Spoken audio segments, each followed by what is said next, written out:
up the economy a little bit, and there's some signaling power in that, perhaps? Well, it depends on what stocks you're talking about. You can't look at the market in a monolithic way. In fact, what's interesting is if you look at factor performance and where the drivers on the upside and the downside has been, there's a lot more consistency this year relative to things like growth versus value or various sectors. Higher beta sectors like energy and technology have been all over the map. You have energy on the top one month and tech at the bottom, and then a complete reversal. But where you have had consistency is factors. And one of the best performing factors this year is interest coverage. And I think that's sort of obvious. That's the benefit of doing factor work is you assess the macro environment, either what's sort of ample or lacking, and tie the factor-based investing strategy to that. And this kind of environment, with not just how aggressive the Fed has been, but the massive surge in a very short period of time in yields, really highlights the need to look for companies with strong balance sheet and low debt and interest coverage. In an earnings-constrained environment, look for companies that have those positive earnings revisions, positive earnings surprise that can maintain profit margins. So that's sort of the tie-in of the macro to the micro. Love that. Looking at the year so far, which now has kind of had a few phases to it, but generally still one that's been very favorable for stock investors. Looking at some of the factors, quality, just kind of using the QUAL as a benchmark, up about 16%. Market right now, a little less, right around 12%, so that has been working better than the S&P. When it comes to big tech, you've got obviously these mega caps doing the Lord's work, up 36%. Do you think that there is still a valuation case to be made for the quality stuff relative to just kind of the NASDAQ as a whole is in? I do still think we're in a part of the cycle where you want to focus very much on quality, and that applies not just on the equity side of things, but that's been the message from our fixed income group as well, is stay up in quality. I think one of the issues with tech, and again, that's one word that encompasses a lot of individual stocks within it, is you've got the concentration problem that is still fairly significant. Most of the year-to-date performance is those top 7 names. You have seen a little bit of improvement at the other end of the spectrum. What I mean by that is, as of mid-May, only 15%, actually I think it was 14% of the S&P's members were outperforming the index over the prior 60 days. That was a record low. So it was not just the concentration up the cap spectrum, it was sort of the utter lack of participation down the cap spectrum that was concern. That 14% is up to more than 30% right now. So I'd like to see more of that. But the other issue, and it may get somewhat cleared up as we go into earnings season, is tech as a sector. And of course, the Magnificent Seven span tech, communication services, and consumer discretionary. But tech as a sector has about 30% greater market cap weight than earnings weight. And now we may be sort of rubber meets the road. Energy, by the way, is at the other end of the spectrum. Energy has the largest earnings weight relative to cap weight. So the spread is wide in the opposite direction. And, assuming we stay in this high yield environment, all else equal, that does put downward pressure on the more highly valued segments of the market. The earnings trajectory looks good for tech, but I think there may still need to be a little bit of a narrowing in that spread between market cap weight and earnings weight. And we'll probably get some of that cleared up, if not most of it, as we start earnings season and go through it. Yeah, it's really interesting, and it's frankly a very good kind of simple way to describe the valuation gap that still kind of needs to be filled by earnings, where the trajectory is good and better than a lot of other sectors, but still not equivalent to the market cap contribution that's already been made. Very interesting, Lizanne. Thanks for the heads up, the analysis as always. Thanks. Appreciate it. And earnings not too far away. Good to see Lizanne this morning, Chief Investment Strategist at Schwab Center for Financial Research. Let's talk some stock specifics when we come back. Opening bell 2 minutes away. Equities trying to grind their way back to neutral here.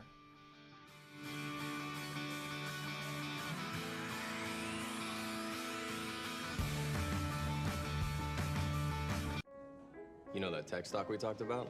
I picked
working.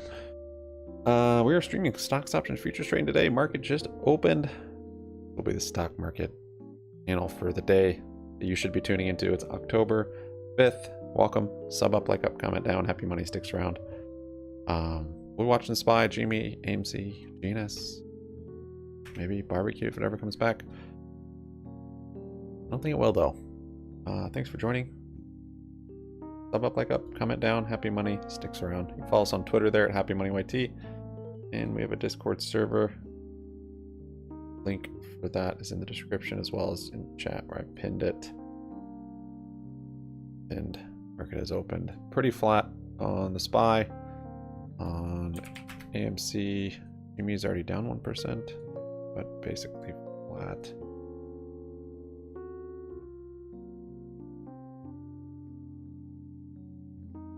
Oh, I forgot about my orders. Oh, that's not bad. That's not bad. So I just actually hate when I do that. I have to check my brokerages to make sure I don't have any good till cancel orders in the morning. Sometimes stuff happens and I don't want it anymore. But actually, I'm probably okay with that, even though it's not a very good price. Yeah, I got some 50-cent rad calls for January 2025. So a year and a quarter, basically.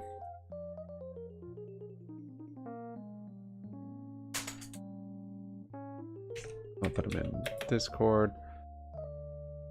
It's actually interesting. I was able to get a fill this morning. Sometimes just like in the morning, I feel like the market maker just gives out everyone wishes.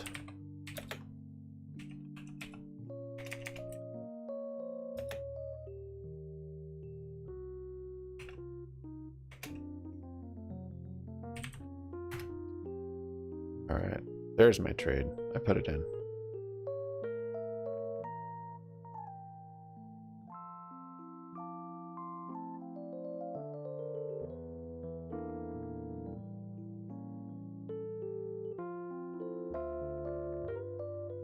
Good morning. Good morning. We got 4 likes by the bell. Well done. Thank you guys for joining. Hope you had a good evening. Ready for today. Hope you're rested, refreshed. Delete some stuff from yesterday. I'll look here, see how this trend is doing. I'll have a bit of a bounce here. It's still being this bearish channel.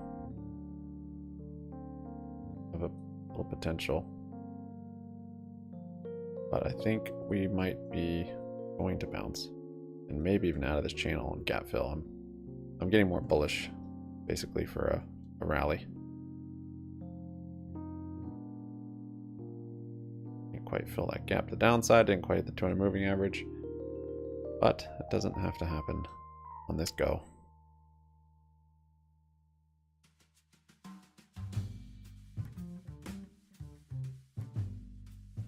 All right, 9:33. So yeah, I got rad January 2025 50-cent calls. I don't know if I did that, but I did.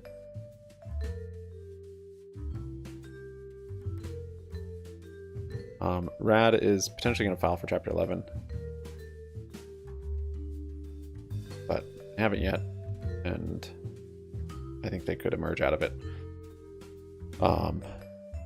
It seems that they're doing it just for lawsuits with the opioid lawsuits that they got into trouble with. Other than that, I mean, they bring in tons of revenue, 22 billion a year revenue. I can't remember what their debt was, but they're losing money on it. But I mean, it seems like a pretty easy gamble when their market cap right now is only 30 million. So yeah, BFS up 15%. Rallying up there.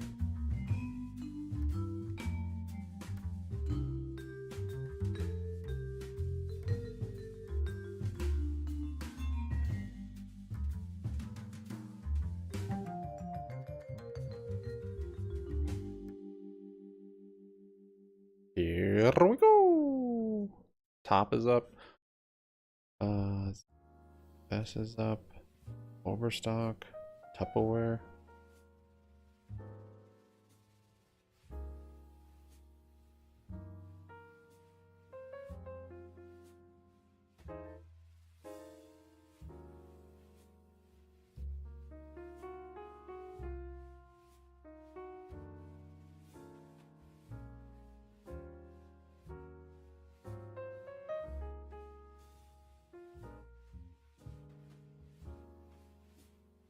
Okay, let's spy. What do you got for us this morning?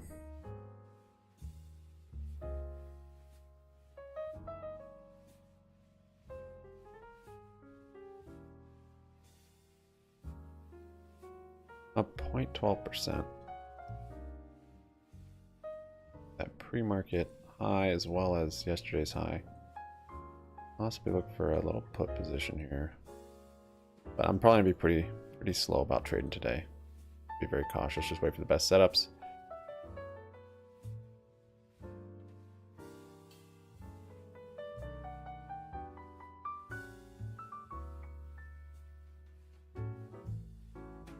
Good morning, Rally. Good morning, Guts. You're back into GME? You mean you sold?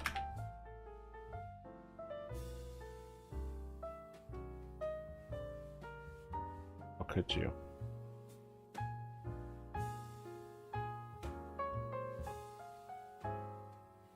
You don't belong here.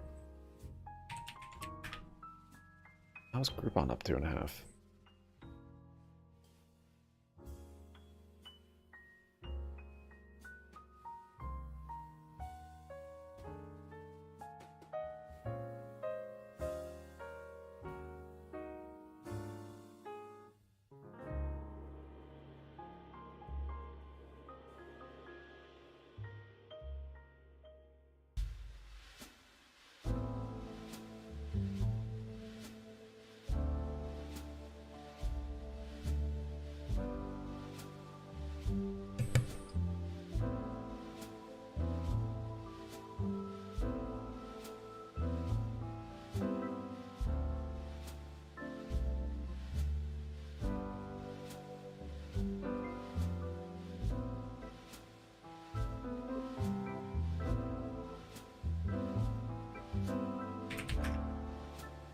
Right, spies below VWAP.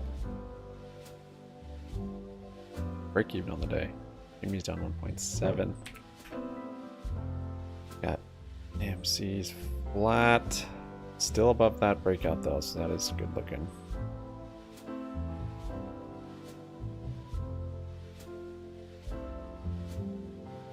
See if we get another break of that 850 level today on AMC. Ouch. Were you talking about GME? Are you back into GME rally?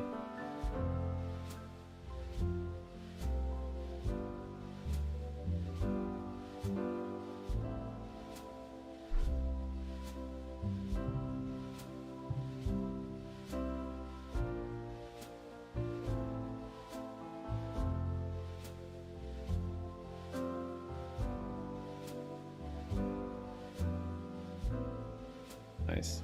AMC left a gap, or GME left AMC left a gap in the 7s? I mean, it probably will come back here. It very well could go bankrupt at some point. I don't see any gaps. No gaps. Rally, there's no gaps, man.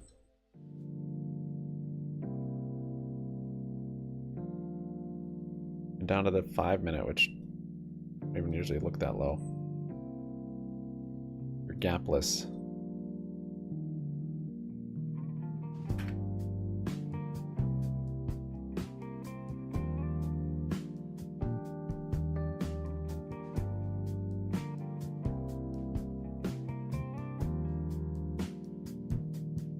Alright, SPY's testing the low, got a little inverse cup here. And it's flushing through.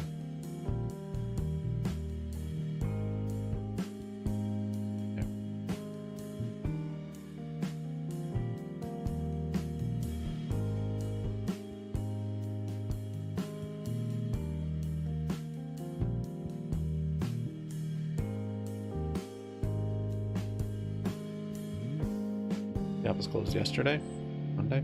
Oh, yeah, I don't see anything currently. At least MSGM is halted.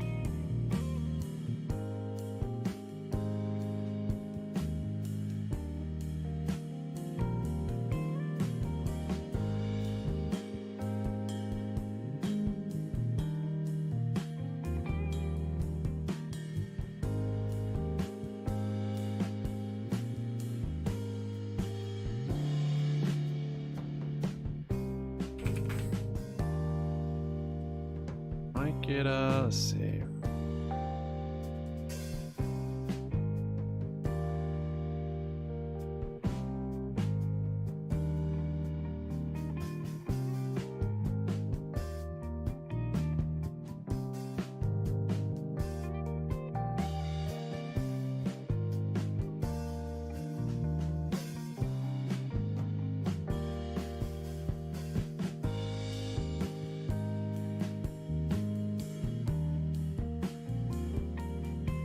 That'll be nice.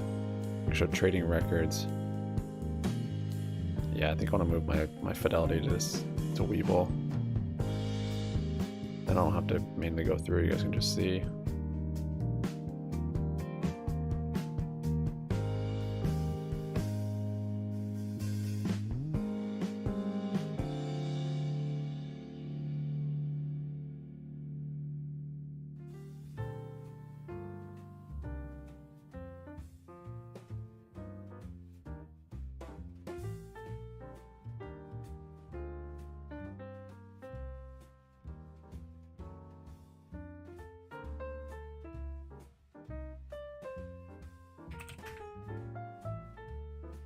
Yep, I need to transfer out of Fidelity. Nice to have one less brokerage too. R2 min.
Day trade SQQQ? No, I mean, it's day trading I've been doing has just been on SPY in the last few months. Trade the Qs or SQQQ, or doesn't really matter. SQQQ is like has a little bit of leverage. Is that right?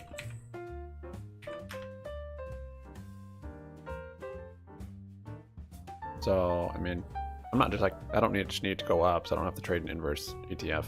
I can just trade SPY both ways. There's more liquidity. SPY has the most liquidity, so it's a big reason why I trade it.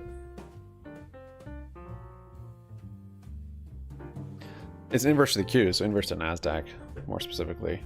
And I think it's leveraged a little bit. But yeah, there's no reason. I don't need to trade inverse. I can just trade SPY both ways. I'm not one of those people that can only trade bullish.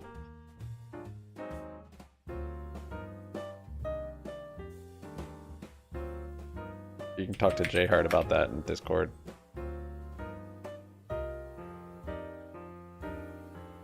That Head and Shoulders. He would have to flip his charts upside down to be able to find a bearish trade.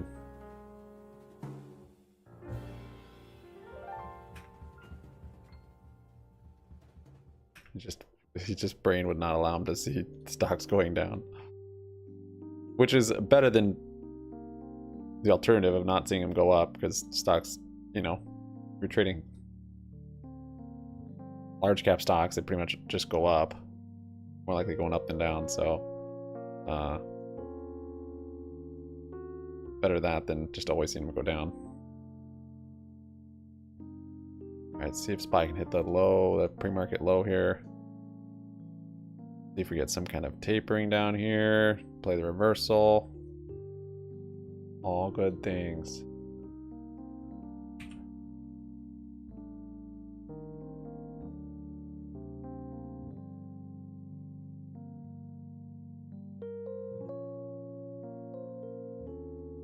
Data today necessarily. Oh yeah, initial jobless claims this morning. I guess it was expectations.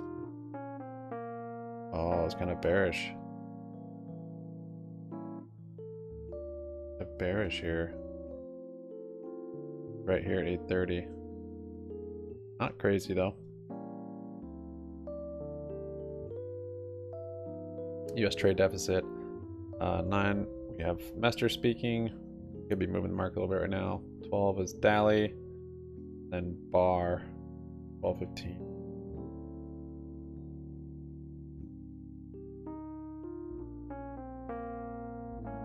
See if we get another one of these little consolidations on a bear flag here in this channel, like we did right at the open, or something like this. Wait for it to form though.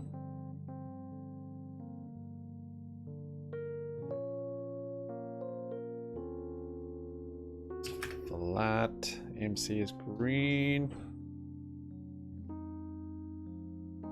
I'd like to see it break 850 today.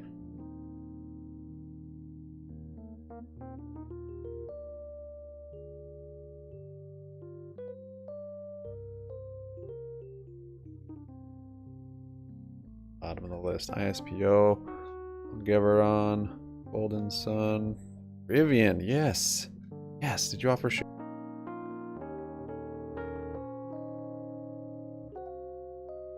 %, still very, very, very high. Rivian sheds on plans to sell 1.5 billion convertible bonds. Beautiful.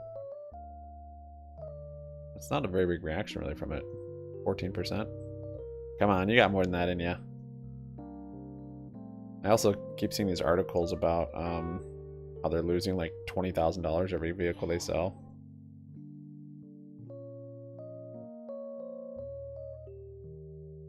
Bottom might already be starting to taper a little bit. Kind of rounding.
Wayfair's down 6.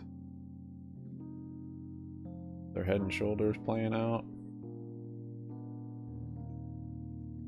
It's down on... Why is it down? They announced their earnings.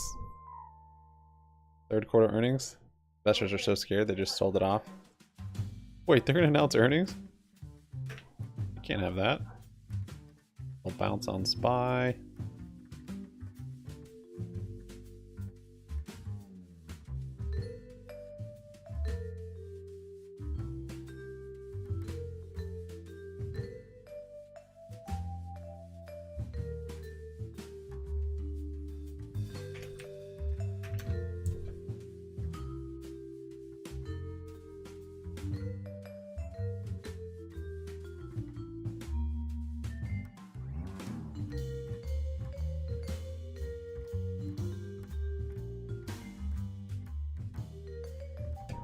Lucid is also down, probably in sympathy to Vivian's news.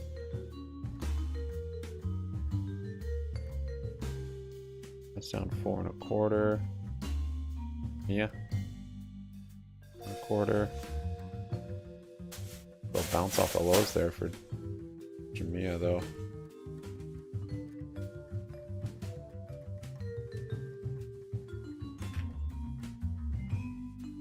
AMC flirting with that 850 again. Looks like it popped above it briefly.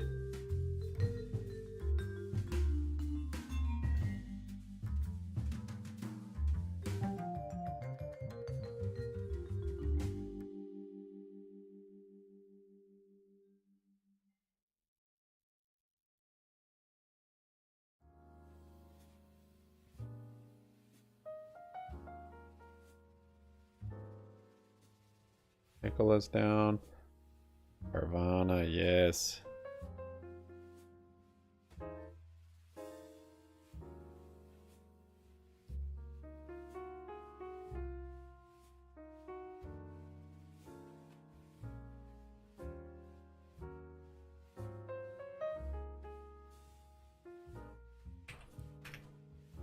Beyond is down 2 more %. Really looking for it to hold the support here. Pretty big trend. Nice to have it bounce back up to 20 moving average or 50 or at least some so they can catch up. Eyes defeated that channel.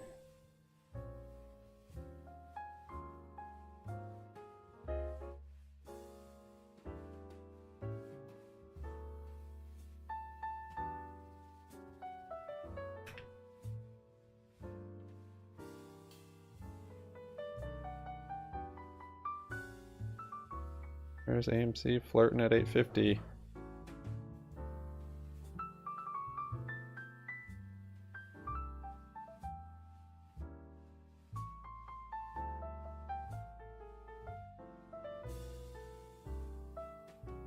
I think Rad actually had bad news. Yeah, listing warning.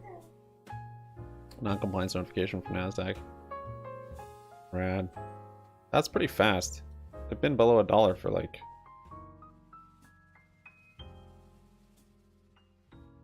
I guess like a month.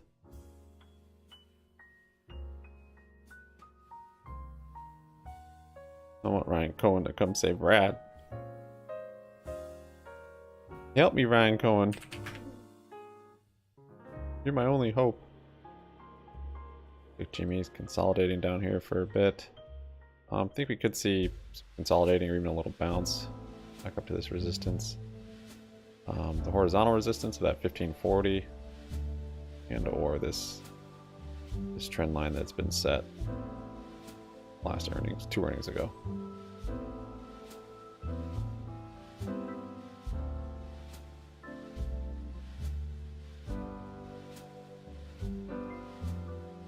Me green 0.03, AMC up 2. Starts down 4. This thing I think is about to fill this gap down here. Might be pretty good play actually. Upstart.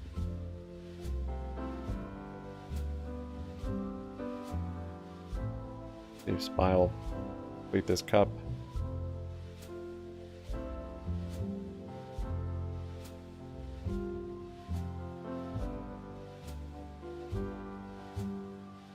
And to see if this same pattern is showing up down here.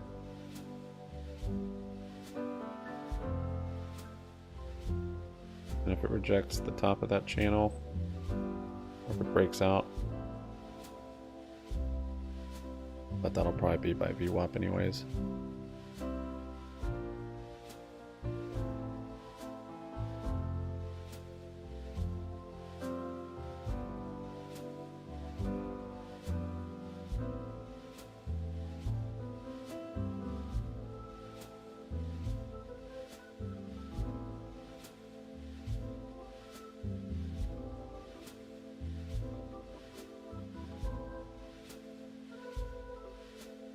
Great. Gravity moved to VWAP. Magnet.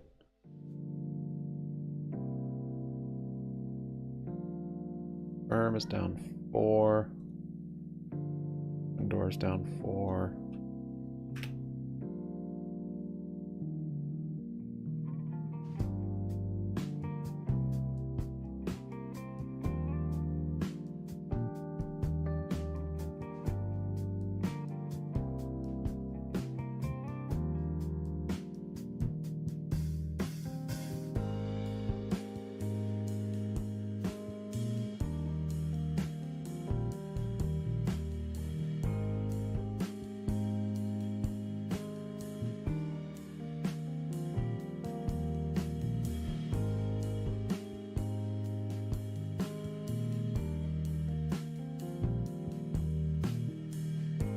Coal's down 3.6.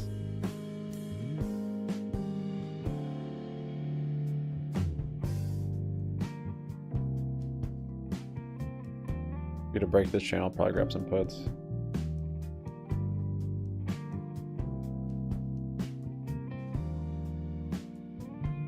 Oh, we're getting up to VWAP now too, so careful that VWAP chop. The valves, you a bot? Mention around in barbecue space call.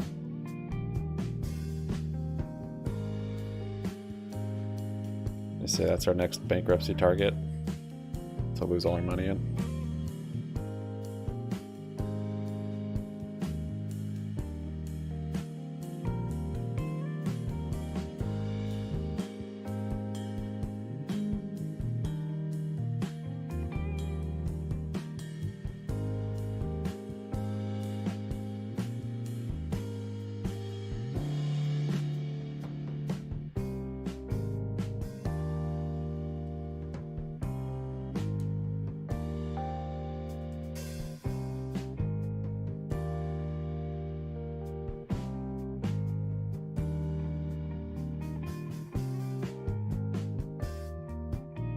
What were the numbers? The jobless.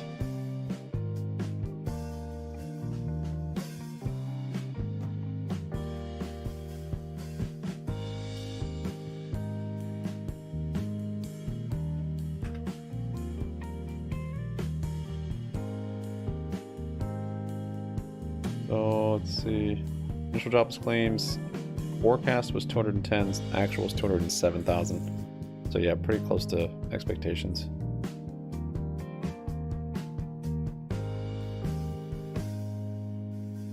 Not much of a reaction. Makes sense.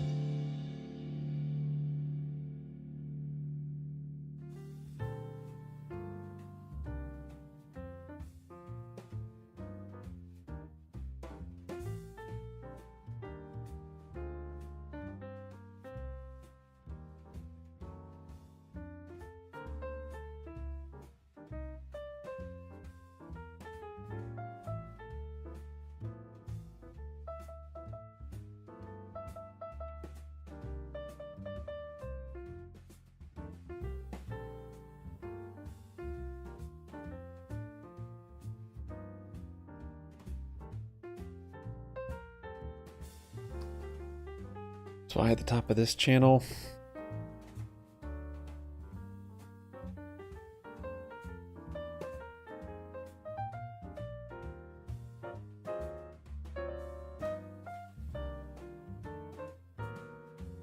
Grabbing a couple puts there.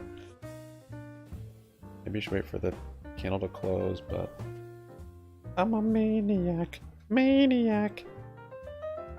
Kidding.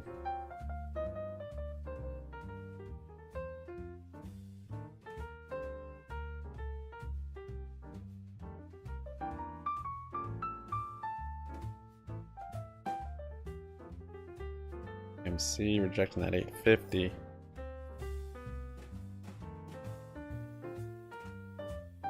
Got 423.13.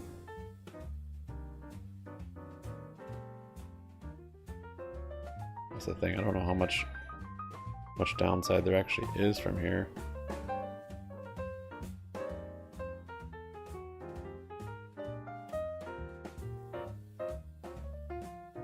Close one at low a day.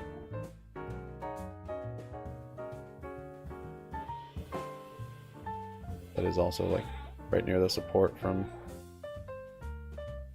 Go wait for channel break or the bottom of the channel perhaps, or hops.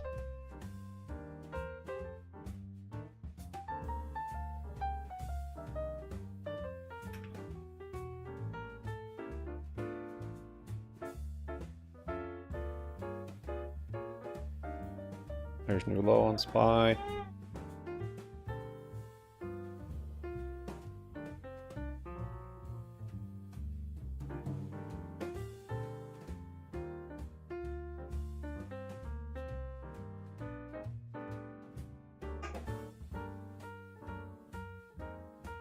Closing one there.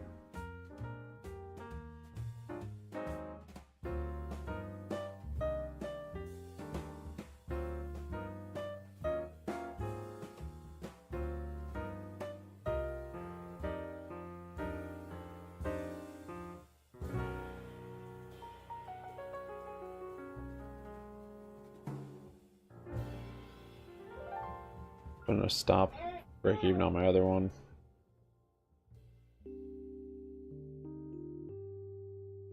Let's see, we might be starting to form a reversal here. A bottom, we'll see. If it doesn't make the bottom of this channel, then yeah, we're starting to bottom out.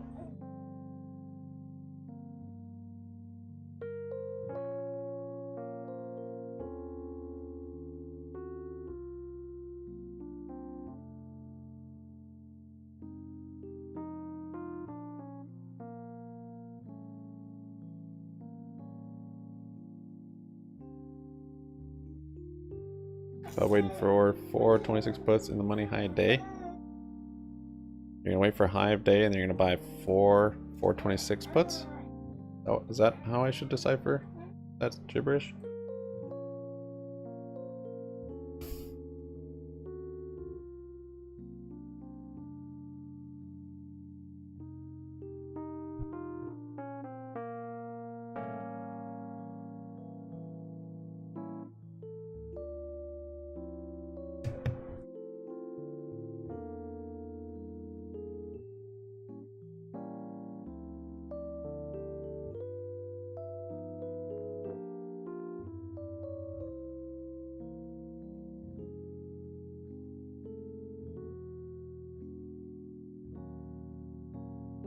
Maybe like this is setting up.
Noise.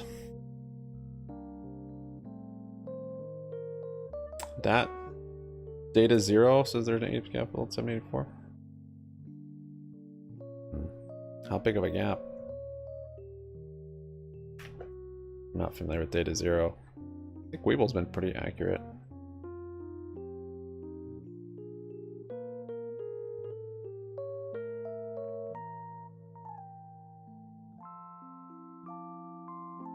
Coming down some more here.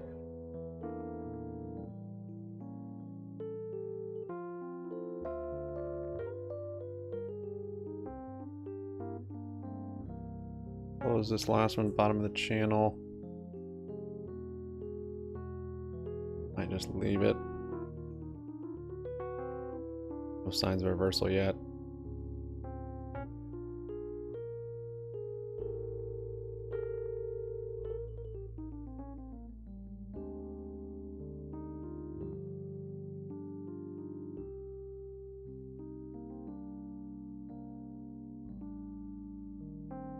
Bit.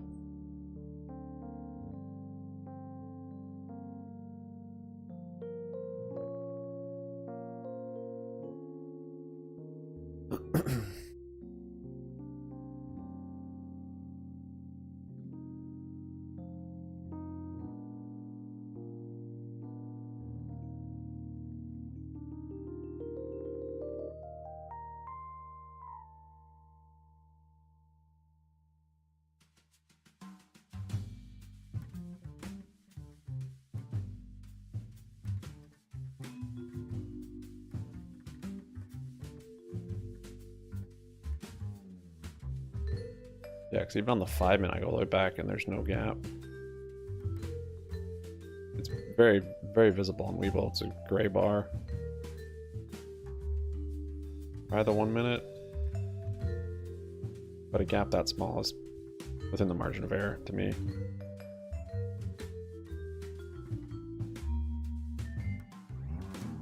These brokerages aren't that accurate. The pricing is not that accurate. I don't see any gaps. What was the day they had the gap? How big of a gap was it?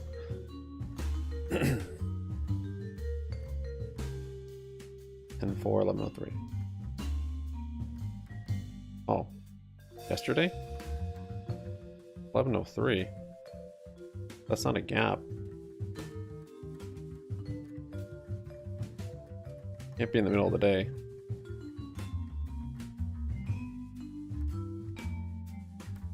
You're talking about, that's not a real gap. That's a, if there is something there, that's a gap from middle liquidity. It's not a overnight gap. This, that's not a gap.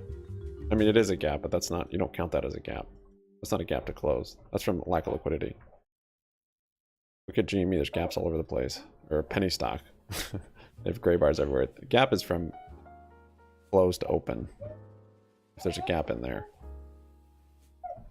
This doesn't count.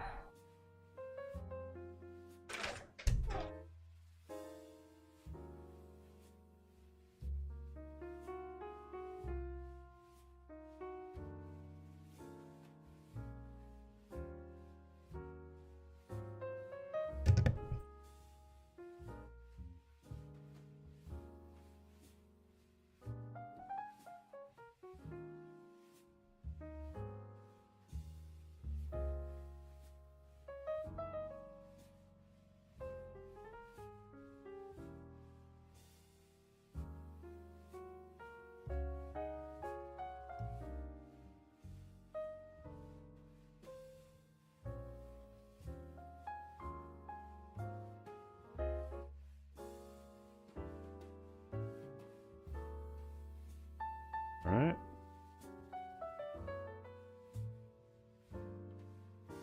We get another one. Little flag down here.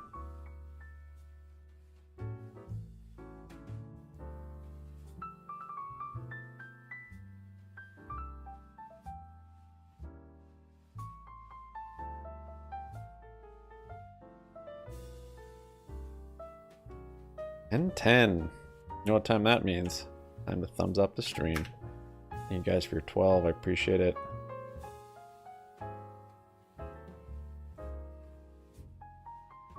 Still holding one put.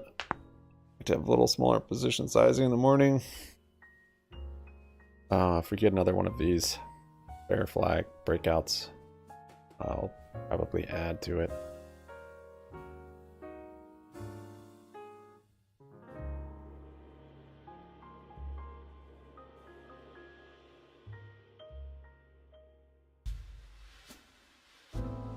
Otherwise, I'm content with what I have.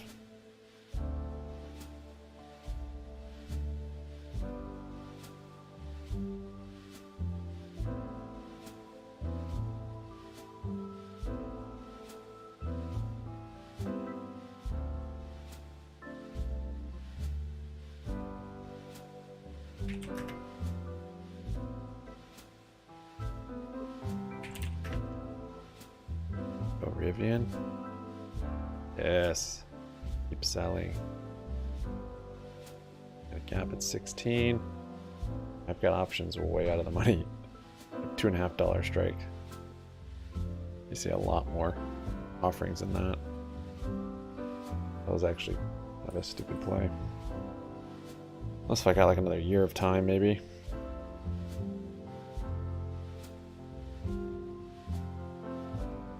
I don't know, maybe I won't need that much time. We'll see.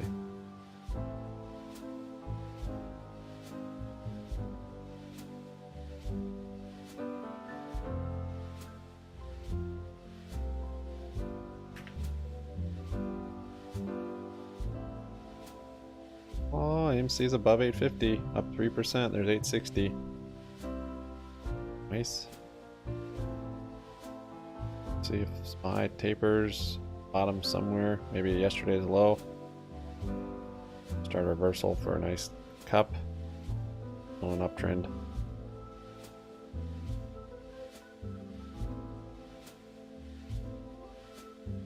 Still in this bullish trend from yesterday, if you recall. Channel. Actually, I could have kept that. It's literally the exact same position. These highs and these lows.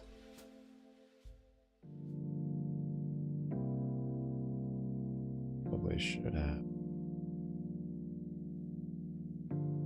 Better exit.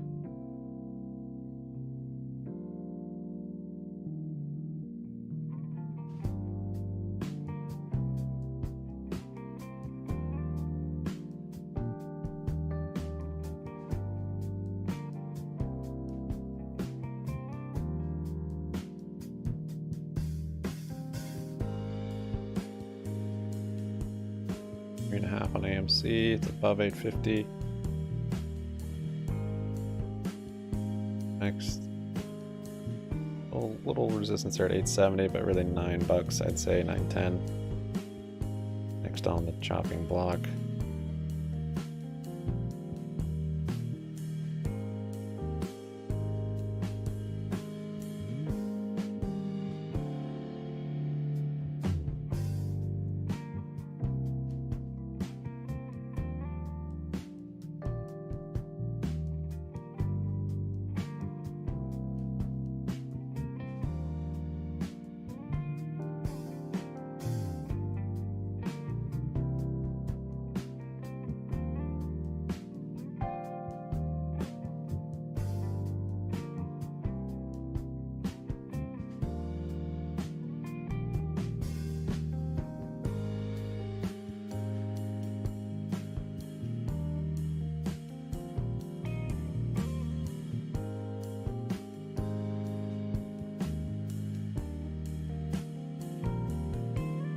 There's 8.7, 4.5% on AMC.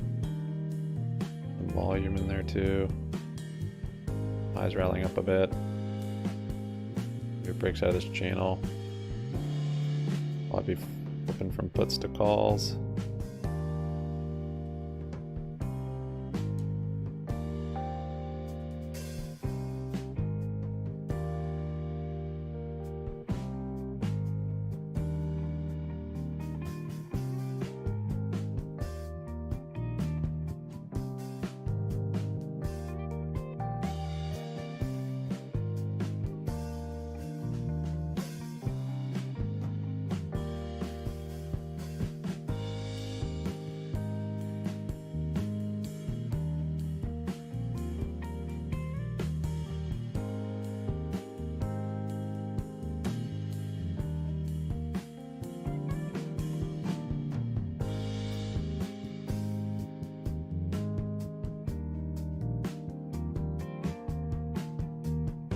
add your puts here if we break there.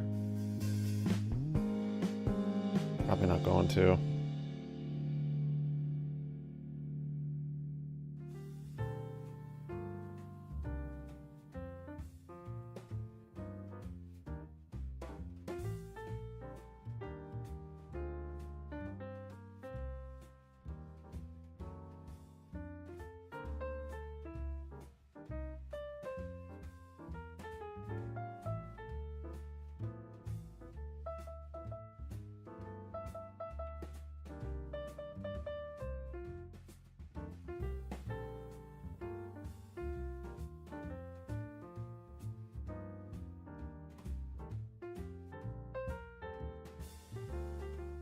Not 423. 423 calls. Nice. Way to get it at the money, close to the money. Done, Bubba.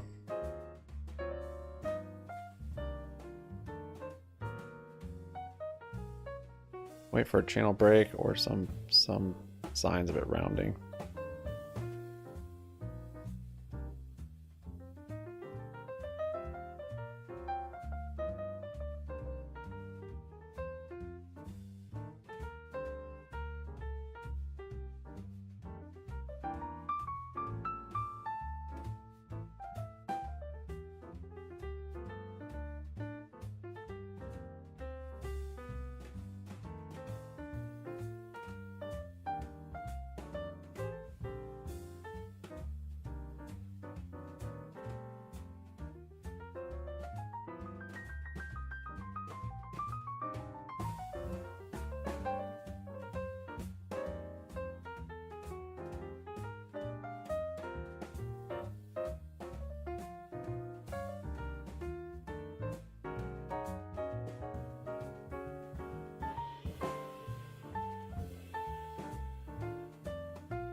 Like how you share your trades, Papa.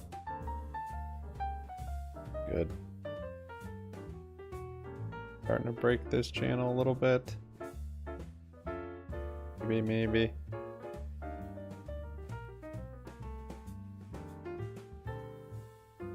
Like to see some rounding at the bottom first, but have to happen.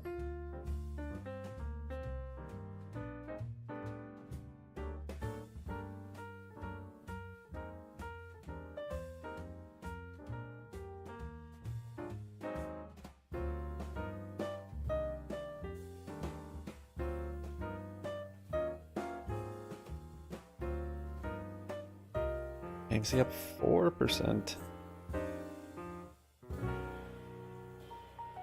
Holding above 850 now for AMC would be very nice. That candle did close above the channel. Oh, I'm flipping now. Close my call. Close my puts, rather, and bought some calls. See if we have some VWAP contention.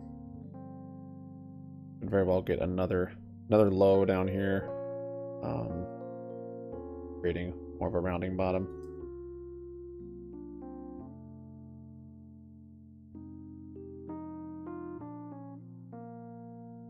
Level is this on?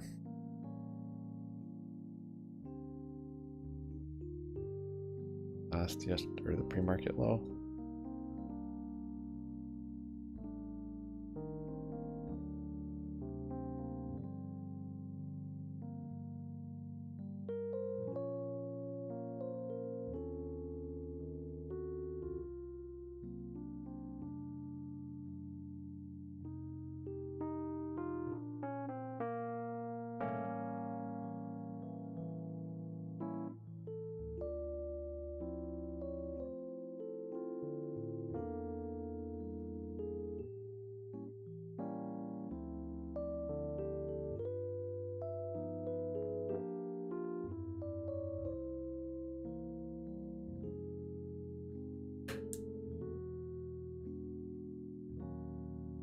And 20.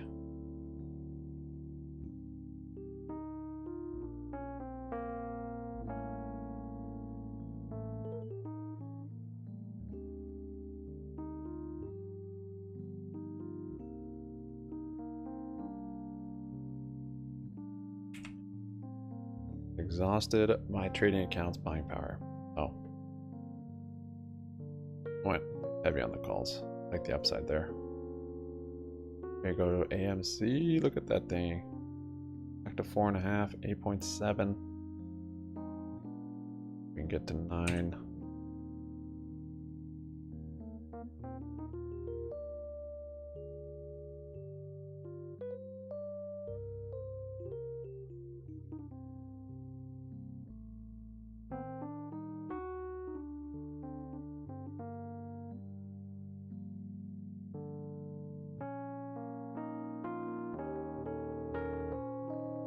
Bubba. Nice.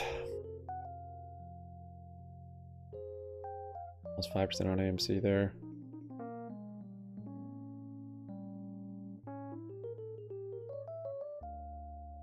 Add to my calls if we get move down here. But it might not. I mean, this head and shoulders, it might just grab all the liquidity right here it needs. See?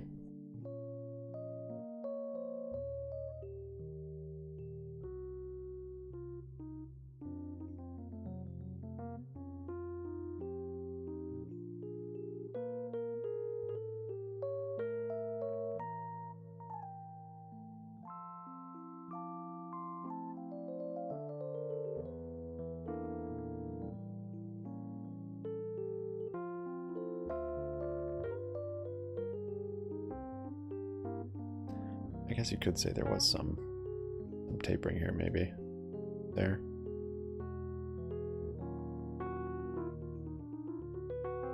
Wasn't obvious enough for me, though. Like it.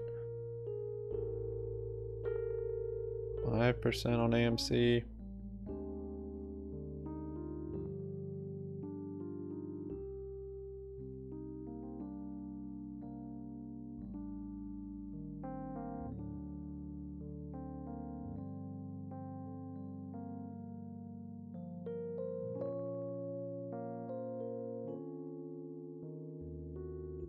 Should have scaled into the calls. That would have been the play. You get a break though. You don't always get a retest and.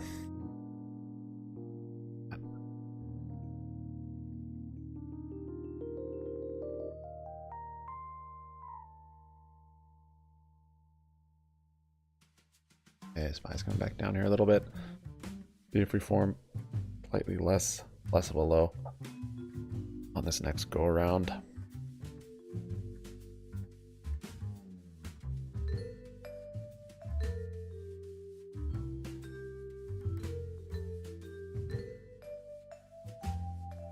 Or even just a double bottom. If we come all the way back down to the bottom of this channel, I'll be closing my calls. Hopefully the top of the channel.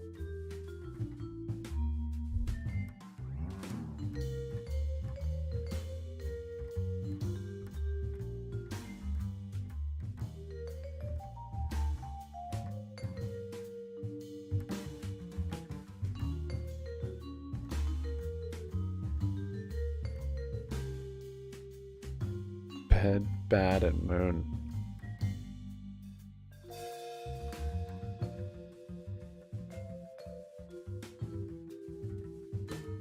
Good news. Oh no, MSGM is halted again.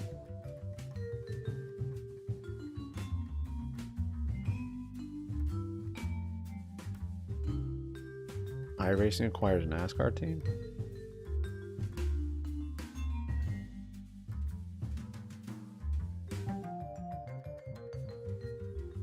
MSGM volatility this morning.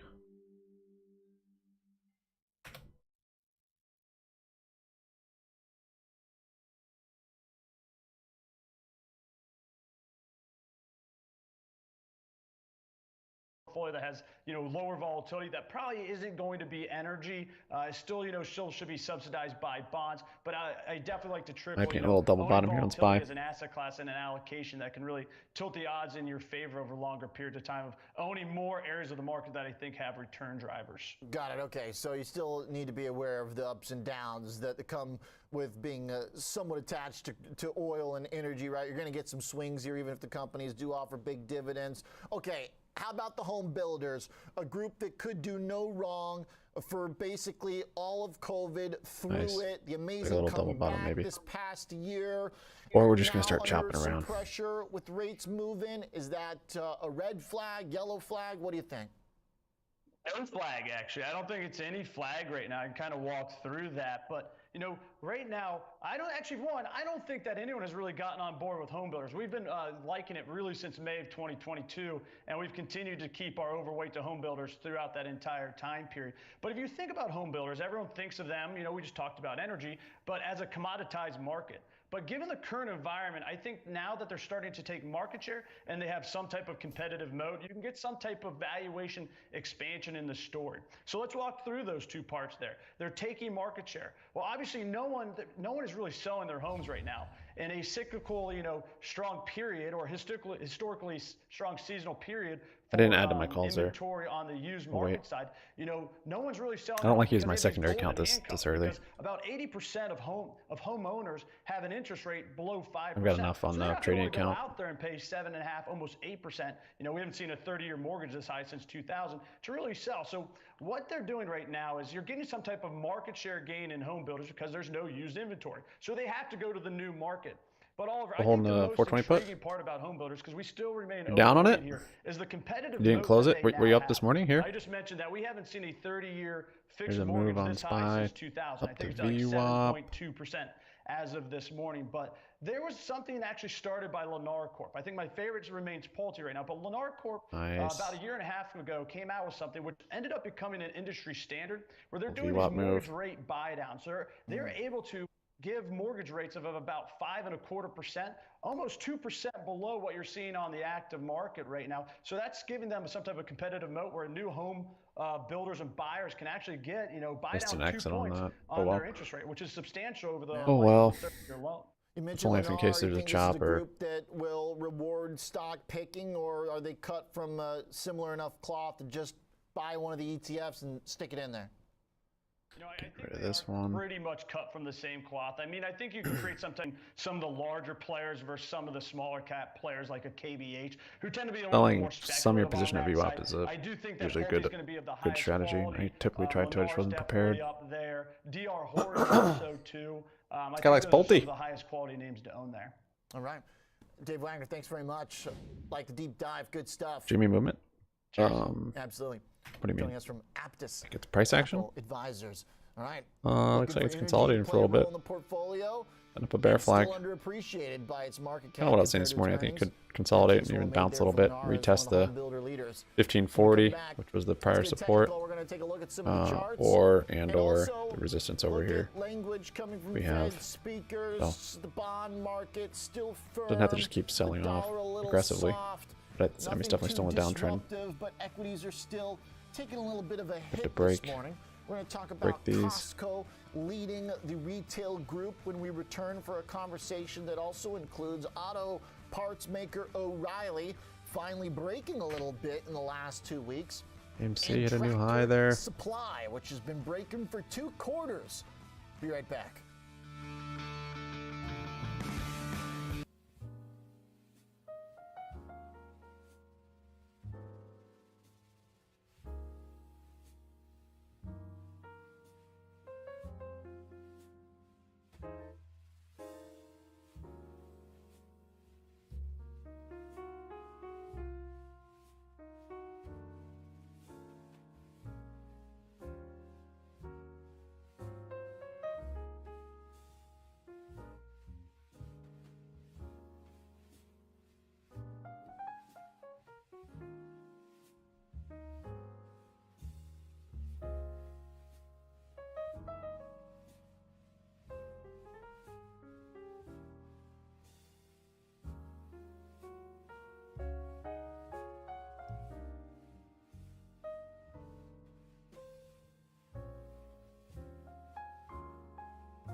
Have your inverse head and shoulders here.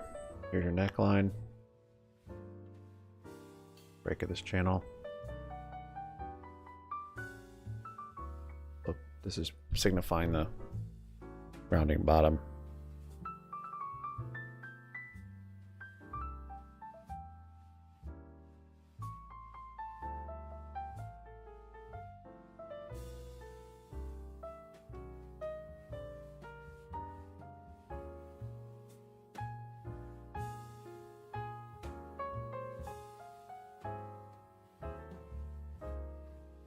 we get over to this little spot right here and we break that, I'll grab some more calls.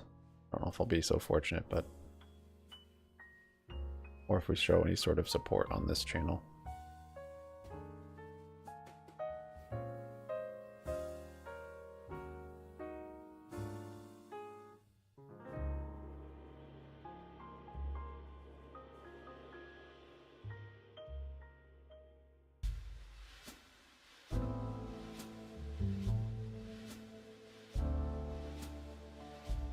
$4.83 on AMC. SGM is resumed. Things just super liquid. Arctic City's up 20%. The MGAM? No, it's MSGM. GMX looks pretty nice.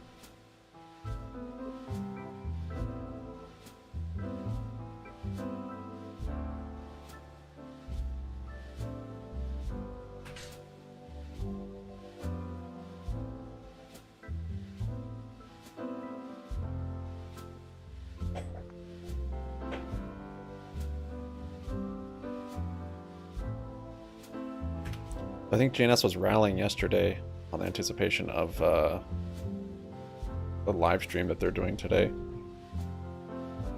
think it's going on right now, actually, still. So, kind of surprised it's not selling off from that yet. Maybe it's not from that, but maybe. This thing likes to rally on those kind of events. To get an engulfing candle yesterday. Might be finding a bottom here. Inverse head and shoulders.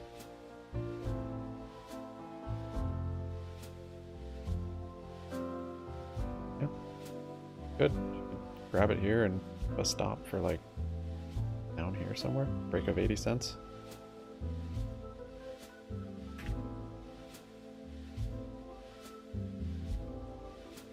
GME is down 1%. 5.25 on AMC.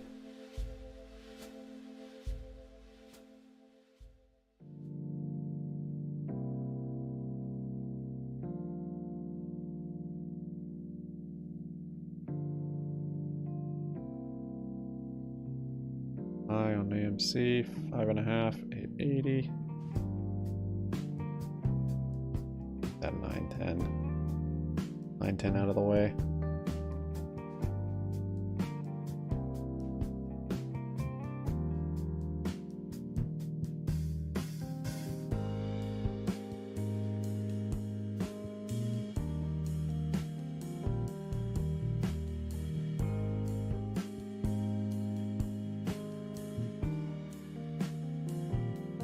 This is more what I was waiting for to get the calls. Just the channel break is takes time to reverse. A downtrend back to an uptrend. Build up liquidity.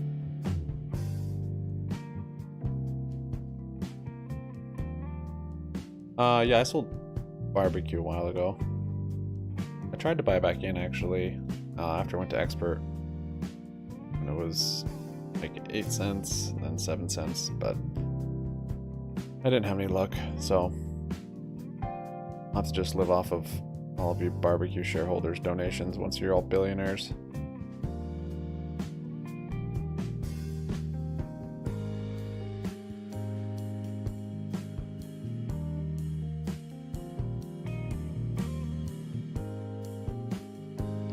Let's see if this new channel holds.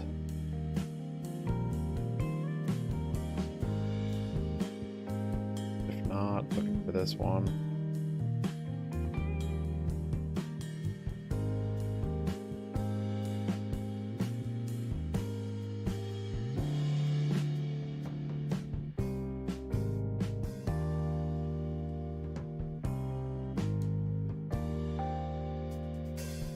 Aha.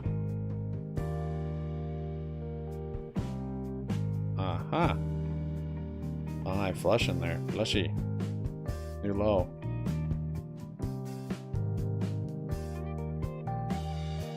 Oh, this was a larger amount of liquidity for the Bears.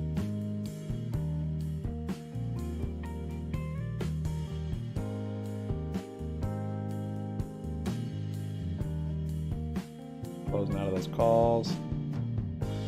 The break of this channel would have been nice entry for puts. See if we get another test on the bottom of this channel.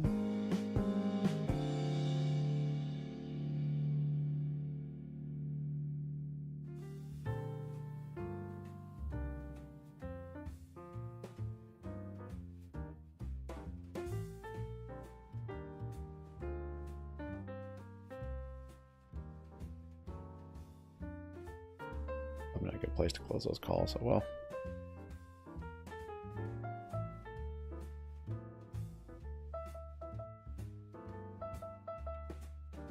Awful place to close those. Yeah, might be getting this, there you go.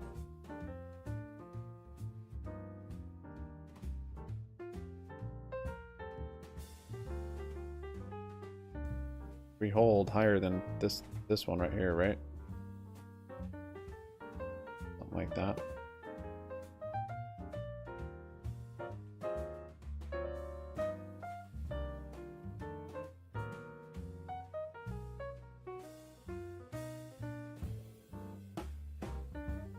On that though, gotta wait.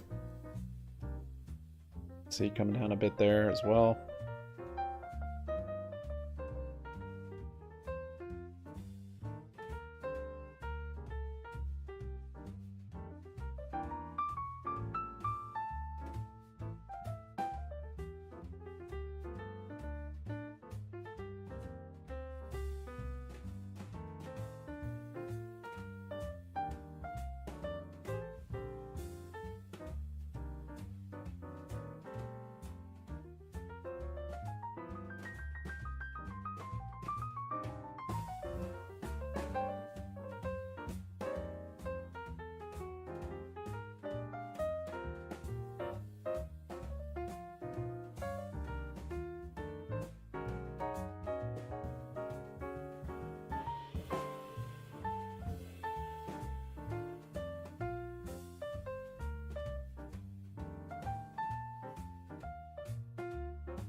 Guts, you profitable?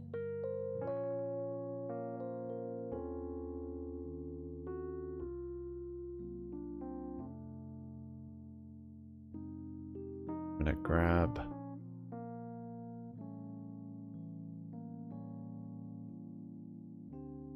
some calls here. Oh, too soon, Junior.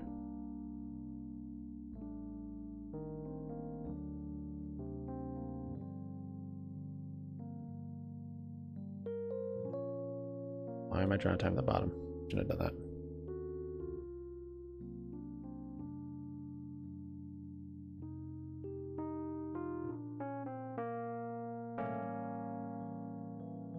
Oh, what's his name? We do have Mester's maybe part of that sell-off. I'm not sure. But yeah, see if we're getting. This is what I'm looking for. See if this bottom is a little bit higher.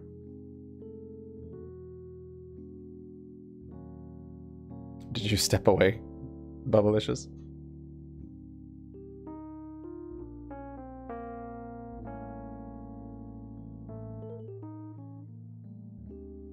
Now we're at the low from one of the lows from yesterday.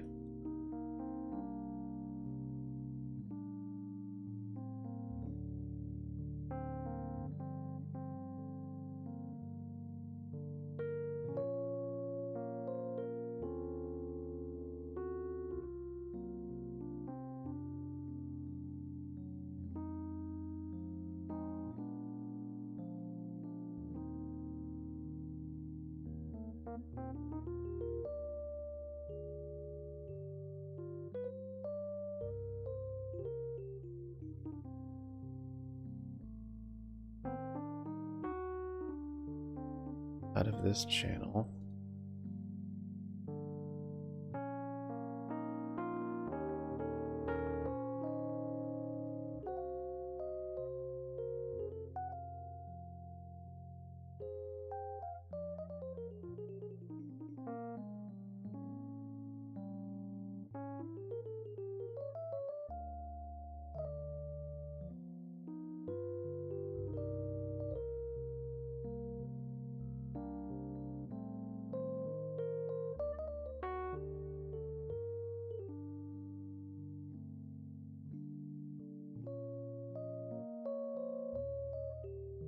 Now this is what I'm curious about.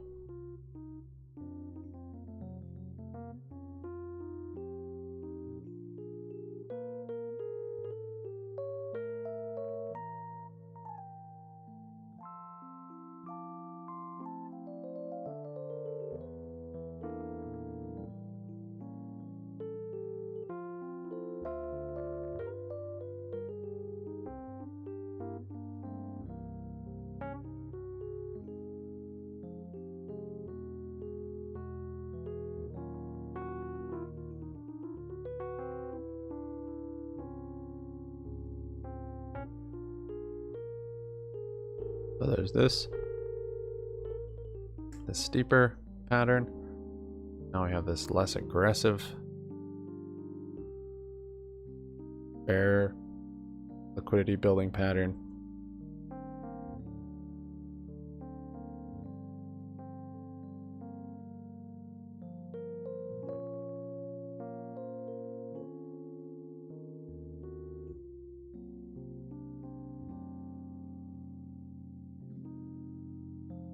But potentially we're starting to taper here on the bottom.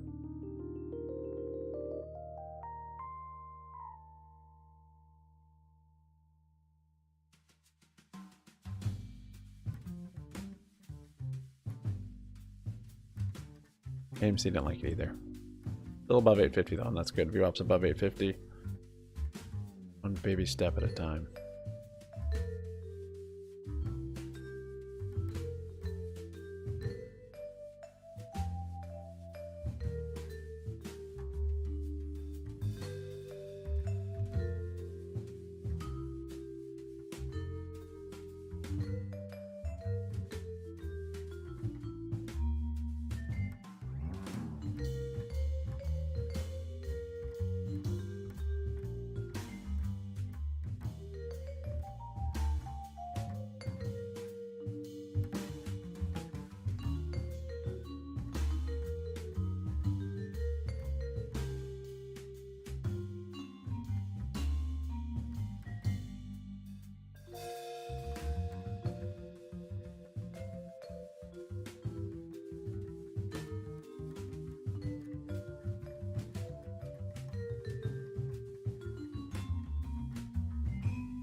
Okay,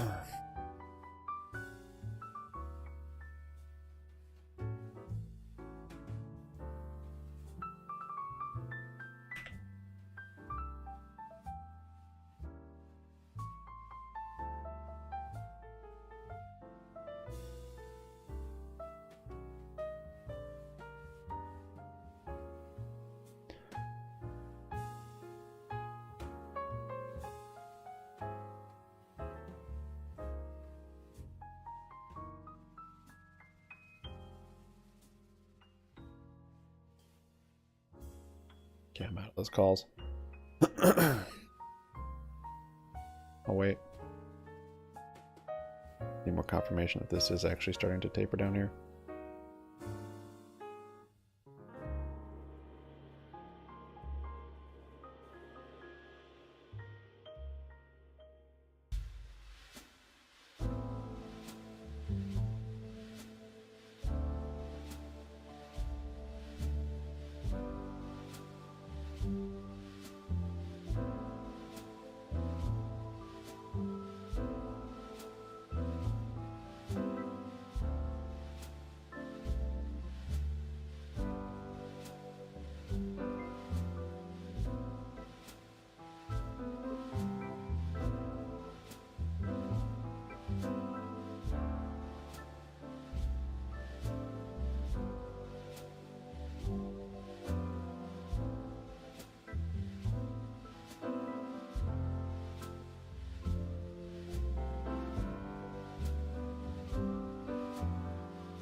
Could get puts there.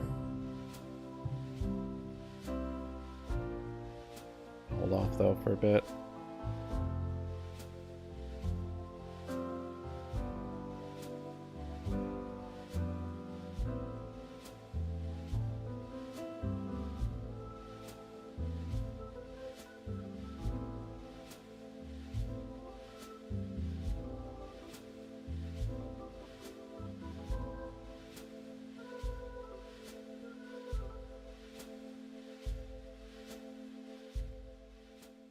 Here's if this channel holds now. Be a good sign for calls at some point.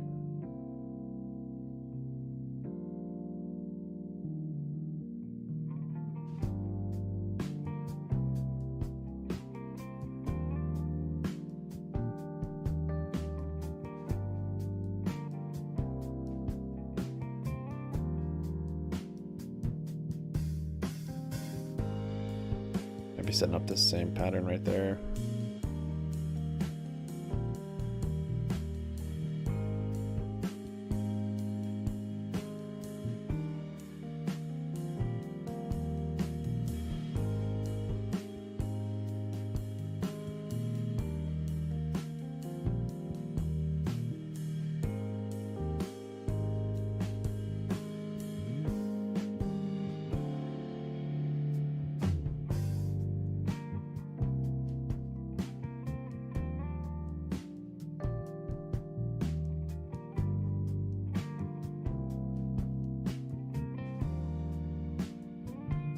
Oh, we've made this inverse cup here. It's fully completed, so really looking for a handle. The handle to go short. Unless it's a double bottom. No, by this channel, I think.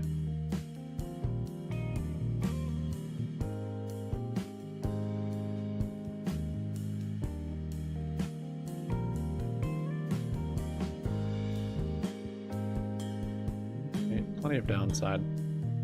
This is a cup and handle. Looks like it.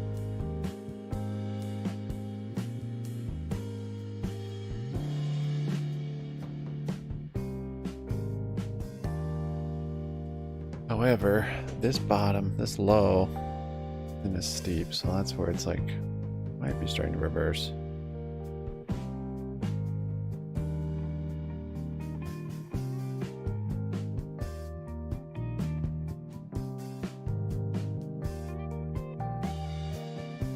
It's close though.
Yeah, it's close.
AMC back to 850. Hello, VWAP.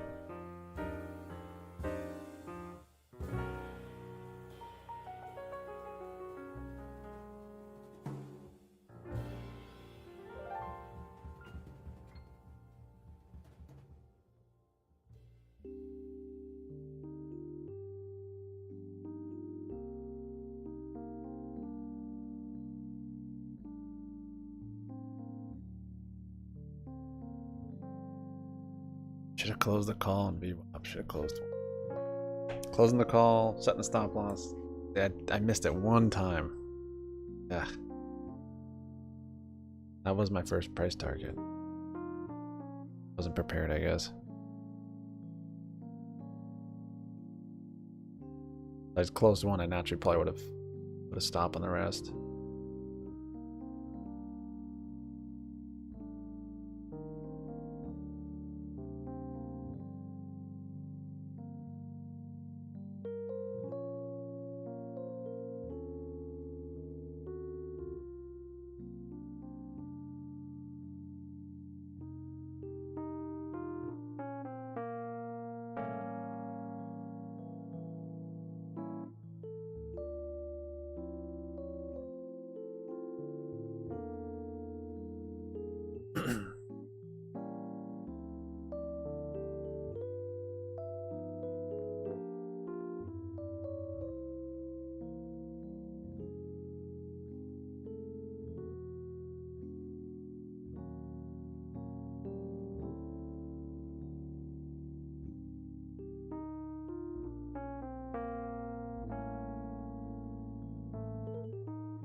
Getting a few puts there. Maybe grab some more on a channel break.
Coming up on 11 o'clock.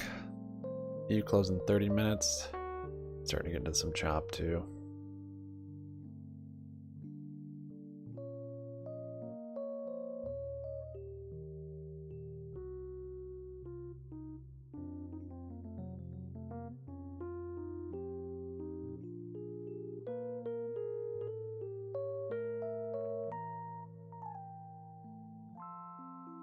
I guess the data this morning was bearish.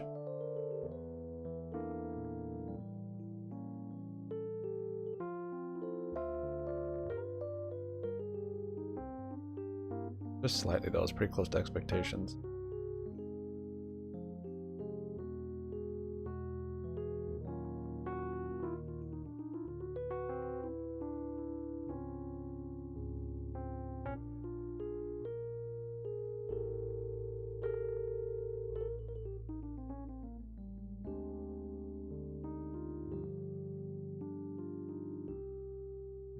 Yeah, I added to my puts there.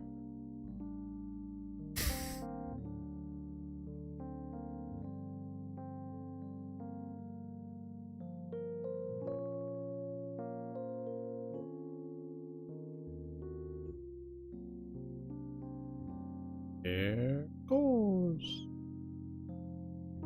Flushing new lows.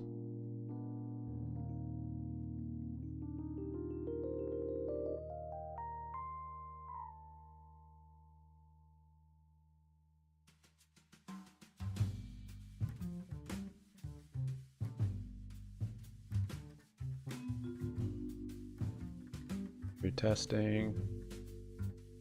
And if it's legit. Not very legit.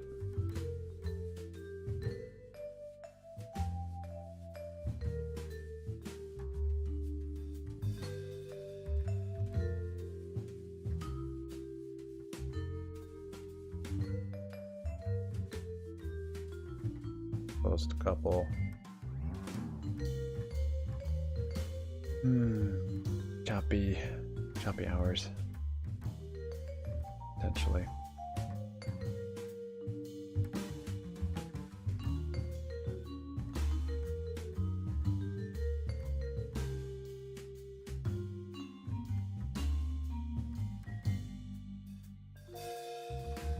So slow on this brokerage. I was trying to actually close them on that first candle, just take some profits. Well, we still broke it. I think we're probably still coming down. I got a fidelity. Yep.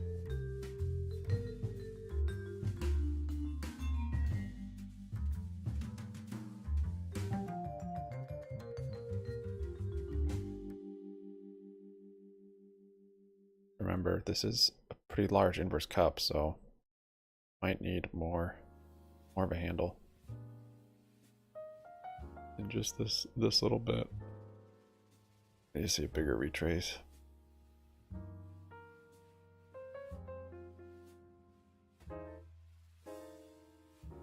On a couple more. Weak.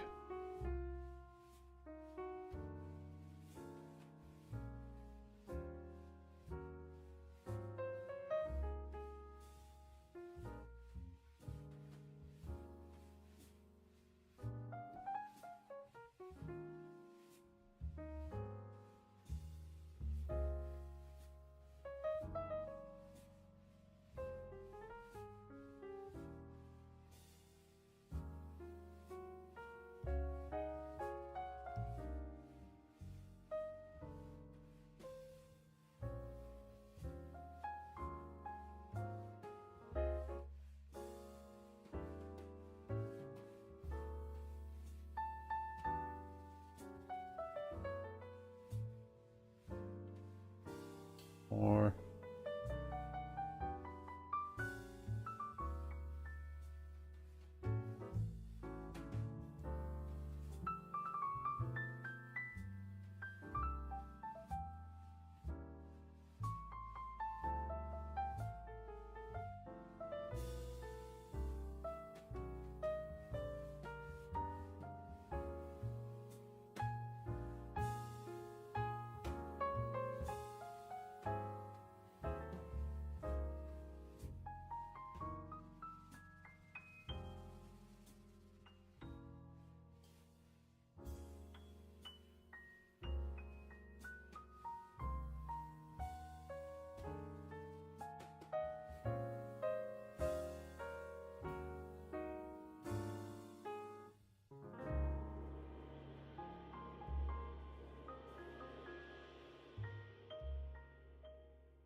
Build a couple more. I like the choppiness.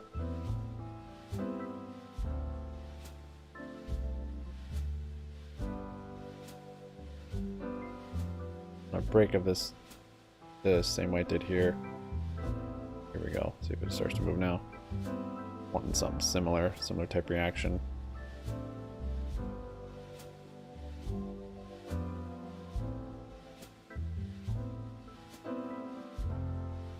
We're not getting it yet.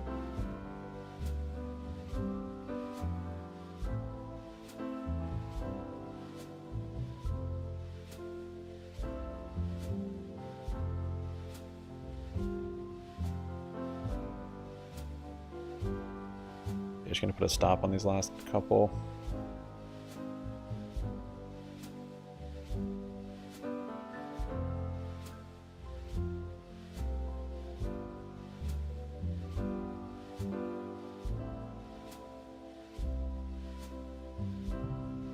Oh, Fidelity likes to skip over my stops.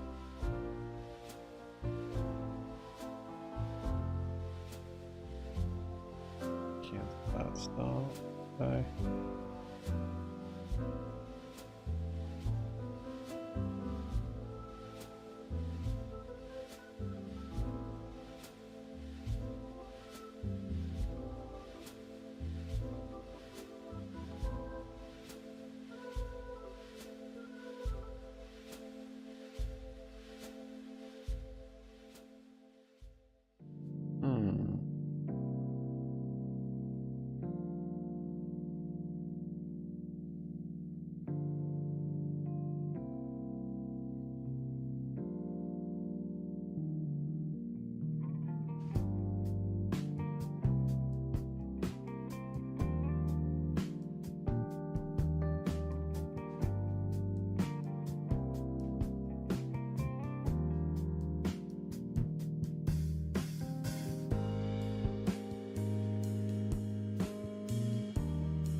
Go.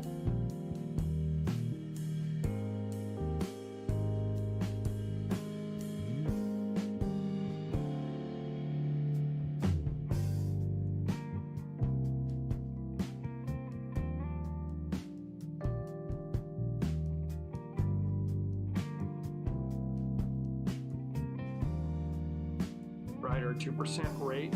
And I think inflation over that period of time is going to come in between 2.5% and 3%, which I do. I think the Fed's going to lift that inflation target to a range between 2.5% and 3%. That means the 10-year should be trading between 4.5% and 5%. Where are we today? At around 4.7%, right? Essentially, Nicole, we're going through the great rate reset. We've reached the end of that era of zero interest rate policy. 2000 to 2020 will always be looked upon as a very unique era characterized by an unorthodox monetary policy. In many ways, we're moving back to normal, or what we're all going to call the new normal. In other words, there's going to be a positive sign in front of the term risk premium. there's going to be a cost of money, and we're going to see more volatility and more risk, right? Because the Fed's just not going to be there in the way it has been for the past 20 years. And while that really covers just about everybody's career arc, we're going to be into this new era. All right. And that's why it's important, because there will be a positive sign in front of the cost of taking risk. That's a very new market for many people who only know the last 20 years. So at this point now, if we're doing a great reset and this is sort of where we will be, those days of zero interest rates gone, you know, other things, for example, mortgage demand is at new lows. I was looking in the paper today, right? Nice, Guts. Craters, demand craters, it said. And so when you have mortgage rates above 7% here, getting closer to 8%, it said fewer Americans can even afford to buy homes. It said, I think 90% of Americans can't buy homes, something like that. You might be starting All right, to. So the first home I bought, mortgage rate was 8.58%. Seemed like we lived through that. You know, there's always an underlying demand for homes, even after the real nasty impact of the great financial crisis. People got on with it. We're going to get on with it too. Now, I know there's a certain cohort out there who's going to be internally upset that they didn't get to capture that 2, 3, or 4% 30-year fixed mortgage rate. I recognize that. But people buy homes for things other than investments. Yeah. They need extra space. They need good schools to go to. Yeah, I think we're starting to. They need to house not just them and their family, but their parents. So people are going to move. It may not be the second time now we have been able to hit the bottom of this steeper channel. Location they want, but they're going to continue to buy homes. Good sign for reversal. I understand as we go through this great reset. Home mortgages are going to be more expensive. Auto loans are going to be more expensive. It's going to cost real money for companies to roll over debt that was financed between 0 and 5%. All right. But we're going to run the economy a little bit build a harder shoulder during over that here period on of the inverse time head and shoulders. in order to offset that. The economy is going to continue to grow. Actually, I think there's upside risk in the years ahead. Break out On this the channel. long-term trend of 1.8%, but we can talk about that at a different time and a different day. But yeah, we're going to get on with this, Nicole. Yeah, I got stopped out of that. All right. Those Thank last you, couple Joe puts. Persuelas. Great to see you. Chief Economist. So I think that was slightly RSM. losing trade, those Thanks for puts I being did there. here today, and we'll watch for those numbers tomorrow. That's what you have to Jobs figure out. report. It's a risk versus Really reward at important in the morning. this level All taking right, puts. coming up next, the As big opposed to, three. like, Stocks, three charts, this three level. trades. Ben Lichtenstein goes to the technicals. Alan Nuckman takes That's where us zooming through out trades helps. for Shell, Nat Gas, and silver. I Next, think on Trading I think we 360. still could maybe if we still have this longer term channel downside.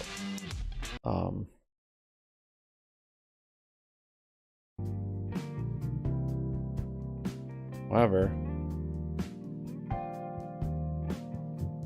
could just be building a handle too. Look out for that.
Handle could be up to VWAP potentially, or it's a double bottom also.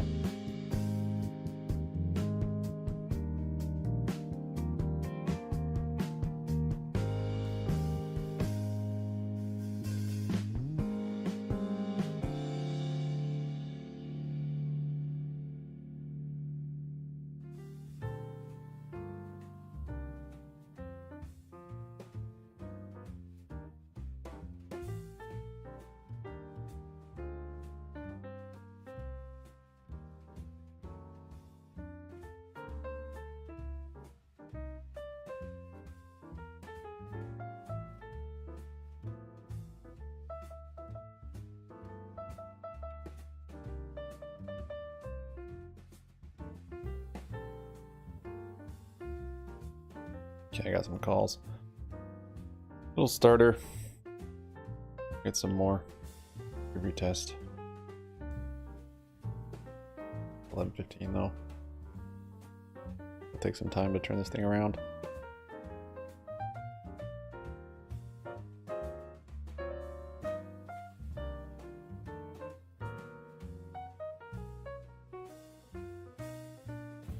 And up here, I think the problem was, I mean, this could have been the case, but this one was pretty obvious. And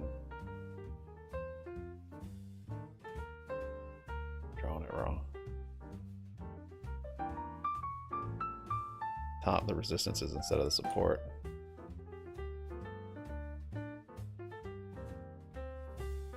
Oops.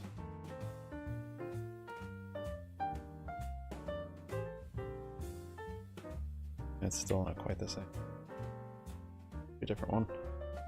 Different pattern. If we can build a right shoulder over here, outside that channel.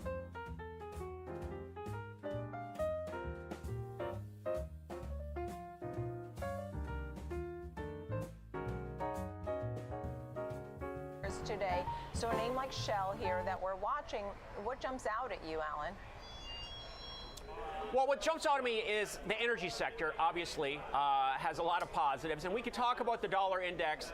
And I loved your last guest talking about how the rate reset. You know, people really lose perspective. I know we always joke here that Ben and I are old, grizzled traders, but, you know, these rates are not even at the median of the last 50 years. So, you know, if you didn't take advantage of the free money, you didn't take advantage of the free money. If you didn't buy, you know, Apple when it was at $9, you didn't buy Apple at $9. There's nothing you can do about it. It is what it is, but, you know, we're still, you know, at a level that has been the average of the last 50 years, and the markets have done fine. So, you know, we can get forward with that, but when you want to get into Shell's been between 55 and 65 for the last year. 60 is a midpoint.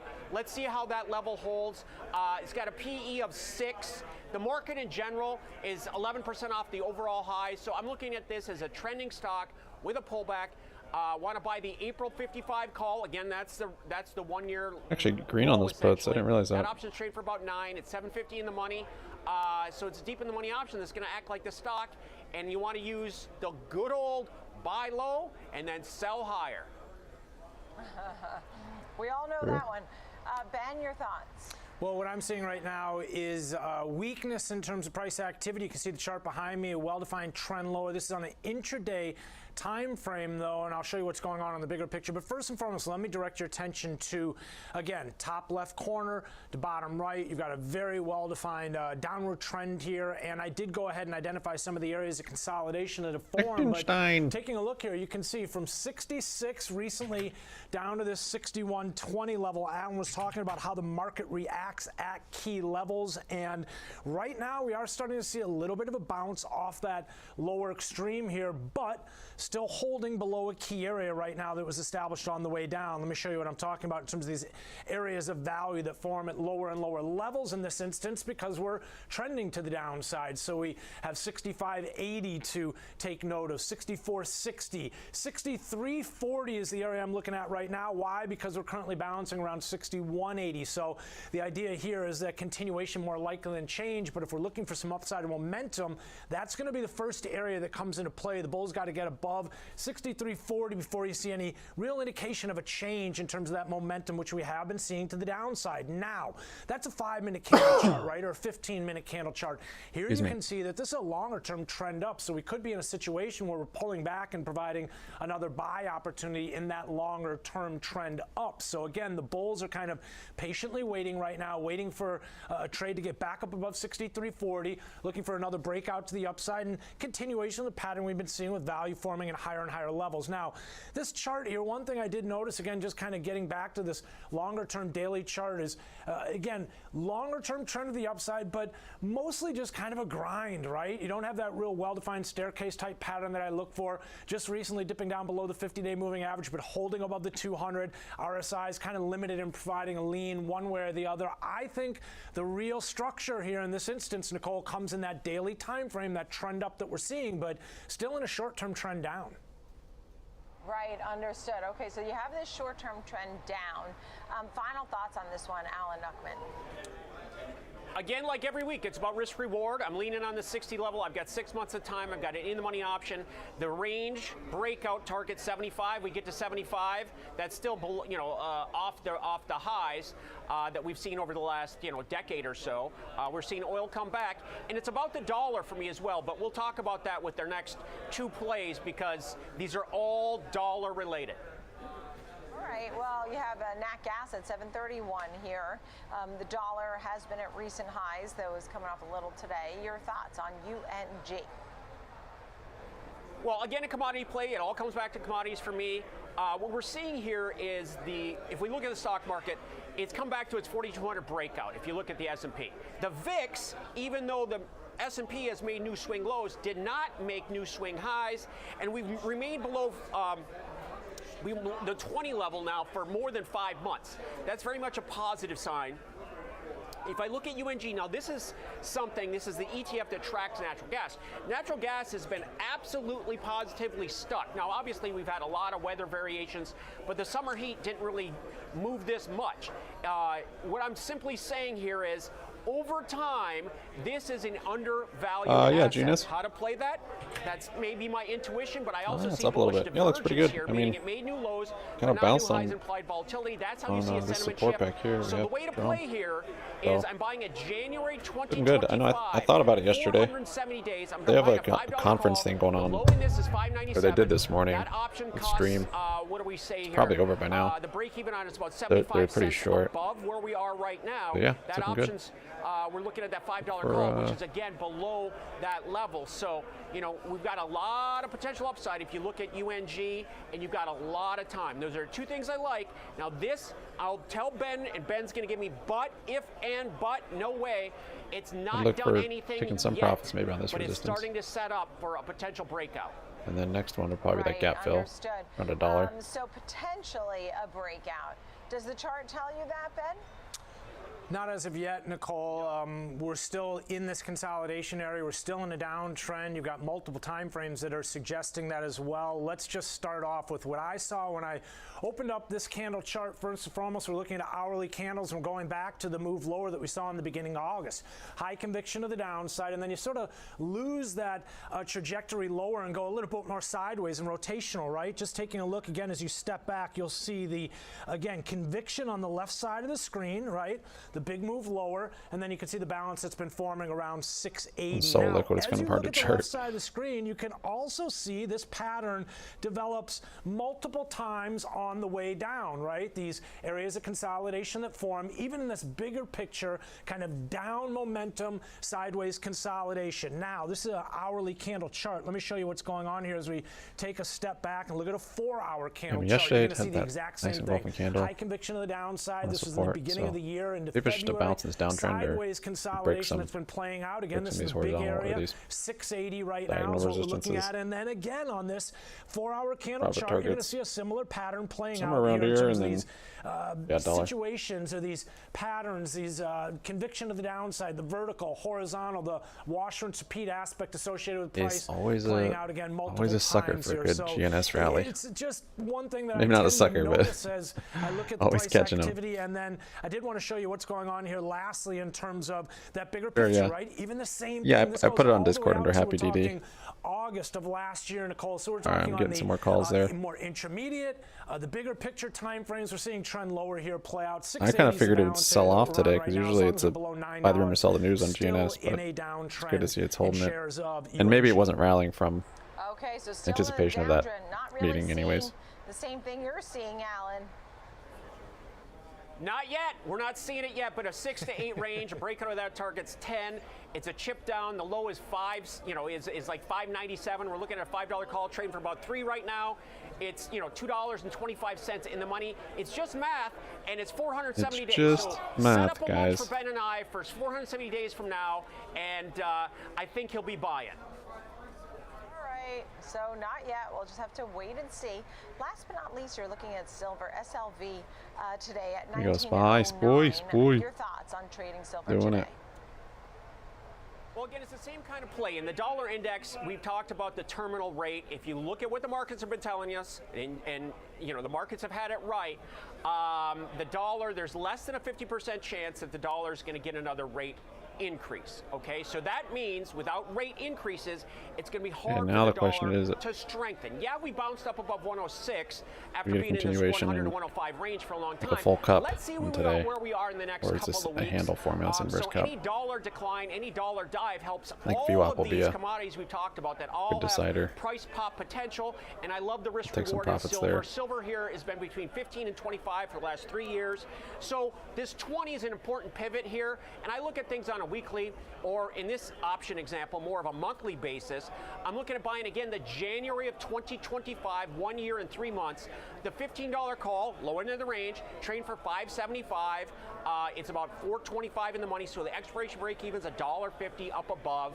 And if it just Look at gets that to the silver. top end of that range between now and January 2025, actually third Friday, that option will double in value. So it's about time, it's about probability, it's about buying deep in the money options that act Is like it this head and stock shoulders, not and be in neckline? position for success. Retesting the And neckline so here. For me, it's about the If that math here, holds. and also the bullish divergence, meaning we made new year lows, but not new highs. 5 minutes to EU in close. the volatility. So the downside strength, AMC back fear above 850, factor back is above not VWAP. there, and I look for a sentiment shift. Okay, waiting for that Coming shift to back happen. down a What do little you think, bit. Ben? Here, Well, when you take a look at Now silver. we're getting to those choppy hours. Alan, Could you take lost time me for this after to you said reverse. This was in a similar setup because it has been. We're still seeing weakness here, coming under pressure, and not necessarily indicating any rejection of this trend to the downside. Almost identical in terms of what we just looked at a minute ago. As far as high conviction to the downside on the left side of your screen, you can see as we broke down from the highs last week, we were up around 21, 22, and how we've basically been sideways since. You can see consolidating. Alan was mentioning the $20 level. I've actually got my eye on, well, take a look at this area. I identified it as, what was it, 1920, I think. You can see on the 15-minute candle chart again. Conviction on the left side of the screen, and then sideways consolidation. And again, much like our last example of UNG, you can see that pattern playing out here. If we were to get our fine-tooth comb out and our, real fine tip pen out, we could identify that pattern playing out multiple times here. Let's take a step away from this 15-minute candle chart. You can see what's going on here. A similar pattern, right? And this goes all the way back to 2011. So Alan might be onto something here in terms of getting out in front of this one, but it's a guessing game if you're trying to play that at this point, because the chart's telling us that the trend's to the downside right now, and there's no indication, no rejection that the working assumption the value continues to form at lower and lower levels and is an invalid one. Still forming balance here right now in this instance around 20. That's a key level Alan was watching. Yeah, so no indication it's going the way you want it to, Alan, and he seems Yes. pretty emphatic, at least at this moment. Final thoughts, Alan Nuckman. Well, my final thoughts is, even though I'm at the exchange, these are anti-trades. These are not trades that you have to watch on a daily basis or worry about what happens tomorrow, next week, next month. These are, a year and 3 months for these last two trades. That's a lot of time. I call them I'm closing some lifestyle calls options. here. I I have the don't right think to be this- long from these extreme lower levels and This could be and these doing the base same points. thing I was I doing have back limited there. risk. I've got plenty of time. I've got math on my side, and I also have that bullish divergence, meaning we made that new low, but see. not new highs. Oh, but we did implied have this. volatility. And so that's when you know that mentally that a lot of these positions are what I call bad enough to buy, because at some point all of these shorts, and everybody has a negative opinion of these, will have to cover their shorts and take some profits, and that can feed it higher. With these smaller moves in these underlying, you get big gains in these limited risk options. Thank you both so much. A great big three today. Alan Yeah, see, Nuckman my of concern is doing the same thing it did bullseye there. option.com, our own Ben Lichtenstein on the charts right there. Good to see you both. Really appreciate it. Coming up next, we're going to spotlight the auto stocks. Lots of news coming in today. And of course, the UAW strike continues. All the details. getting Trading choppy. 360. We'll be right back. You close in 2 minutes. That's what it's setting up for.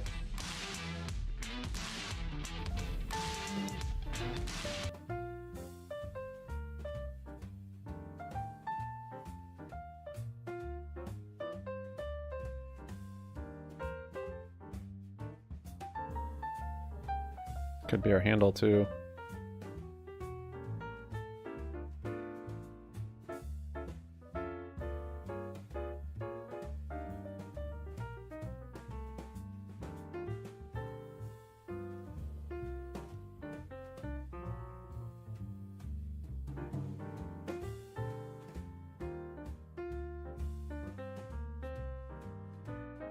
30 seconds. CPU close has looks like the market's getting ready for it.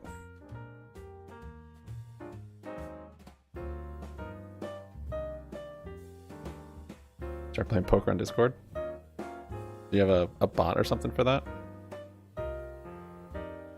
You should add it to our server if you do.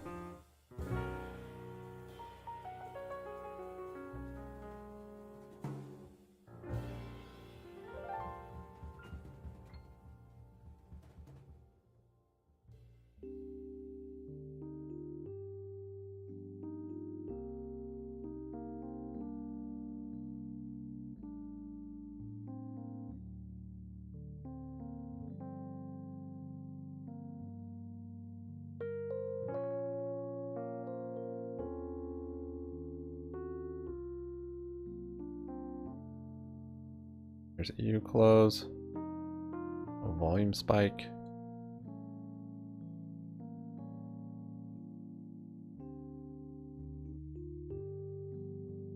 Definitely just looking choppy here. These lows. Look at the VWAP tick up with that volume.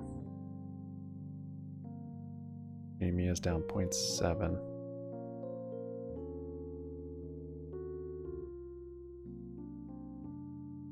UNS maybe making a double top there.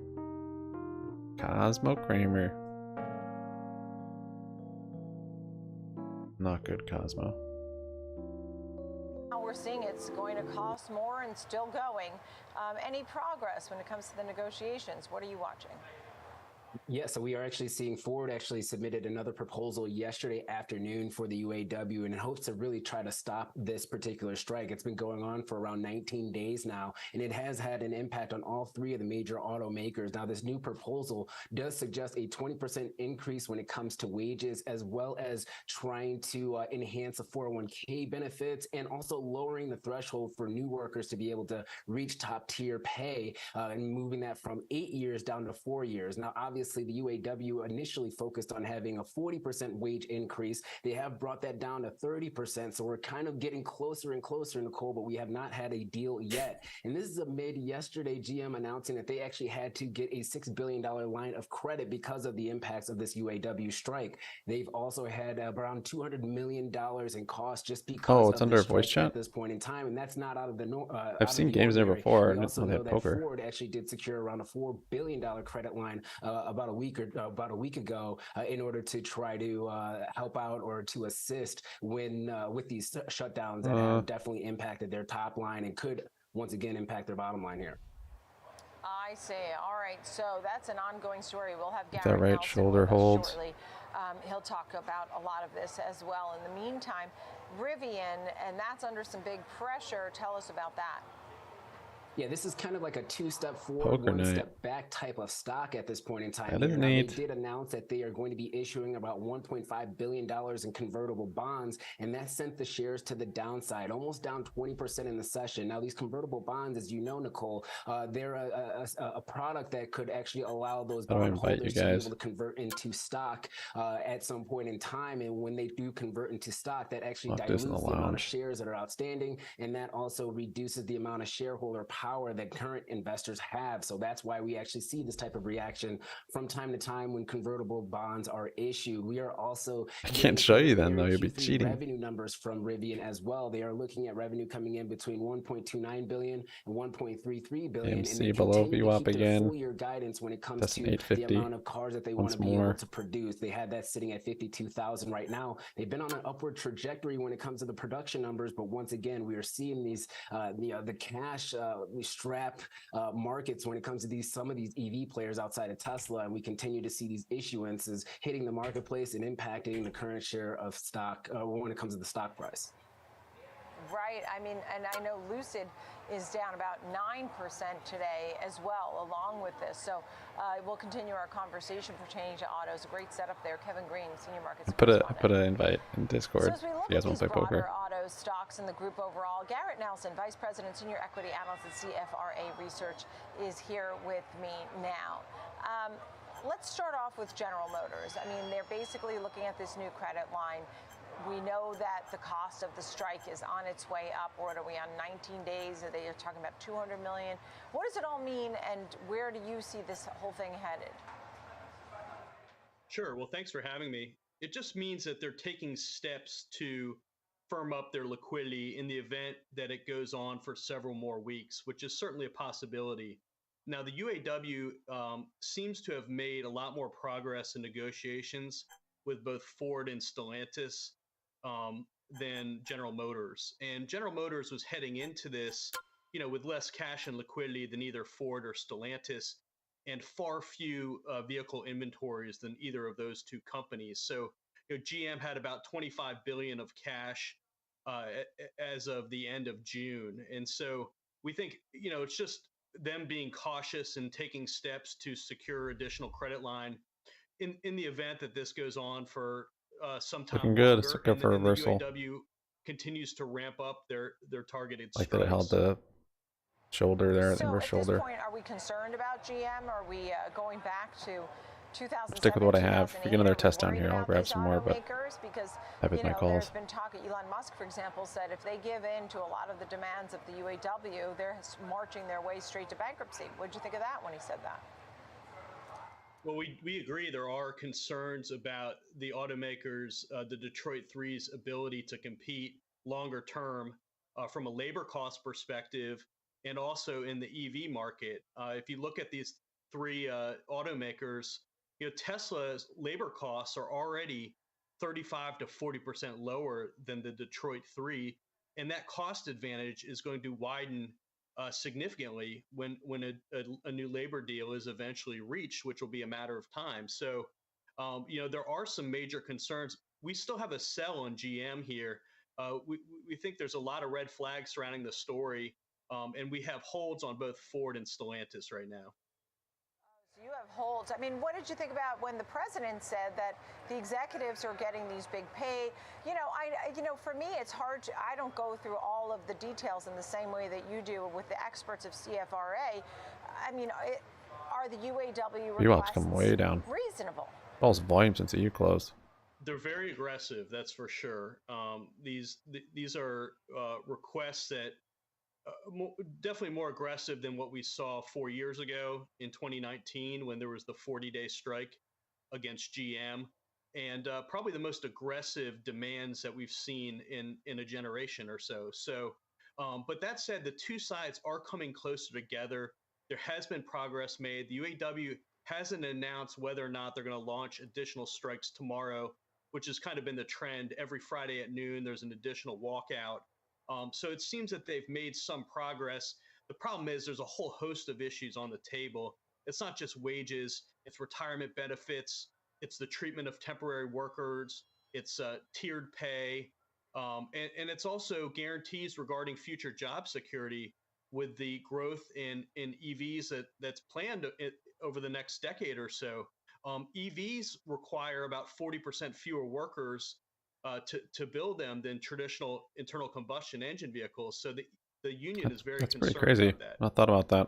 All right, let's try and fire through because there's so many automakers I want to hit you up on. Tesla, you've always seemed to like Tesla. The charging system has been a bright spot now. Hyundai is going to be adopting this Tesla NACS charging system. Are you a fan of Tesla? We are.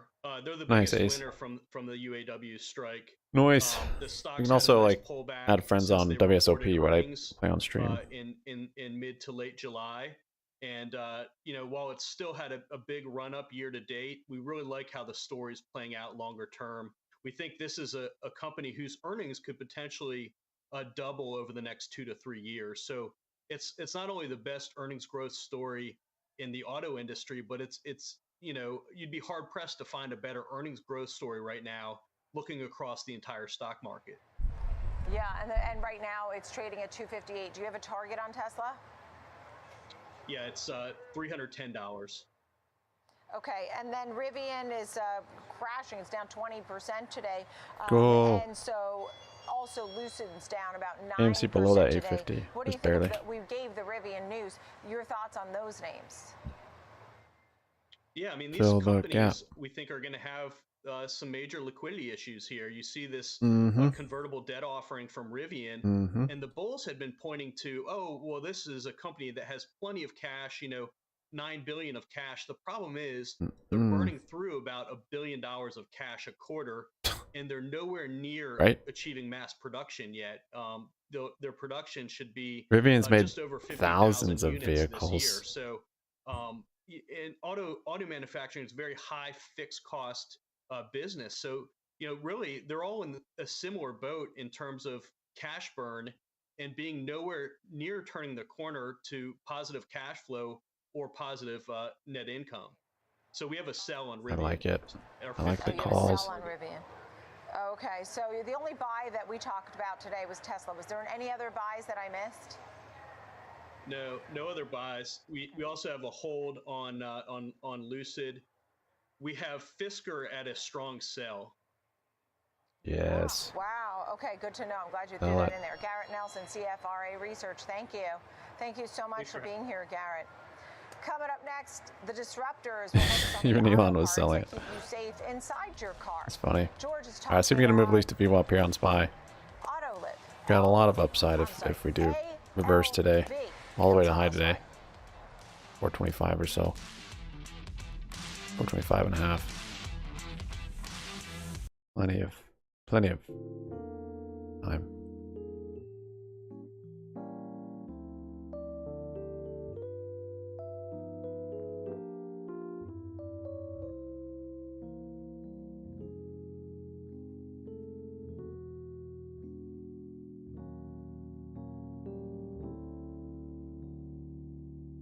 I thought you picked it up at 18. Did you sell that?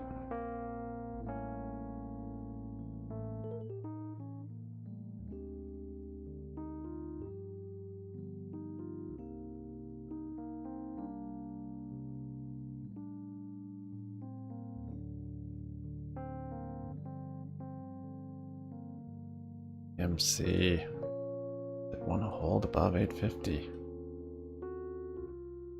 At least it's out of this this wedge to the upside with volume. Slow going though. New catalyst.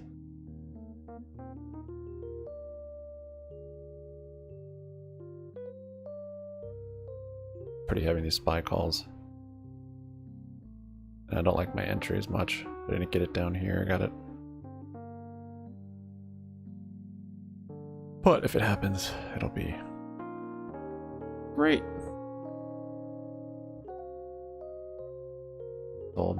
Hey, good way to go though. It's hard to sell when you're down, but that is a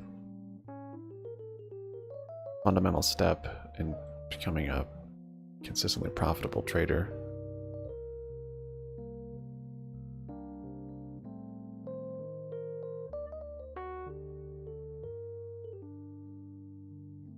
Yeah, I think 12 and a half could be there. I think I could see $10. Depends on what the market does, too.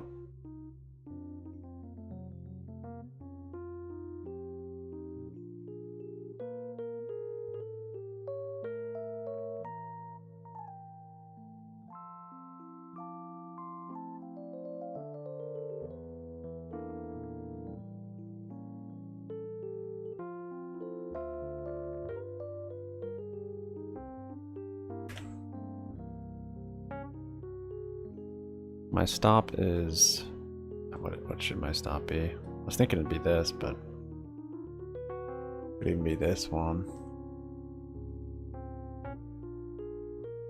So, ideally you want to open up your position as close to your stop. That's what your stop would be.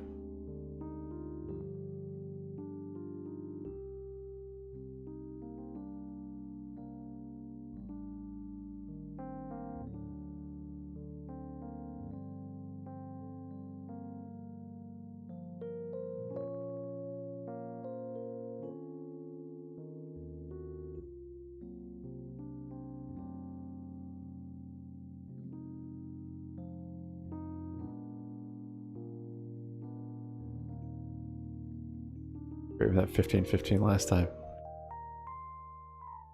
Yeah, and then you went and bought it at 18.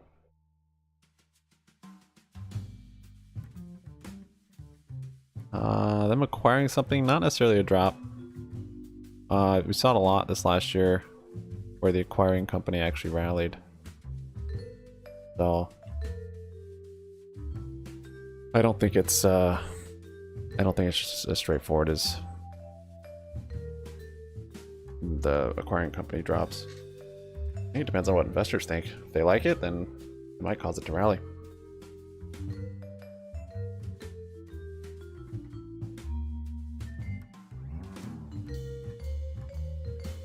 Okay, let's see if that holds.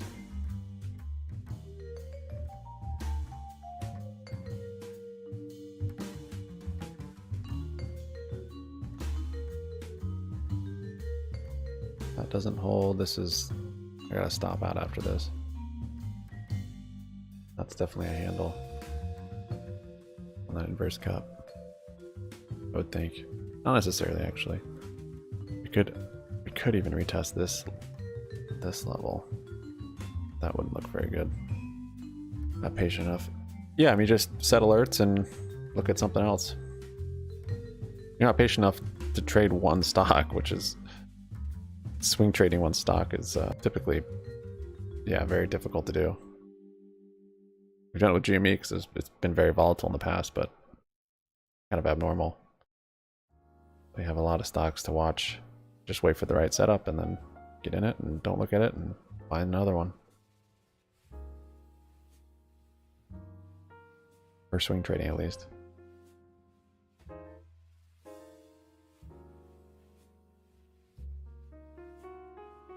But yes, you just define the stock market where the wealth gets transferred from the impatient to the patient. Nice bounce on that channel.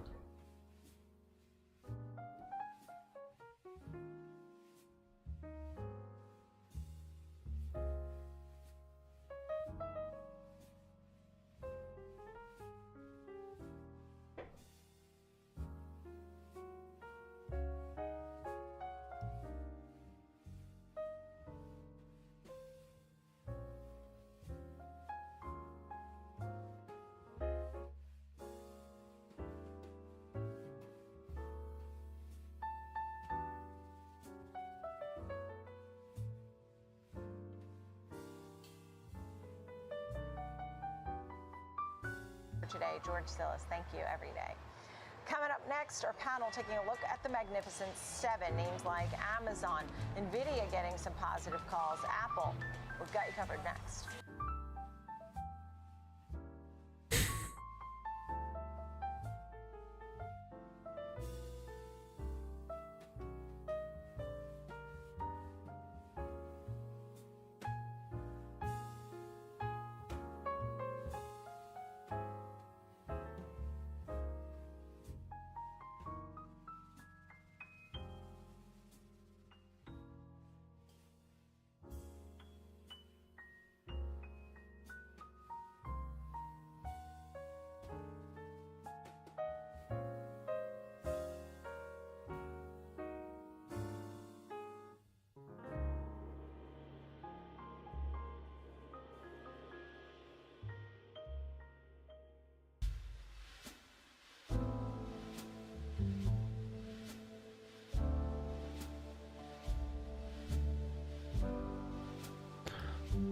I traded IEP.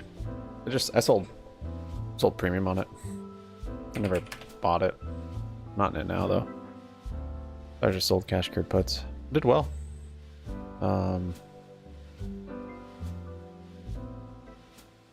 Might sell some more premium on it if the premiums get up there again.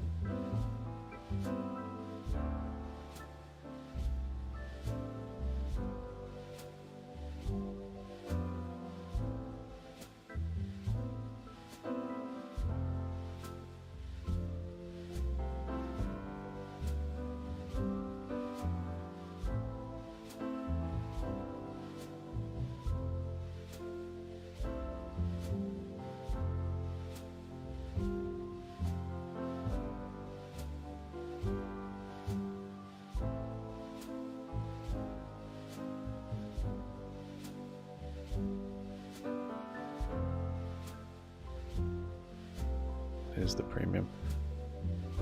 Yeah, it's premium back down, so it's not great for farming theta. It's probably like it, almost like it was before the big drop. The big drop just gave tons of premium on those contracts, so really nice for the farm. If it has another big sell-off, maybe I'll have to break through that 1725 serious flushing, but that probably won't come without significant news again.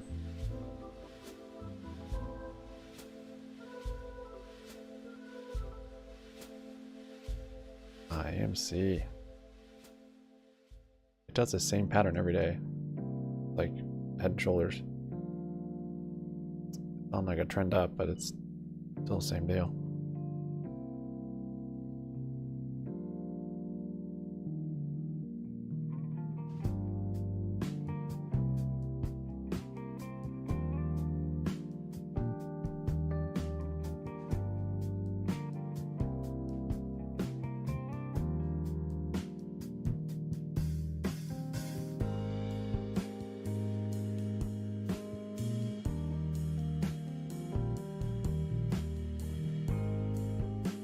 I don't know much about it, Ace. Have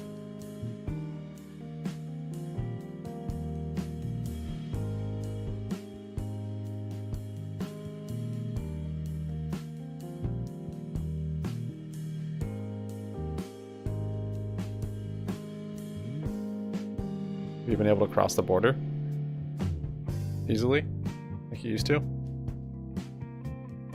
Nice little bounce on SPY.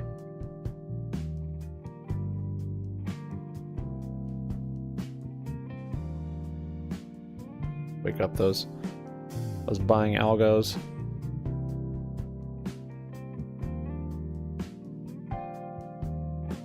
AMC coming back down a little bit, almost red.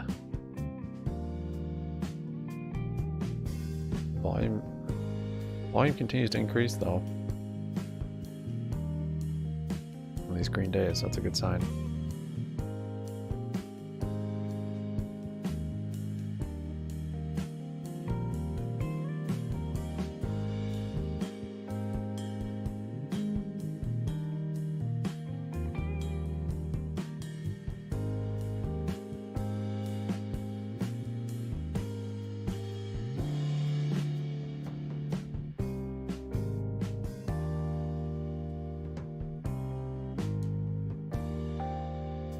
Did I repeat like yesterday, or I was too quickly calling the reversal up here? I was even saying it as this was happening, like it takes time to taper and round bottom, and we never even got that. We just got a break of that first initial tighter channel, but there was a larger channel and a bigger liquidity build for the bears that I didn't see. Now, I believe we have had tapering down here in the bottoming, so much different situation. A lot of liquidity being built as well. Plenty up here. With bulls to use and move on up. Here we go!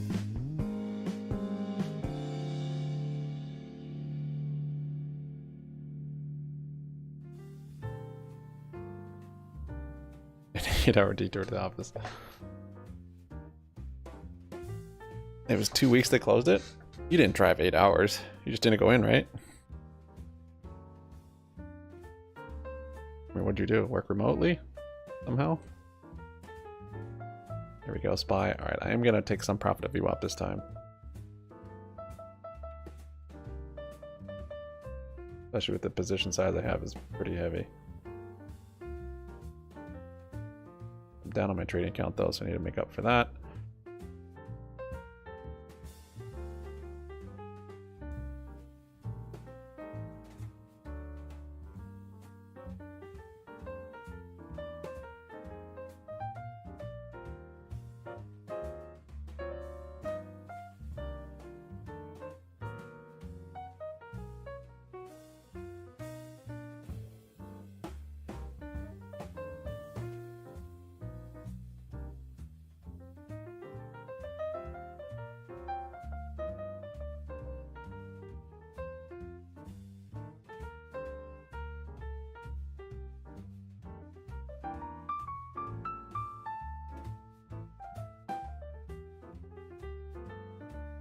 Oh, you just stayed in the US? That's smart.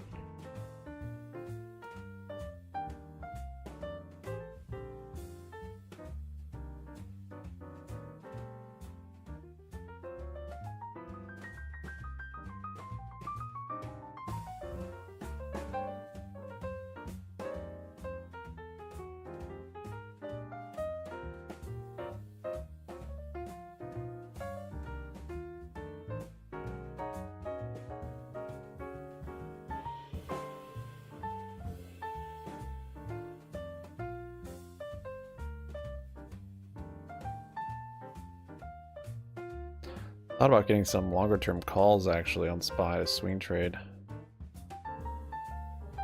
Would be the time. I think I might actually. Yes. Today would be the day. Let's see.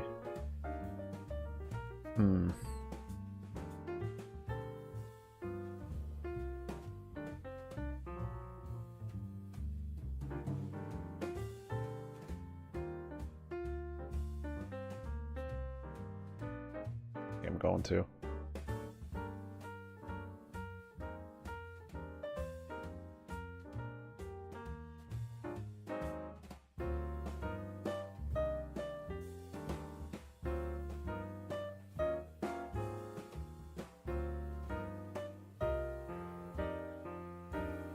I still have a couple puts for January.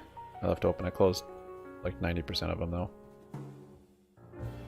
I think I'd want like probably December, maybe even January.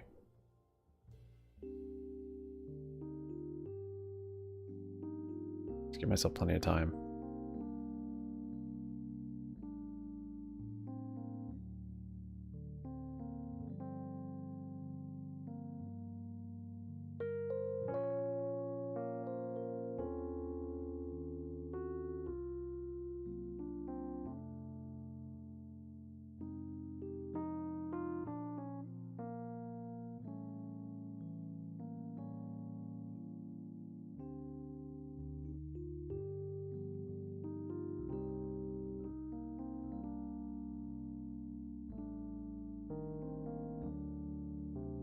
It's maybe a little greedy though. I think we're still in a downtrend. I just think we'll have a pretty good rally.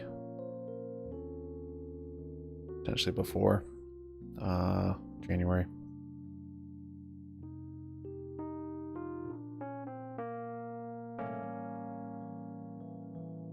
I'm not going to. I won't. I'll just try and grab puts at the top. A little reject there on SPY.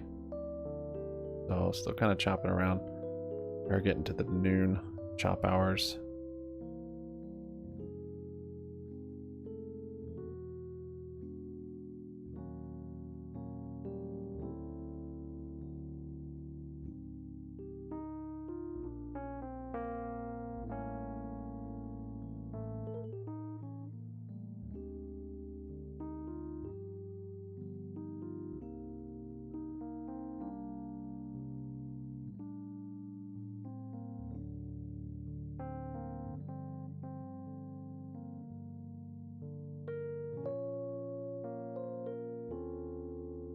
The ego on you.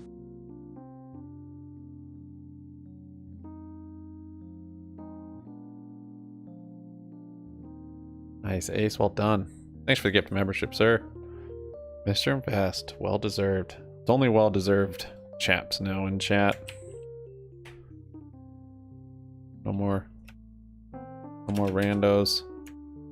The ego on you. Appreciate the gifted membership. Mr. Invest. You are part of the happy crew. You can come thank Ace. Chat. SPY kind of breaking that level a little bit there. Thanks, Ace.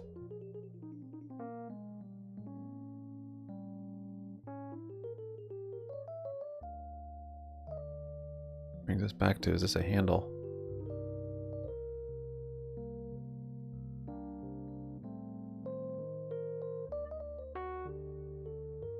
Try not to be too quick to decide since it is middle of the day chop.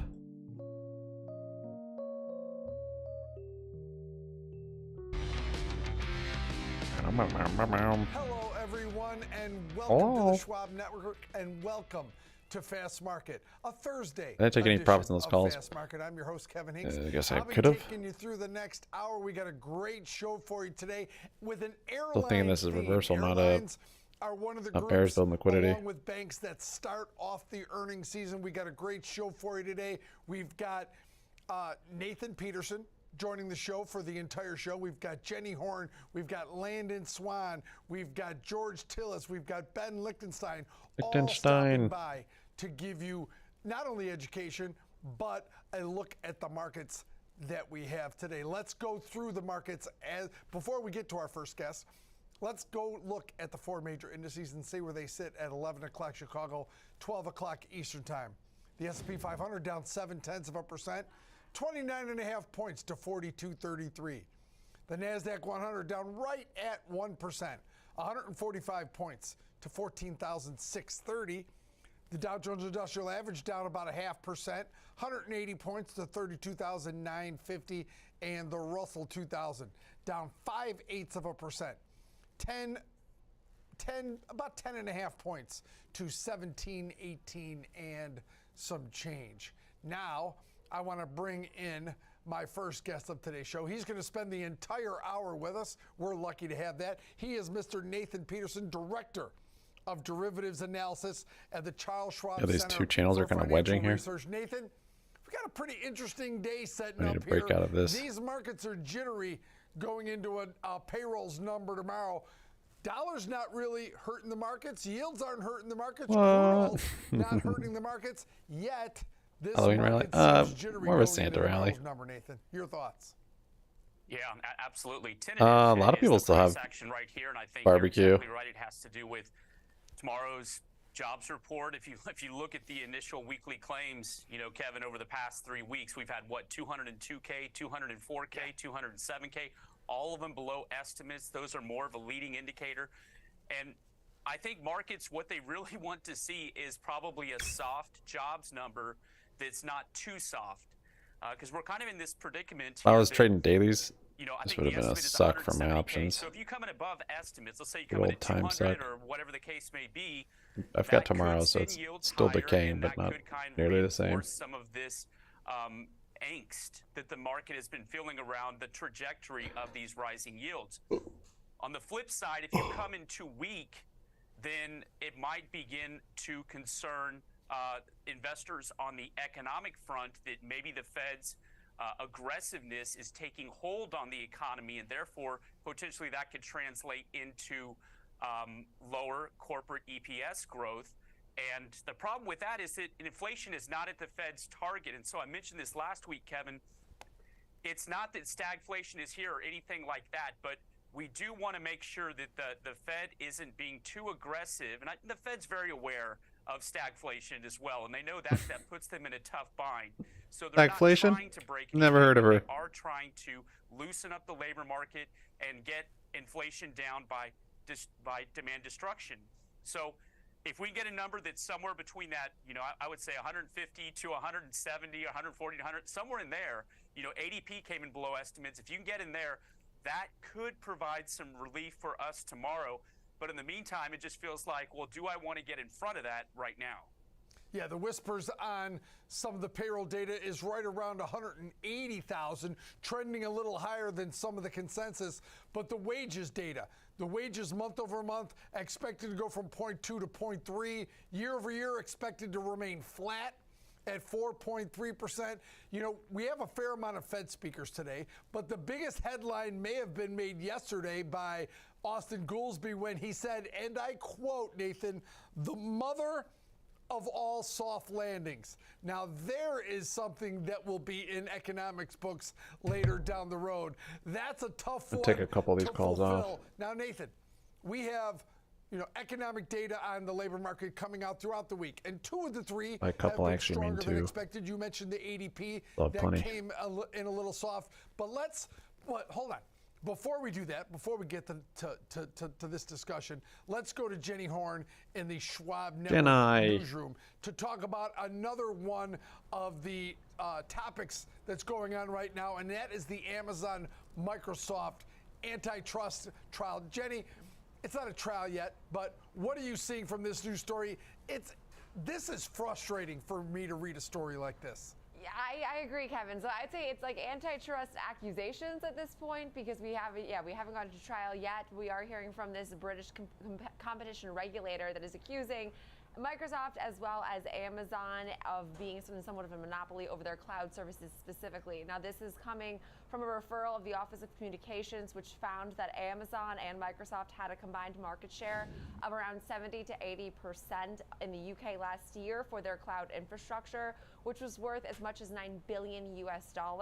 While there is competition between these cloud providers in attracting new customers, the report found it's hard for customers to switch using these multiple suppliers. In particular, this is from Ofcom, who did say they were concerned about some of these fees, which charges customers these payments to then transfer out data out of each cloud. And they said that that is a lack of portability if you're wanting to switch clouds and committing to spend discounts that are structured to use a single provider. So basically, you're fiscally incentivized to use one provider and to not go back and forth among cloud providers, was what the report said. In a statement, though, Amazon did say the regulator has a fundamental misconception on how the IT sector functions, saying only a small percentage of IT spend is in the cloud and customers can meet their IT needs from any combination of on-premise hardware and software, managed or co-location services. Beyond broke below there, that's ugly. Services, which they Down added 4%. they do not charge separate fees for switching data from one provider to another. So they actually basically said that was completely incorrect, which I find fascinating, that some of the basis and the strongest basis of this argument from Ofcom is basically being refuted now by Amazon. Microsoft has not responded yet for a comment, but Alphabet has been one of the biggest challengers in the UK with a share of around 5 to 10%. To me, again, it almost sounds like a company wronged. I believe we were discussing the way that right now Alphabet is on trial for its monopoly over the search engine world. We had Microsoft CEO actually coming out and saying that it's become a verb. You wake up every day, you immediately go to Google as part of your morning routine. That's interesting to me, the fact that you could have Microsoft's head saying that about Google. To me, it sounds like the best free advertising I've ever heard, but no doubt about it, we're seeing this increased scrutiny on antitrust, it seems like, this fall. This has been a theme. Amazon, also closer to home, has been accused of a monopoly on its retail business from the FTC. So we'll have to see how this plays out, Kevin. And Nathan, I honestly, not to say that I don't give this credence, because I think that regulatory issues are important, but it seems like it's not the first time these companies have dealt with these Jack in there again. and they always manage to Might get back into some more calls if we bounce on the bottom of that wedge. If you did a Google search on antitrust regulators going after mega cap tech over the past 12 months, I mean, you get a lot of search results there. I mean, they've just been piling on, and it seems with increased intensity. Maybe just what I closed out. Because of their size, they're just getting so big that you begin to move or breach into that monopolistic, oligopolistic type of territory. So how it usually resolves, and we don't really see a lot of reaction within the stock price, is they pay a fine, or occasionally they'll do some kind of concession, like I think Microsoft said in August they were going to unbundle Teams from their Office suite, for example. Do you get a sense that this cloud news is just another one of these kind of antitrust regulators that are going after them that'll typically result in one of those fines, or does this have more significance? Because cloud is one of those big growth areas that helps the valuation on mega cap tech. Yeah, that's a really good point, Nathan. And I will say that, I mean, anecdotally, I don't think that this will have a major impact. And I think because I follow the numbers, I've been following AWS for several quarters now, and it's actually shrinking as far as its growth goes. So if this was an area of Amazon's business that was continuing to see, I mean, really stellar levels of growth, 30, 50% in its heyday every single quarter, you could make the argument, sure, it has monopoly on the cloud market. But every quarter now we've seen AWS growth start to normalize and start to shrink, which to me says things are regulating out and competition is playing out as it should, that Microsoft has its hand in the space, Oracle, IBM, I mean, Alphabet, of course, as well. So again, to me, the numbers speak for themselves. The fact that this area of Amazon's business is becoming less profitable, normalizing as far as growth metrics goes, to me is the case in point. Same with Amazon's actual retail business. When we look at the monopoly that is all things e-commerce, their retail business is making less and less profits every quarter, which again I think will be their defense argument. So I think going up against these regulatory bodies seems concerning from a shareholder perspective, but Amazon, the numbers speak for themselves, I think. Yeah, Jenny, what a crazy turn of events here. You've got the Microsoft CEO testifying against Google Alphabet. You've got basically a competition where Amazon, Microsoft, Google Alphabet, Oracle are all competing in business. That doesn't sound like a monopoly. It doesn't sound like there's not competition. Very choppy here. You know, what did we learn You're an uptrend, from but it's Spotify? choppy. Spotify taught us that Got a nice inverse head and shoulders down iTunes, here. Apple Break of the Music neckline dominated music, and into now the what chop happened? hours. Spotify came out better, and now they dominate music. So whoever wants to dominate this or get better, just be better. How about that? How about that as a solution to this? Be better. I totally See if we get some volume. All right, Jenny Horn, Break thanks of for this coming channel. on as always. Great discussion on Microsoft and Amazon and the craziness around this regulation. Have a great day, Jen. All right, Nathan, back to our discussion. You know, we could do a whole show There you go. on that topic that we just talked about, but we've got a market down, about 0.6%, up slightly from when the show started. What are you looking at? What is Nathan Peterson, what is the Schwab Center for Research looking at as we go into this #1 data point of the month tomorrow, Nathan? Happy birthday. Well, Thanks, Maui. Appreciate the dono, man. Is that real? What in the world? Generally, they might have more of a longer-term collectively perspective. Let's get nuts. Let's get nuts. Thanks, Mal. I appreciate it, man. The shorter-term trading perspective, and with Hey, it's my birthday every day if you're dropping 25s like that. After the charts, I'm looking at that in terms of near-term price action. So normally, Kevin, you know this. You've had Appreciate me it, on the Maui. show. When I get on here, I am looking at the charts. I'm Oh, typically today's your looking at the birthday. catalyst. So Nice. on the bullish side, I think I remember that. Did you say that yesterday? We were below Happy the birthday. 30 RSI heading into yesterday's Happy birthday, bounce. Maui. That's the good news. Well done. We've got Well done. earnings coming up. Maybe you could get some type of a near-term I mean, optimism. how old are you but turning? Even before we get to the results, that earnings are going to help justify the bullish thesis. We've got bullish seasonality coming as we get to the back half of October. Look at that will be VWAP. coming up. But near term, we've got to keep it. It's going to be all about yields. On a couple And here. you know this, Kevin, and that's going to be the case. So therefore, if it's going to be all about yields, Thing just ripped through that channel. Channel break. What are yields VWAP. sensitive to? It's the economic data. So we have non-farm payrolls. We've got CPI and PPI next week. Those will be market movers. Technically, though, on the S&P here, we got to watch out for that 200 SMA, which is around 4,200. And there's also a Fibonacci retracement level. No, not Maui's birthday?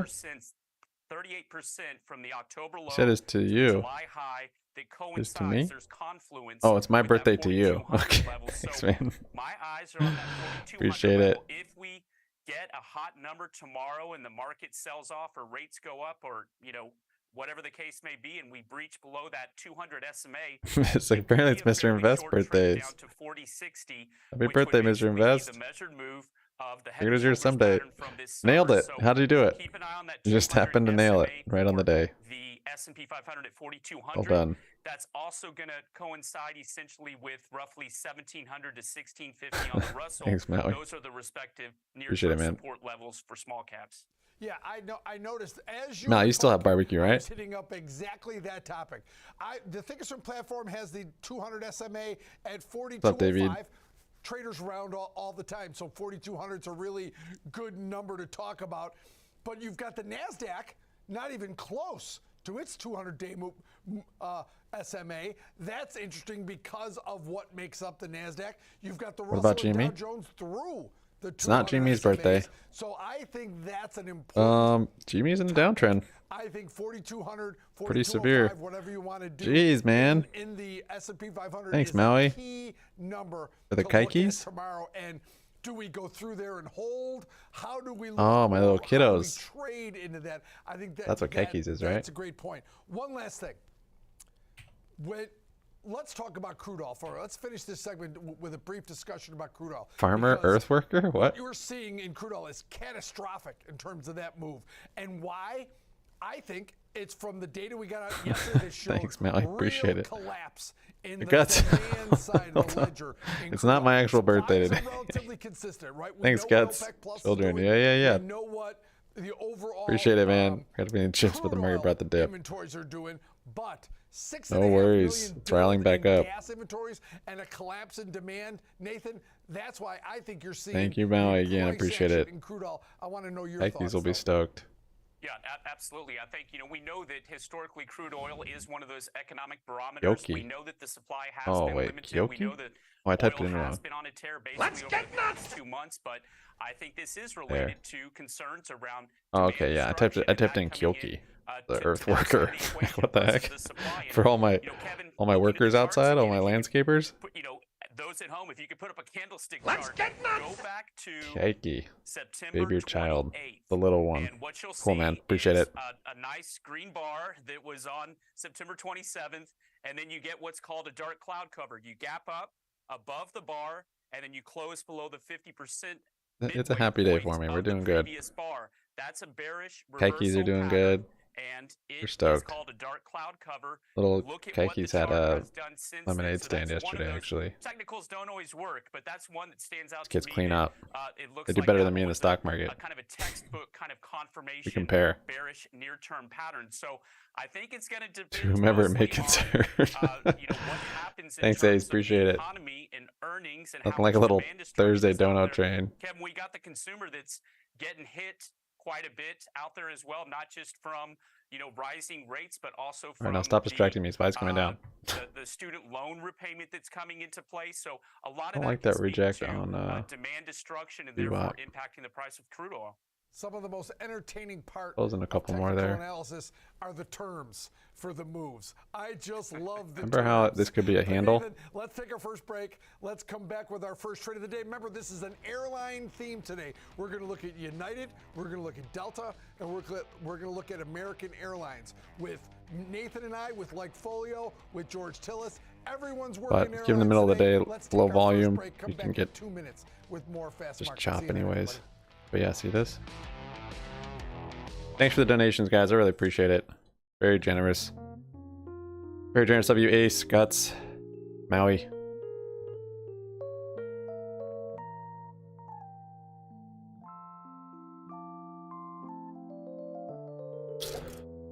That's awesome.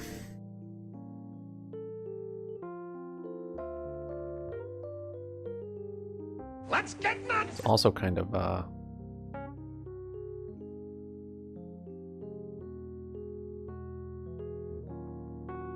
got all this liquidity here for this shoulder over here above VWAP. So could kind of reject that for a little bit. The bulls can grab that, then we should be able to keep heading back up. Back up to probably the highs of the day, making a full cup. Can't get shaken at all my calls on the way up. Dang, already sold 4. 4? Yeah, I sold 4 already.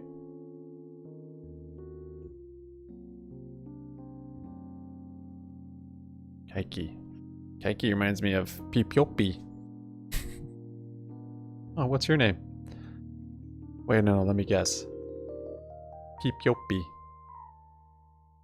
That's a fantastic movie.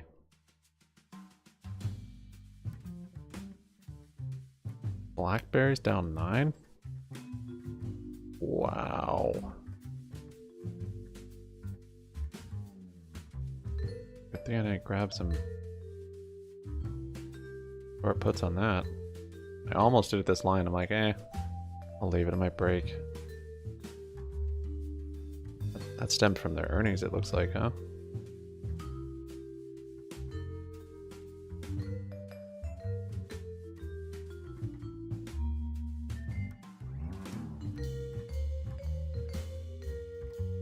What the heck? Yeah, why do they have such a crazy market cap?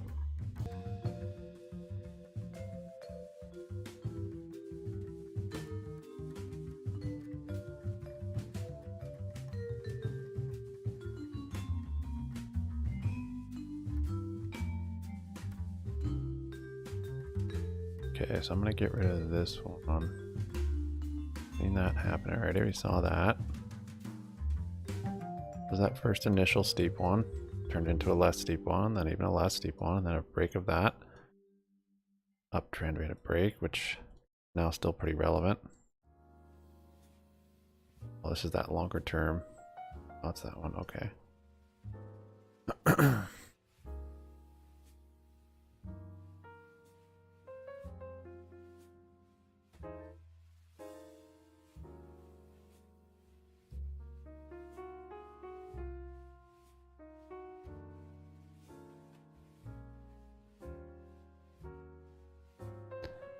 Let's see if we can find some of these bull controlling algos.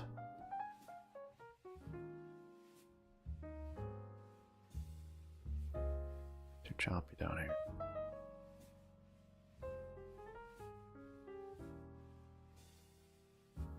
Pay $500 for it. Hop up. What's up, Hugh?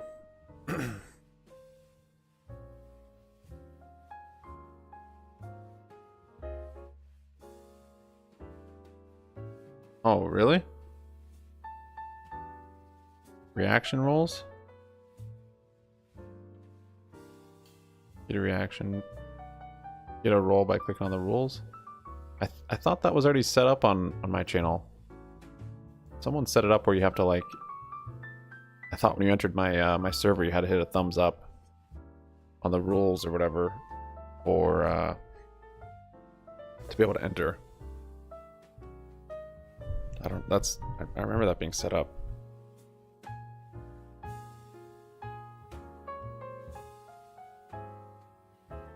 But I guess I haven't tested it. I think it's set up. That sounds crazy, that bot you have, Ace. It doesn't even need a whole lot of like voice data to do it. That's like scary. 12:21.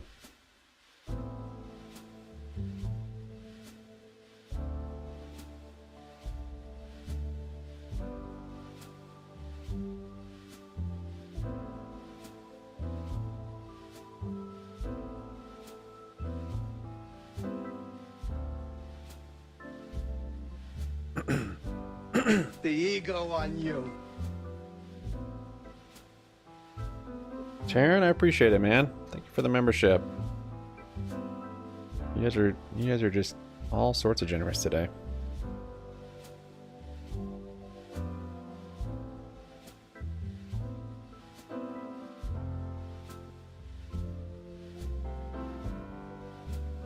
You guys are on Discord too, and you're a member. You can DM me, and I'll give you the Happy Crew roll. Come chat with me on YouTube stream.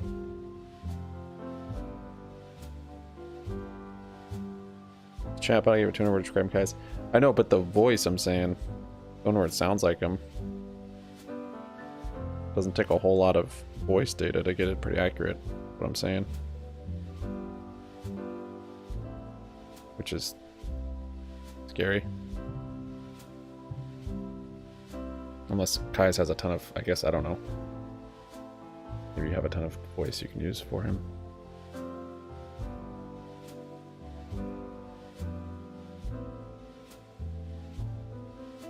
Takes through Sukov's trash can.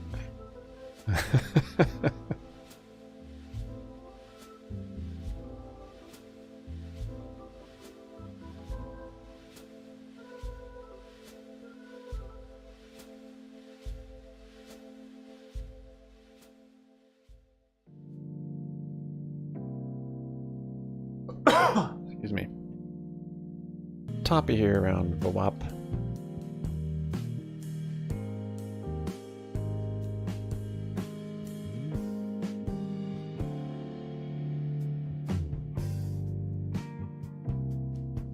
Five minutes of voice, that's not bad. That's crazy.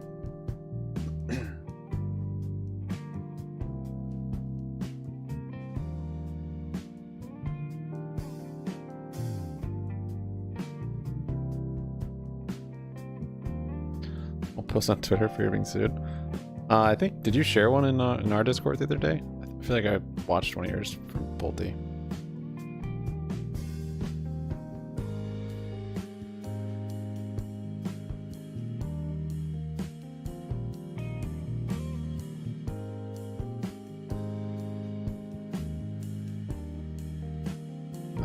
That's just crazy. You think about just the judicial system and how that's going to work with. Wow.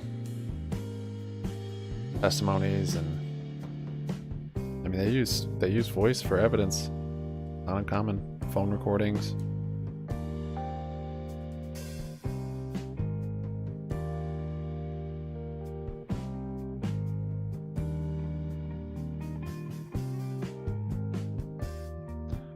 Alright, it's time for the little WSOP. I'll let these calls marinate in their profits. Might set a stop. I probably should. I'll set a stop on the rest at break even. Should be able to catch it. Probably be down here somewhere for break even. Actually, not that far away.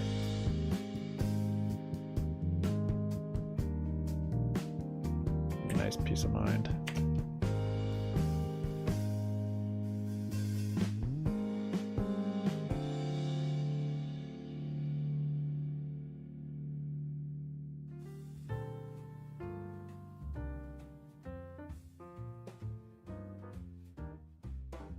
Jeez, Maui. Thanks, man. 45 years ago today, my Sam was overseas serving in the military. I received a call. My 20-year-old brother Tony was robbed and murdered. October 5th has always been a heavy heart day. Wow. You and chat make it a better day. Thank you, Maui. Appreciate it, man. That's crazy.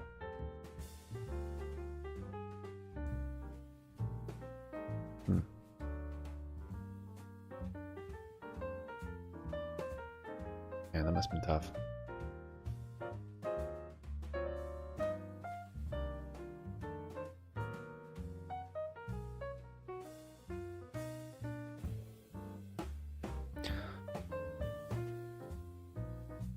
Thanks for the support, man. I appreciate it, man.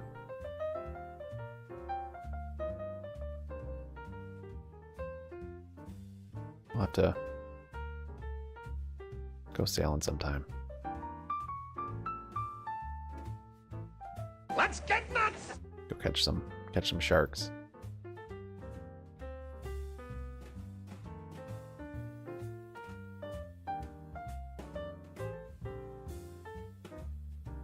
Well, Tony will always be remembered.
Thank you, Mally. I'm honored, man.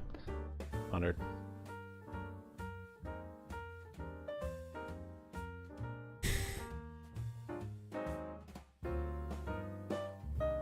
Up to big old parody yeah, I saw that one, Ace. I saw that on the Discord.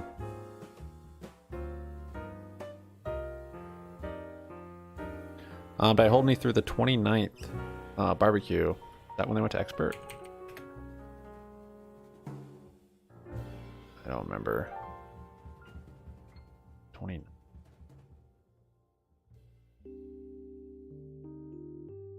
I don't know. Can't remember. Buy ripping up there. Let's see. I think maybe.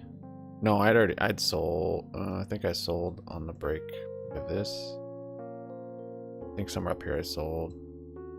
That was the last time I owned it. I didn't get back in yet. I hadn't. I don't believe. That's a very specific question. Why are you asking?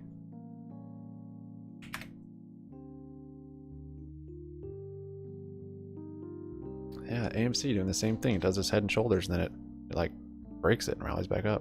Back above VWAP for AMC, above 850. You're saying Taylor Swift?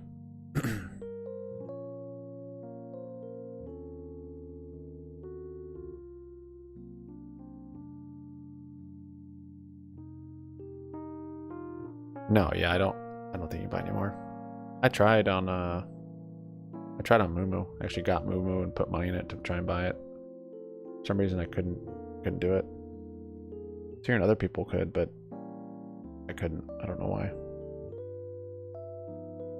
Once it got to like 7, 8 cents, I wanted it. And I was getting more bullish actually. Just more stuff coming out and stuff that seemed a little more likely you're gonna get equity in another company. You still hold it, Hugh? How much do you hold, Ace? I know you got some.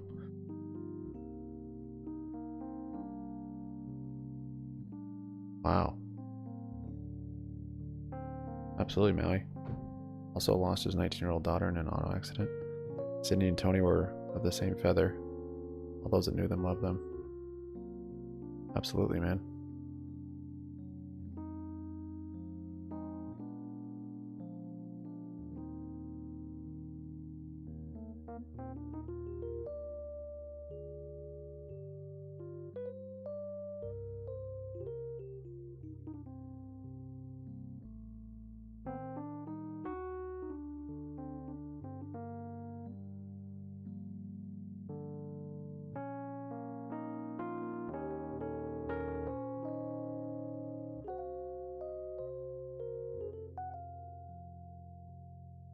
Man. Had a lot of life, Maui.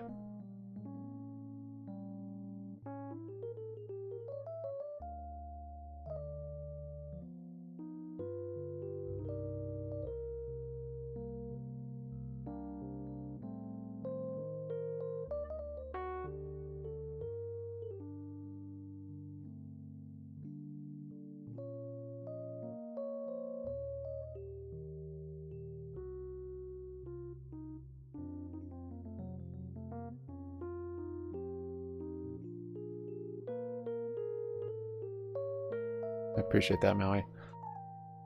Yeah, I'd put them on more. I just, I appreciate the privacy. So, oftentimes I mute when kids are around. Even the little guy now, he's talking so much. You can hear him sometimes. You can hear me when I'm quiet because he's napping.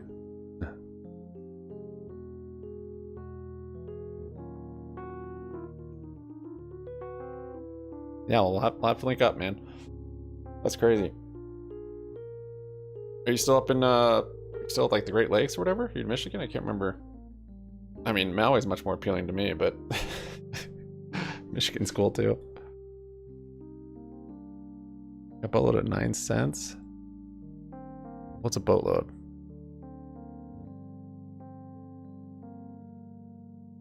$1,000 was halted, canceled. Yeah. Looking at the chart, it doesn't look like it was after that day, but I wasn't planning on buying back in. I wasn't planning on it, even with the good-looking TA. Just complete seemed too risky still. And then once I went to expert, I don't know, it's a couple PP shows later, and I'm like, well, there might be something to this. I'd go back and forth. But I mean, towards the end, I was kind of just trading it. So if something good happened while I happened to have a long position, then great. I wasn't like just buying, holding for the inevitable. However, yeah, like I said, once I went to expert and I don't know, a couple different things, it was like more compelling arguments. And the price actually itself. I mean, I was like, well, if it is going to do something, I can get quite a bit at 7 or 8 cents. So yeah, but yeah, I missed the window. So like I said, I'm just gonna live off all your guys' donos, all you that hold tons of barbecue. I'm fine with that. There's no problem. You can just keep me locked here in my YouTube stream forever. Ohio, Maui, Catalina, and Key West. Oh wow, listen to those spots. Oh, is that where you're on the Great Lakes, Ohio? What is it? Is it Superior? Catalina. Like California, Catalina? Key West. Right, the spots. Waterman for sure.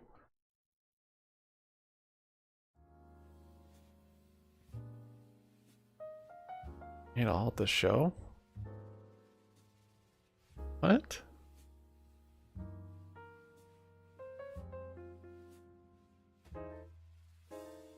A family member not wearing something? That's why I watched that stream. That's weird. I didn't see any halts.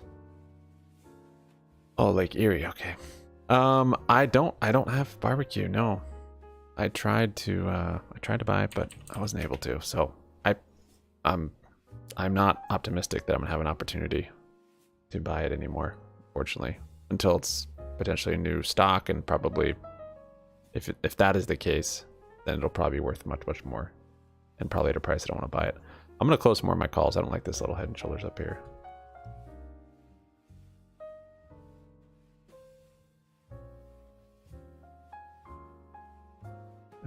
Nothing's really changed though. We're just building up that liquidity for that right shoulder, potentially. Gotta get some more, need some more lines, more guardrails, more bumpers.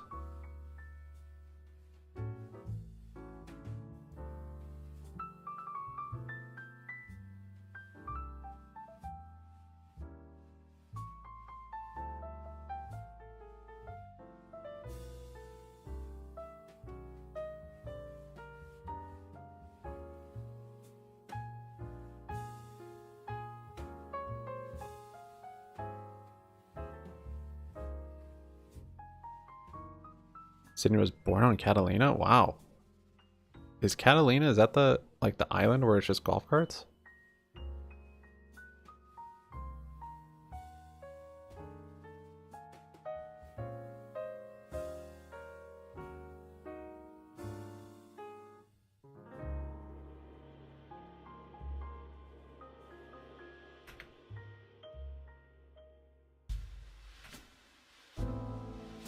I didn't even see. We're back over 850.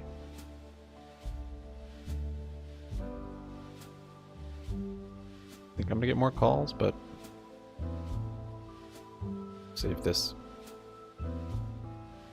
is what the bulls are using for liquidity, this pattern.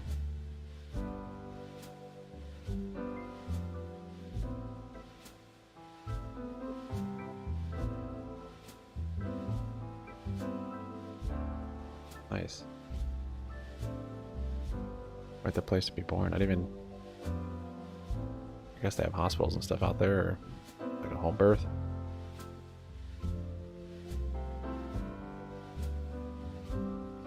I've never been there, I've just heard about it. For some reason I assume there's like it's like a deserted island with golf carts, but I've seen pictures, it's like a city, right? But let's see. How big of a city? Oh, okay.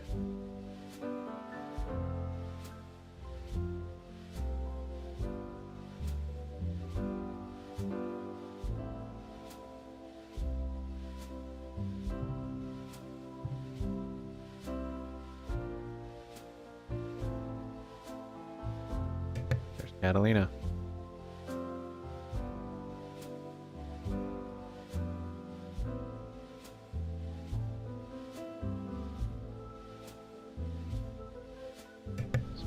down here a little bit.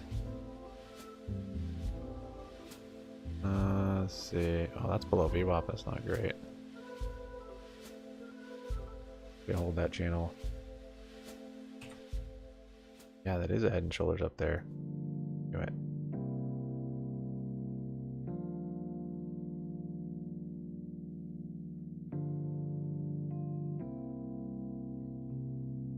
Fidelity. I have to.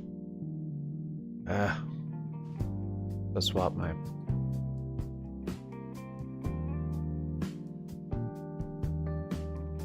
trying to get out of these. Bounce.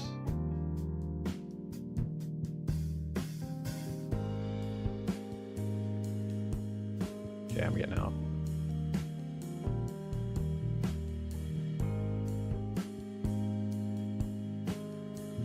Got us some. We'll see. We could still be trending up. I just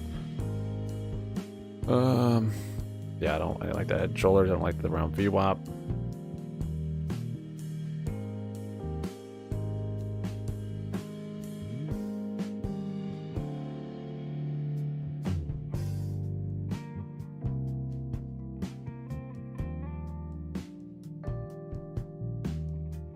And I'll leave a couple for my stop.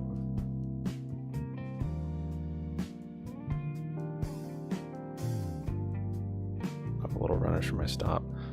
We could just chop around here for a while.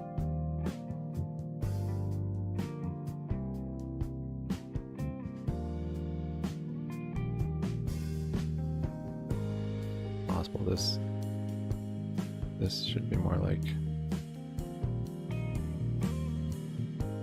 that. Go to that closer. Whoops. I'll get some more if we pop up above that channel. Given it is like the middle of the day though.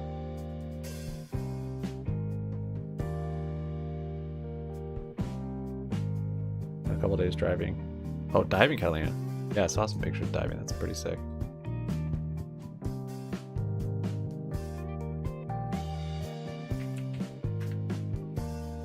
Dive in the kelp.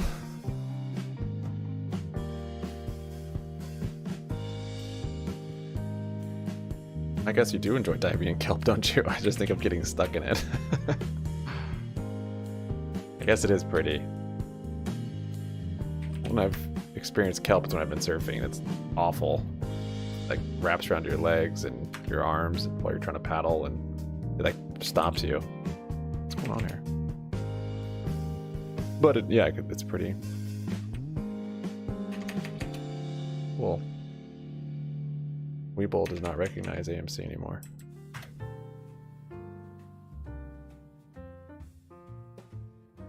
Still have a head and shoulders up there though. Yeah, I'll leave the last couple.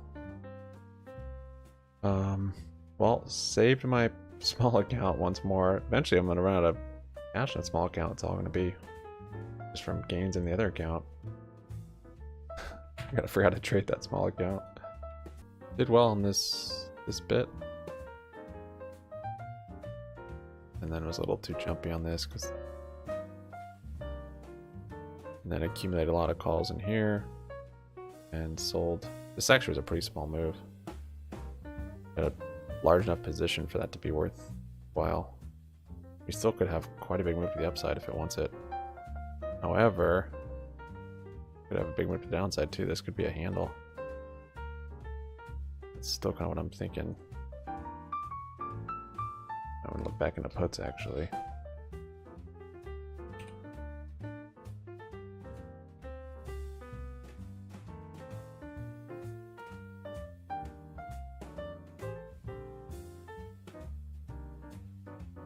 Got that head and shoulders up there.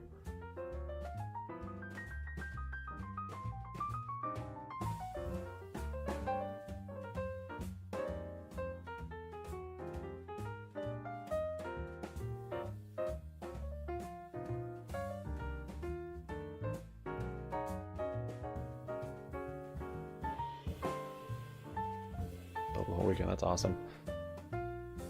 I'm too scared of water to go diving.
Well, thank you guys for the support today.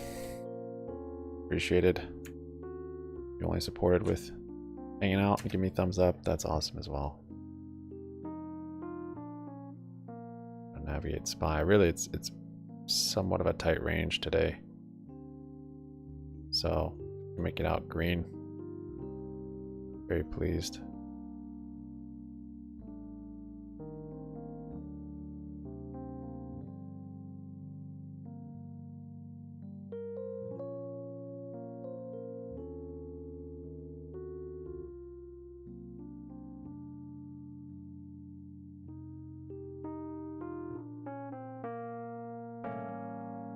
Just how yesterday was this same sort of large channel to the upside.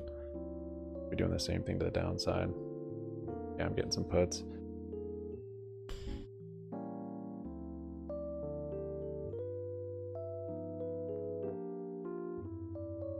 We got them on the head and shoulders, but it's still near VWAP, still choppy. A little more confirmation. I think breaking this is a pretty good confirmation. Head and shoulders there. That midday chop could still be plaguing us.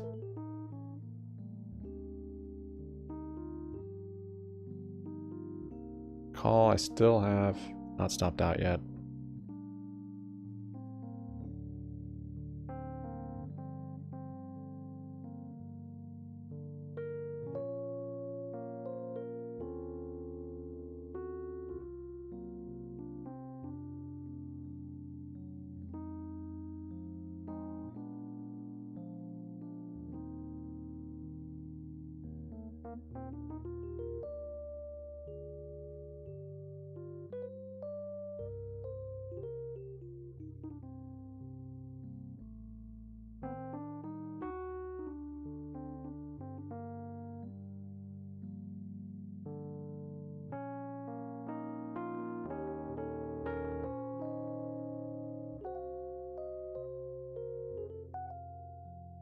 Gee, let me think. Gee.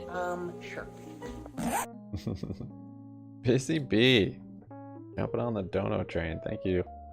Appreciate it, Busy Bee. Gee, let me think. Sure. Anyone relatively new is like thinks I have some sort of fascination with Ace Ventura. You did that, Ace.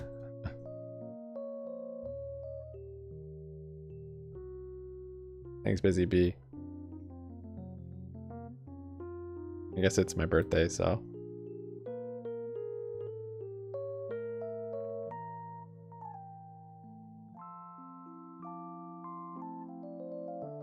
Oh, that all started with Maui. Remembering Maui's daughter and brother. His brother lost today, 40 years ago. So.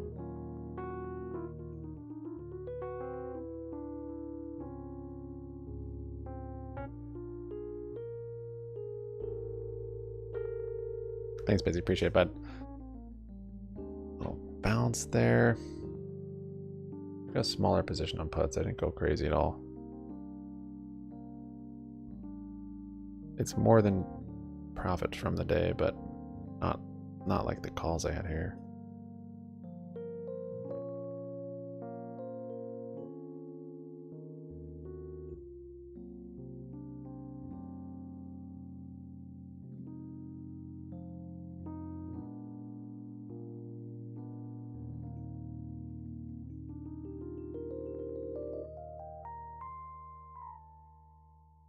Minutes to 1. Good. Weeble's not recognizing AMC again.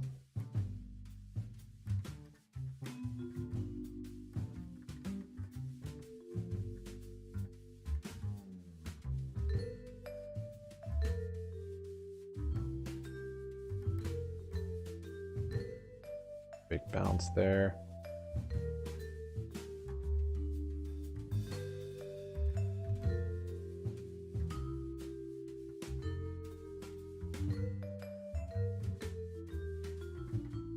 It's still validated, but again, middle of the day chop. Could even see push back up to kind of this right shoulder over here. Maybe VWAP potentially.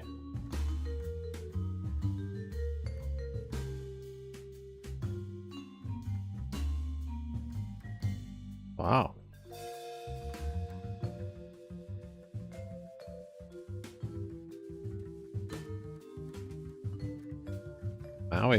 Maui known around those parts.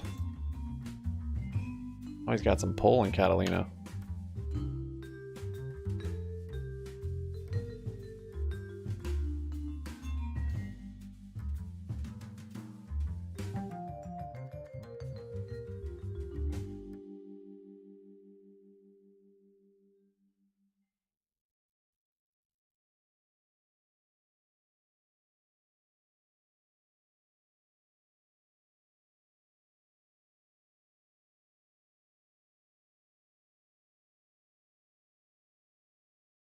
Labor, you have the dollar, you have a lot of headwinds for the airlines, but at the same time, prices are still relatively firm. And I think that's important here because that's what you want to see. You also want to have see kind lower of volumes and higher this prices channel. because of the inelasticity of demand that the airlines are really offering consumers, which is less choice.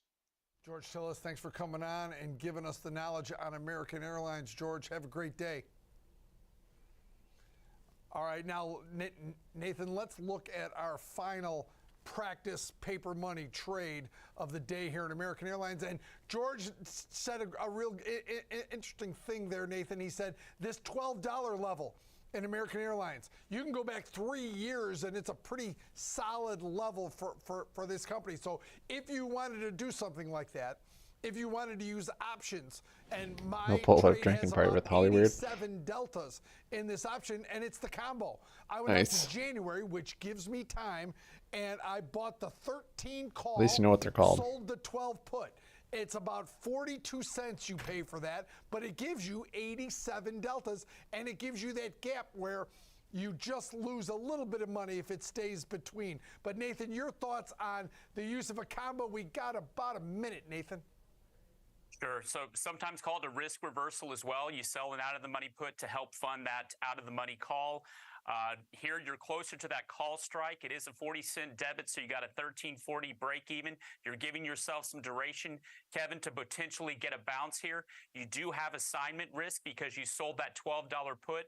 To your point, though, if you're selling that $12 put, your hope is that that support kicks in like it has multiple times over the past 18 months or so.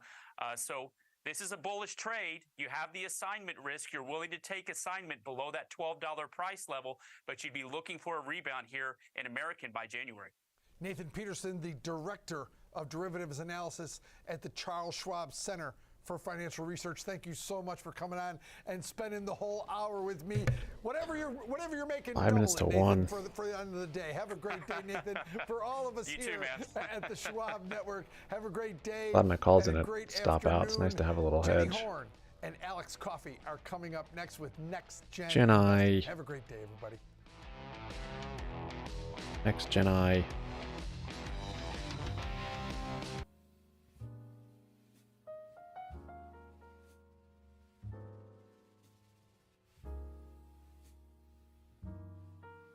Yeah, Rivian almost 20%. My puts are so far out of the money, it's like they won't gain value until this thing's probably down to like 10 or 11.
Up is down 12.8. This was a zip pick.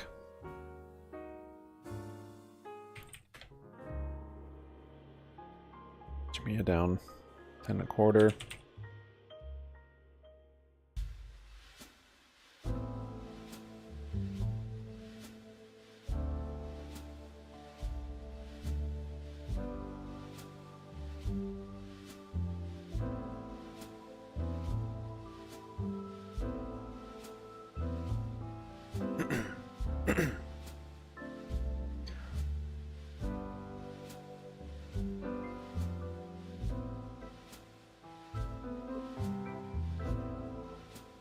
Let's see if SPY was just making a handle here. Let's rally up to VWAP. That head and shoulders. This is a handle. We could see a bigger move to the downside. Like yesterday did that. Could be doing the same thing backwards.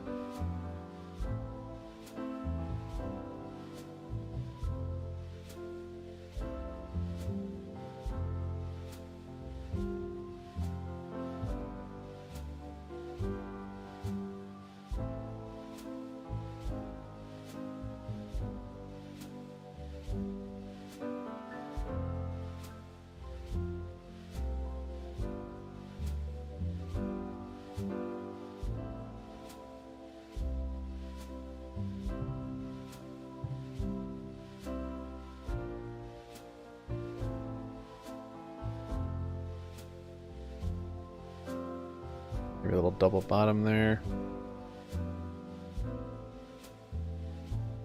Come up on 1 o'clock. Sometimes you get movement right around the hour. We have Dally was speaking at 12. Wonder if he's still talking. And 12:15 was maybe Fed Bar.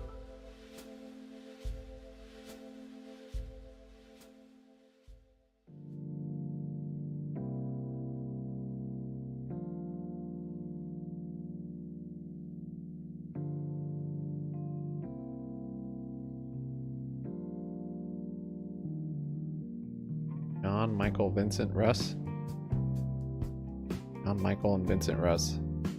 I gotta look these people up. Or is it Jan? Not Channel House. Quill Blues. Nice.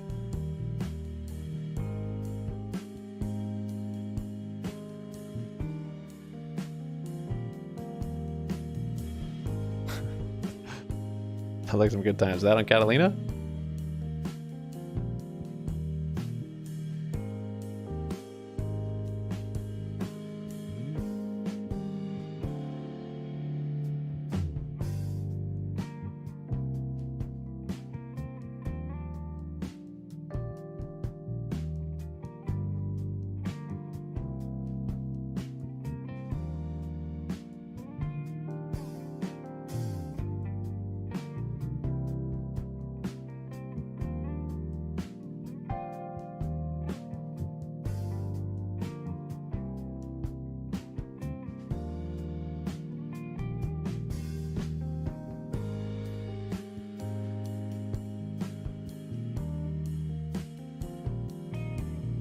Expensive table.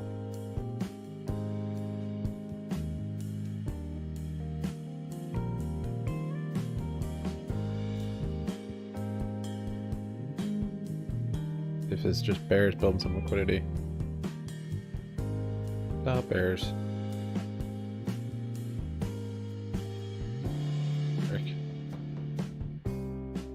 Okay, all in. Jeez. Fine.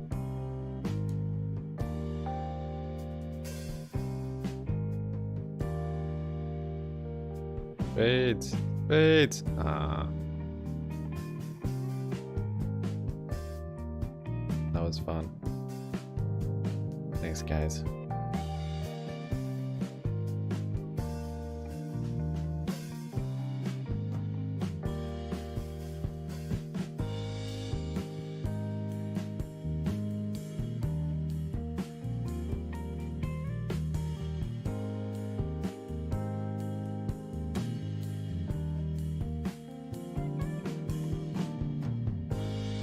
Nice. Nice. Ooh, I would maybe get more puts there if I was gonna get puts. Have enough.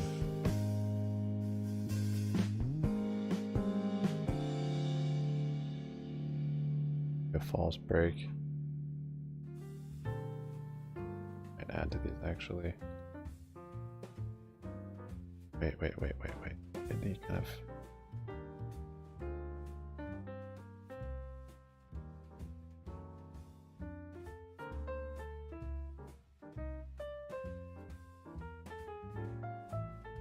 Got a nice head and shoulders. Didn't really get like a rounding, tapering formation, but that's because this could have just been bears building this liquidity. That does kind of make me question.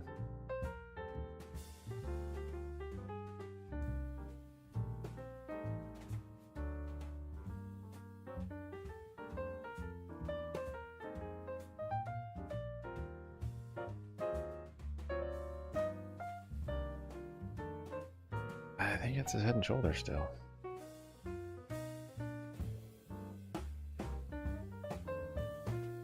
I gotta add to those puts.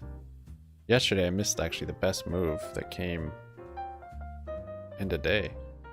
Crazy. I was just exhausted and didn't feel like trading anymore. But yeah, it was this inverse head and shoulders that then rallied way up past the highs. But that didn't come till 2:30, so only 1 o'clock. Serve my stamina.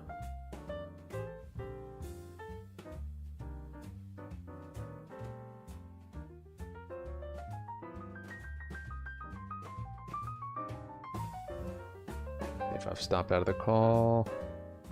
What? Did it skip over my stop again? Hold on. Didn't close my call.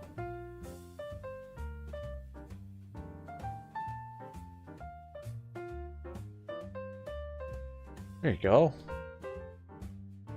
Just manually do it.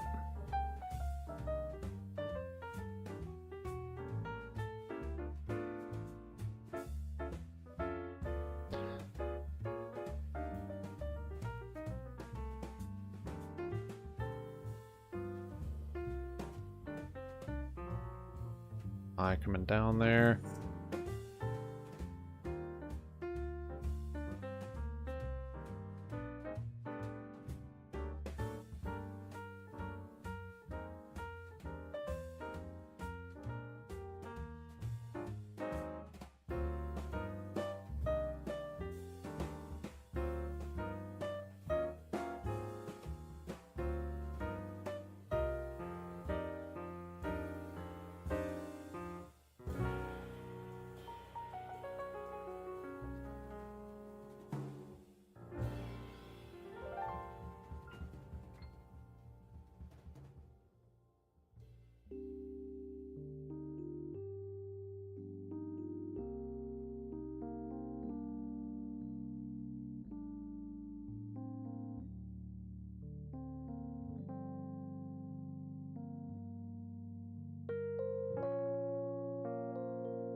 Take some profits at the bottom of...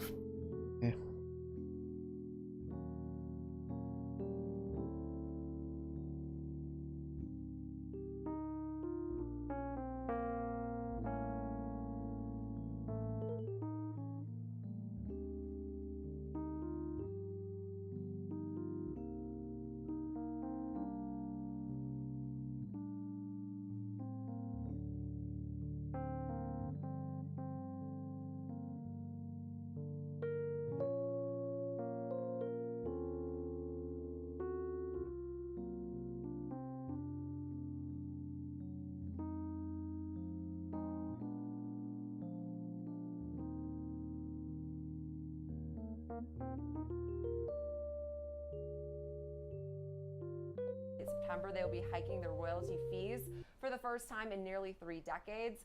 Franchise royalty fees for the U.S. will rise from 4 to 5% for operators opening new locations.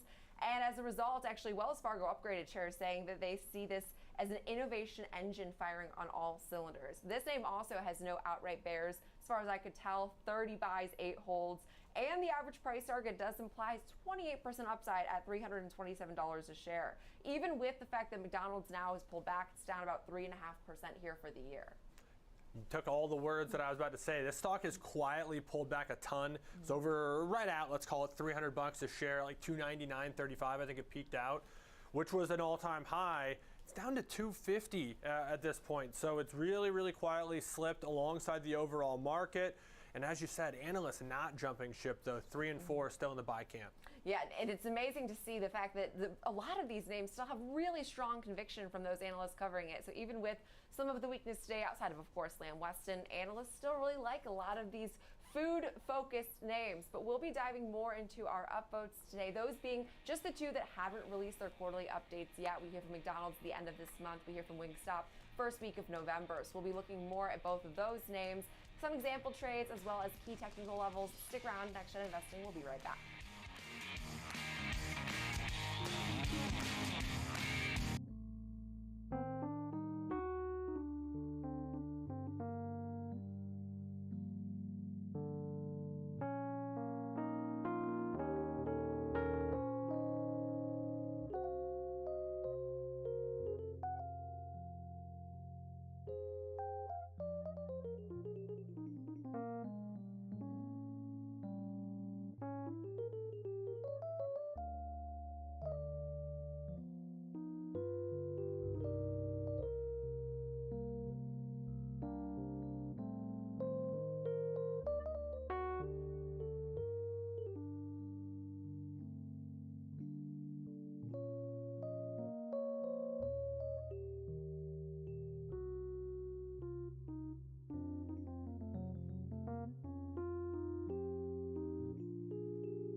Closing some of the puts there. Close some more on every test here.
Pretty big bounce there. Out of that volume, setting up for chop.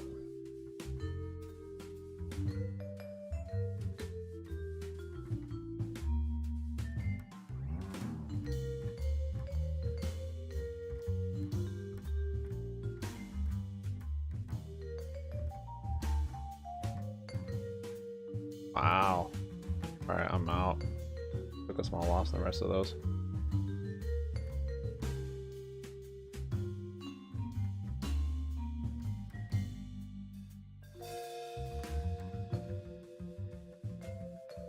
Not a great time to X. We'll probably get a pullback, but clearly that was some support. Did not want to be messed with.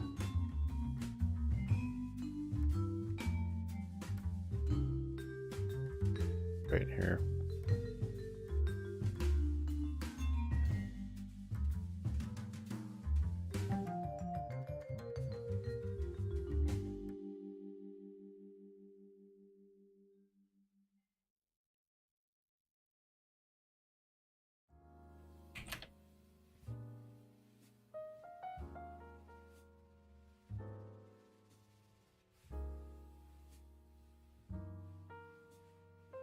Oh, I guess it was pretty close to the bottom of that channel. Yeah, okay. Interesting. Close enough.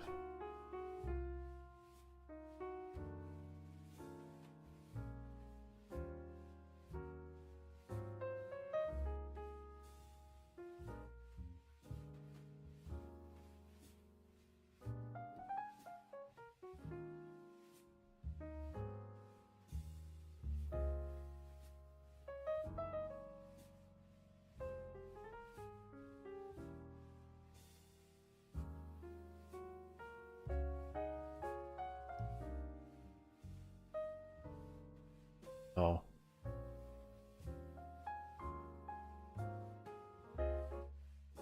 Wait for the break of this channel. This one up here, which will probably be around VWAP also. Could get a little started position here to the call side again.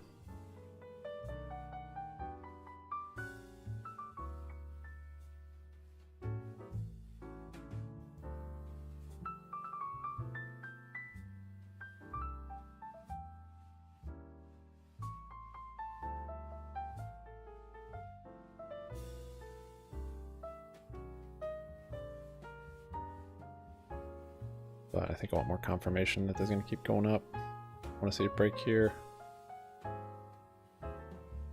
Otherwise, just stuck in this choppy range.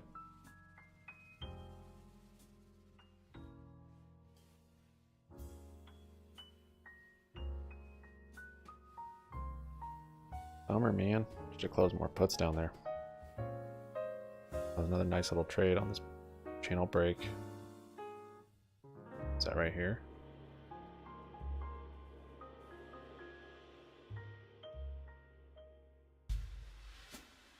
Fill the gap, and it was supportive when we were moving above it and testing it to the downside. We've got a similar support confluence like I was talking about earlier. We've got our yellow 21-day and orange 63-day moving averages coming together right near 175 or so. To the upside, in terms of resistance, the 200 level, this red dashed line, that was about where we topped out here. It was also a frequent stopping point for price during this area. It's also the site of a little volume node there. So that could be an area to look for potential resistance. And it seems like the street agrees with you, as Alex and I are both mentioning. The street still really likes this name, still has a relatively strong conviction, even with a nice rally. So with on the analyst front, at least today from B of A, looking at selling a put vertical basically at the money here because we wanted to stay ahead of that earnings event, which you mentioned at the end of the month. Looking at selling the 180, 175 put vertical for $1.50. It's $150 in max profit, $350 in max risk, and of course, as you see, the shape of the risk profile is that elongated Z. Break even, simply take that $1.50 away from the short put strike, which is 180, brings you down to 178.50. Anything above 180, we'd anticipate these options expired worthless. If they do, you keep that max profit, that credit received, risk all to the downside. If it falls below 175, $350 is what's at stake here. So risk defined, Jenny, a little bit over 2 to 1, 30 cents on the dollar. A neutral bullish strategy, looking for Wingstop to hold on to this 180 level. Hold on, we do have earnings November 1st, another date to keep on our radar here. And now McDonald's, which McDonald's story has been quite different because we are lower on the year here, Rick. We're seeing some continued selling today. But I wanted to look at McDonald's specifically because I know I am no technician, but we're seeing potentially a death cross forming, which excited me. So walk us through what you're seeing.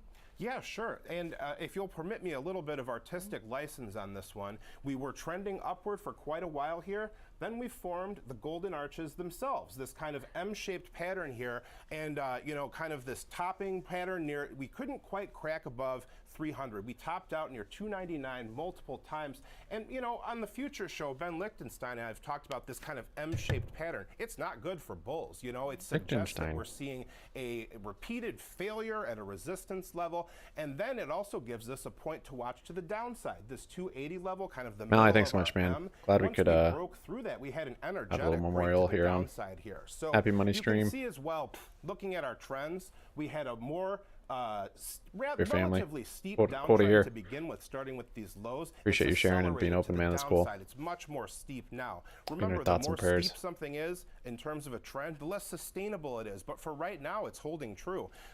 In terms of the moving averages, you are right. A death cross right here. A faster moving average crossing below a slower moving average here. Maybe not the best signal to use to initiate a trade, but it's an important sign of trend degradation in this case here. So really, we're trading below all the moving averages. You know, they're trending downward. The trend looks to be intensifying to the downside.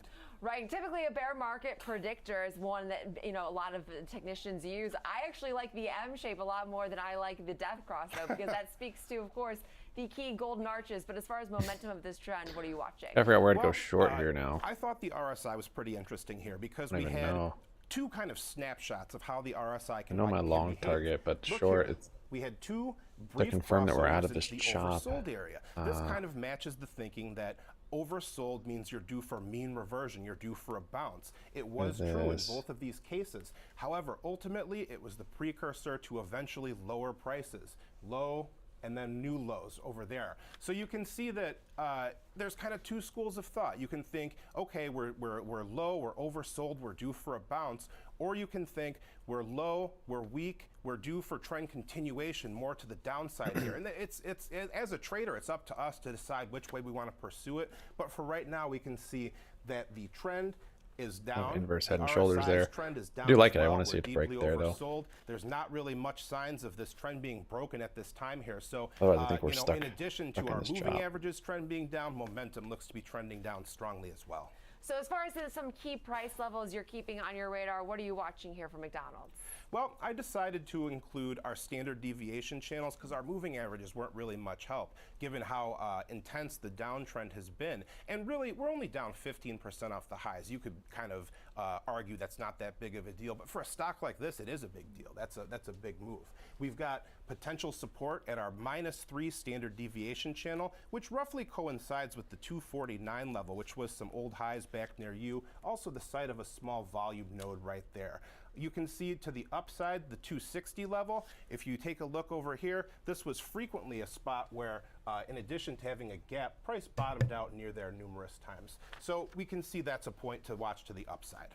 Yeah, I think really well put. And it's just been an interesting retreat here in McDonald's that was once at its all-time highs, which is something we couldn't say for so many of these names in the market, but we will leave it there. Rick, appreciate the breakdown on both of these fast food chain stocks. So now, Alex, when trading this name, considering the fact that we've fallen pretty substantially from those highs, walk us through a trade that leans into some of this bearish momentum. Yeah, if you're subscribing to that Golden Arches Death Cross, I believe it was, then maybe you're in the bearish camp for this name. So looking at a neutral to bearish strategy, similar thought process though. Higher implied volatility given its recent move lower, looking to sell AMC premium. coming down a bit selling there. Call vertical here, the 260, 265 call vertical Oh, red. for $1.50 credit. So similar pricing dynamics If you get a that we support had for Wingstop. on that You can breakout, see that wedge it's breakout. essentially the mirror image of it. It's flipped around. Now we want this stock to stay below our short strike. That's where we can be profitable. And again, 150 is the max profit, 350 the max loss. That loss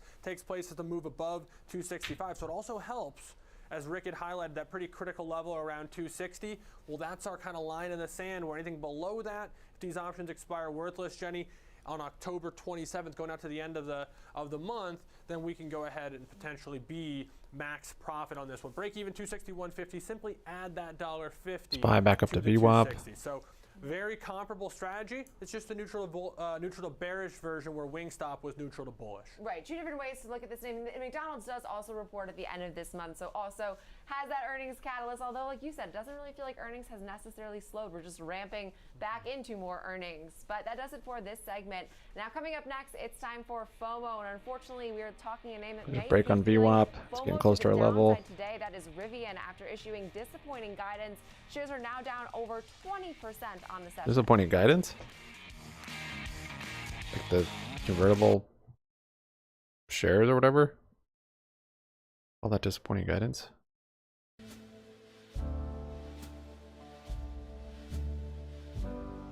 Let's see if we can get a break and hold.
Please no clubs. Please no clubs.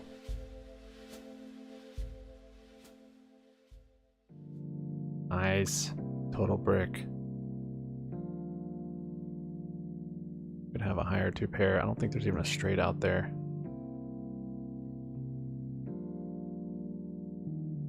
They folded. Wow, good players. Raised that much on a brick. We're just trying to bluff me off. Well done. Picked up 10 spies, 0 day, 424 calls. All right. Darren, I'll be joining you once we get a channel break. About that. The dailies this late in the day are wild. You gotta manage your risk very tightly. Like, take profits on them quickly and put a stop, at least for the rest. Because any pullback and they just get whapped with decay.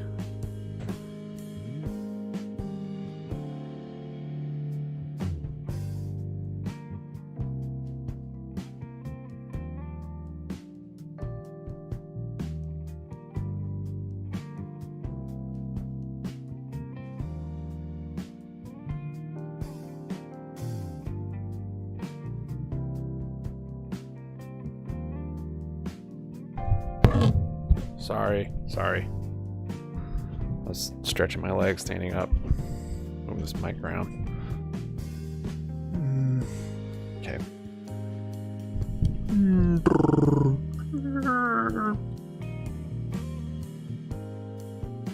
Freaking Chewbacca in here. AMC is red. Red wine.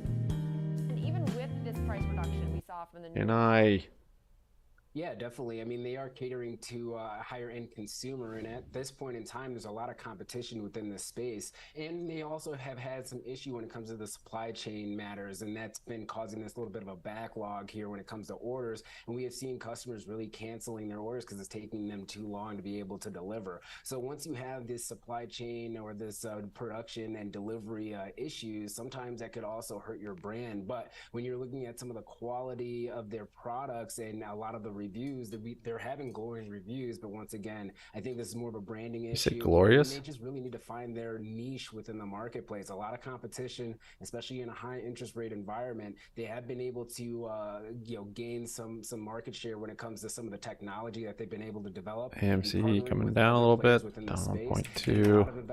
GME is also down 1.2. They should focus on here in the future, since production and trying to ramp up production is just very difficult in this environment. GNS and I doing. do know that one bright spot that they're always mentioning. GNS holding up 2.7. Yeah, it's maybe not a bad pickup here.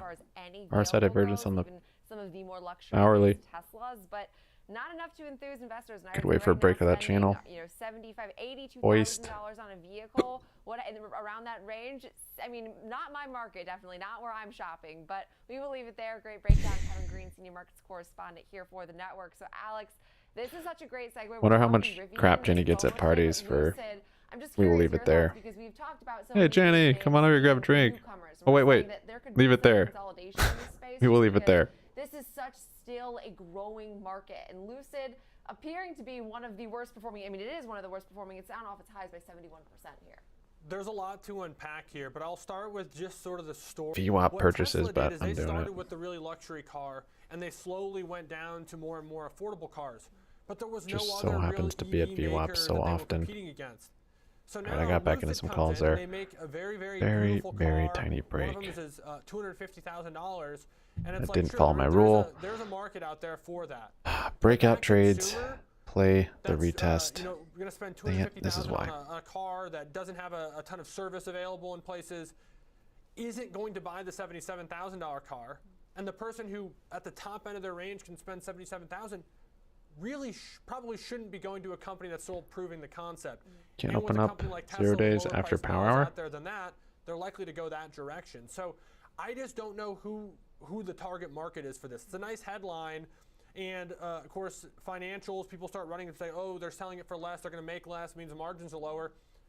I just don't know who's going to buy it. That would be Take the my VWAP big trade. Right, and in this space that's become, I mean, in the luxury space of vehicles, that's well established. There's so many players. I mean, there's Mercedes, there's Cadillac now. There's all these luxury. Porsche is another one that already have their electric or at least their hybrid version. So it's a competitive market. Another misstep I think Lucid made is that they were avidly against partnering with Tesla's North American charging standard, which if you buy a very luxury car, I want to be able to charge it. And that was a huge partnership that they just said they were not partaking in. So that's interesting. But now to focus on Rivian, which I actually think could be contributing to some of the selling we are seeing in Lucid today, because Rivian is making Way too tight of a tolerances. monster move to the downside. I mean, down almost 20% in the session on disappointing guidance and plans to If you can raise hold up on more the right funds. shoulder. The disappointing guidance just comes days after the company I forgot.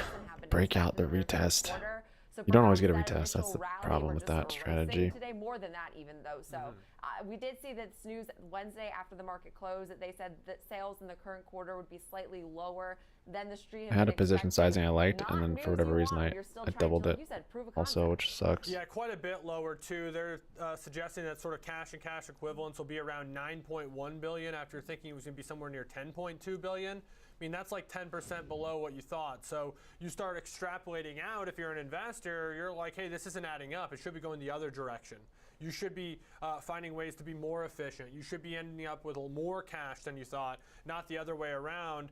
And of course, the revenue number not going the direction that investors would want to see either. Kind of right in Past line. performances are not indicative of future They need to start results. beating expectations to get excitement going, not coming in line or even. You gotta read the fine print on those So if options. you're spending more money, it has to have tangible results to take away to shareholders or prospective shareholders or wherever they want to raise capital. And of course, doing things to raise capital only dilutes current shareholders' positions. So you look at that, not a lot of optimism exuding from Rivian today. Right, and to speak to some of that share dilution that I think is the concern, the company is burning through cash. I mean, it sold trucks at an average loss of $33,000. That's what I was reading. Quarter. Their vehicles run on average for around $80,000, but making them isn't $33,000 a loss on each truck they sell. Some big swings as a result. We are still Whoa, there you go. 10% I haven't been watching the volume. Of this year, but almost 40% Big volume right there. Lower than a month ago. They've burned If they through can about break it. half of their cash, which is around $18 billion. Shares are down about 80% from their initial public offering back in 2021 when they did raise around $12 billion in that IPO. So the challenge for the company now is to reduce costs and streamline their production. They have to make this more affordable. They could be losing $33,000 on each truck that they make. I mean, that is, to me, an egregious amount for a company that's Maybe still just trying like to improve institutions its buying or concept. something. That's a They ton of do volume plan right to make there. profit on their vehicles in 2024, but news like Yes. this, I think, dampens any enthusiasm around that. While we do have this target for them to be profitable, This is more what I need to wait for. it's like you can keep saying that, but you have to Nice. prove you are able to do it. I can recall the days far too well when Tesla All right. every quarter was like, we'll be profitable 130. next quarter, we'll be profitable next quarter. And Tesla was not an outperformer like it is today. Should be playing frankly, poker right because of now. that. There was that lack of consumer trust in some of their profitability. Then, of course, Tesla did become profitable. We've seen it be Or profitable can ever I? since, but Rivian still has such a long, winding road to get there still. $30-some thousand a vehicle. It's unacceptable. And so All right, they have that's a long big ways to break go. To actually, be profitable, that means as their you're seeing numbers now gotta with be this price positive. action. So you said they're selling That's it for the like whole 80-some day thousand. basically of Okay, bulls building they're liquidity. losing 30-40% of whatever they sell them for. It's insane. See. It's absolutely Bacon. insane. And so you start looking here. at companies like this when you have alternatives. Whole day In the was case just a of Tesla, downward there channel that wasn't alternatives potentially in now this is broken. space at the time when they were going However, there through is a these little growing double pains. top there you gotta be Also, careful of. Interest rates were essentially zero. They were very low. They were able to raise capital a lot cheaper. They were able to go to places like That's private why I equity actually a doubled lot my cheaper size. than they I remember are now because I'm like, well, this if this does break, this is the biggest break of the on a day. company like Rivian, the confidence is low right now in a company like Rivian. And how in good conscience could you go spend that much money on a car if they're losing 30,000? Like, what confidence do you have that place is going to be around? Like, I'm not suggesting it's going out of business, but on this trajectory, You should be. it doesn't. The math doesn't add up, and so they have to start meeting some of these goals. Otherwise, the plug's going to get pulled. Right, and I mean, I Pull do the see plug. more Rivians Pull on the road, plug. They're not common by any means, because I definitely, when I see one, it stands out to me because they're so infrequently driven, it seems. But I've got puts on Rivian for January. They're way out of the money though. They're vehicles are also very still pretty much worthless. That's not enough. I'm going for bankruptcy. Again, the trust of a consumer with these EVs. Don't know if it'll happen by January though. Proving their worth and their value in the auto market, which is also I like it, Spy. I mean, like when you have a company that operates is based so much on technology as these are, you need then the faith. Who got those calls? Taryn. You're pumped right now, huh? Be staying in business. Here's the thing. This is the important piece, because I totally agree. I see Rivian's Pumping. You got 0 days too. Mine are for tomorrow. I think I would notice. My backup account's all tomorrow's. They are beautiful vehicles. They're awesome Tomorrow's. pieces of technology, from what I can tell. I've never been inside either. But the key distinction Alright, so is we're not talking this is also about buying now this vehicle. We're talking as we about bounce buying or there. selling this Not an stock. And right inverse now, cup. It's a double the bottom. Financials of the company, And now we're looking for this cup loses on today. every time they See sell if Bulls can build it all the way back up to the high of the day. when they sell vehicles at this That's point. the They next need price to sell target. so many more to be able to make this work, but they also got to be able to make them. Like right now, they can't make them at a cost that it makes the math make sense. So Look at that volume pouring in there too. I guess I'm getting at. Something that does have to change, and I think that's why we're seeing such steep selling today. Although 100% already. That's gnarly. Slow burn in Rivian shares. There was so much enthusiasm. Yeah, the thing with the 0 days though, again, this late in the day in the afternoon, just a little consolidation, you're gonna lose value. As I'm sure you know. Pain for Rivian shares. I think that there was a lot So of enthusiasm quick to about just the EV take some profits years and. ago that is all around seemed to sort of I'm gonna wait for 424. Trading this name, 50 area. FOMO feelings. My first profits, I I think. look at this story. I look at a company We make it there. averaging a loss of $33,000 per vehicle. Why do I have that as a level? I don't even know.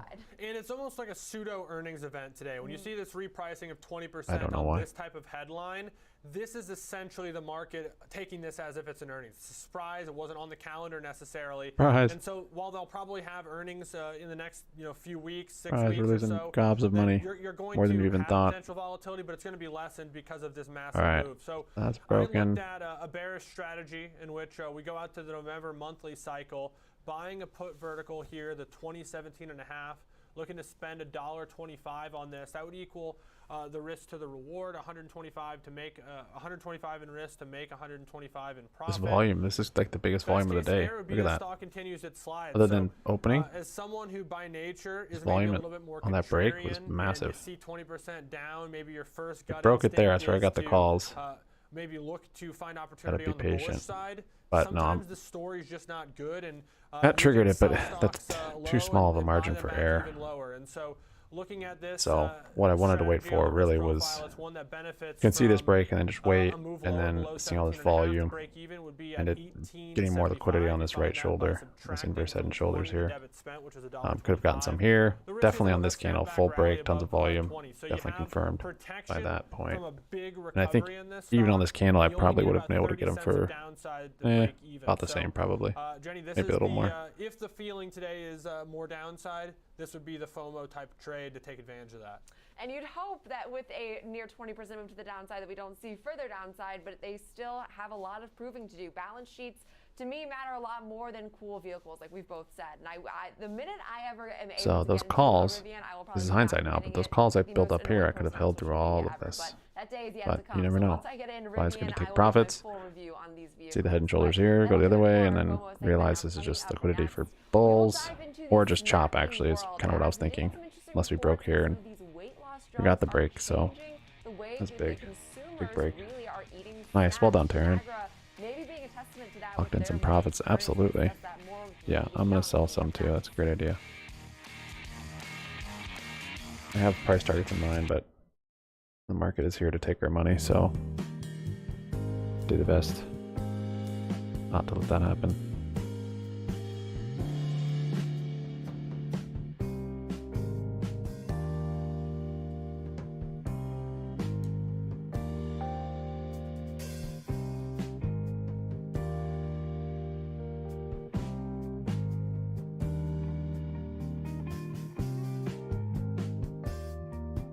Go.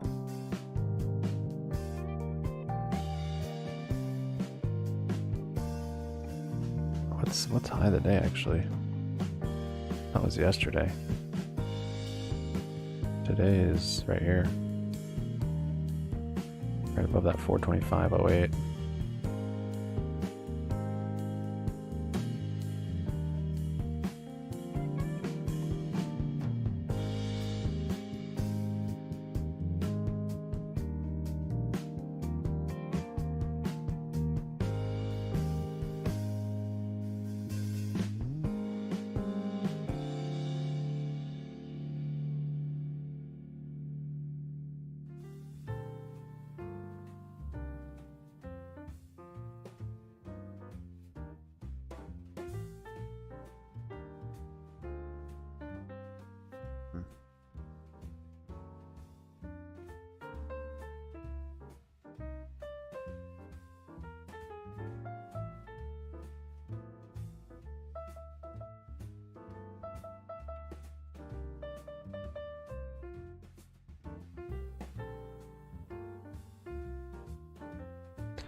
Connection Investing, Alex Coffey alongside Jenny Horn. Time for a little discussion on food as we welcome in Renita Young, Senior Markets Correspondent for the Schwab Network, to discuss how agri-brands post their earnings release, in which This is a crazy push right here.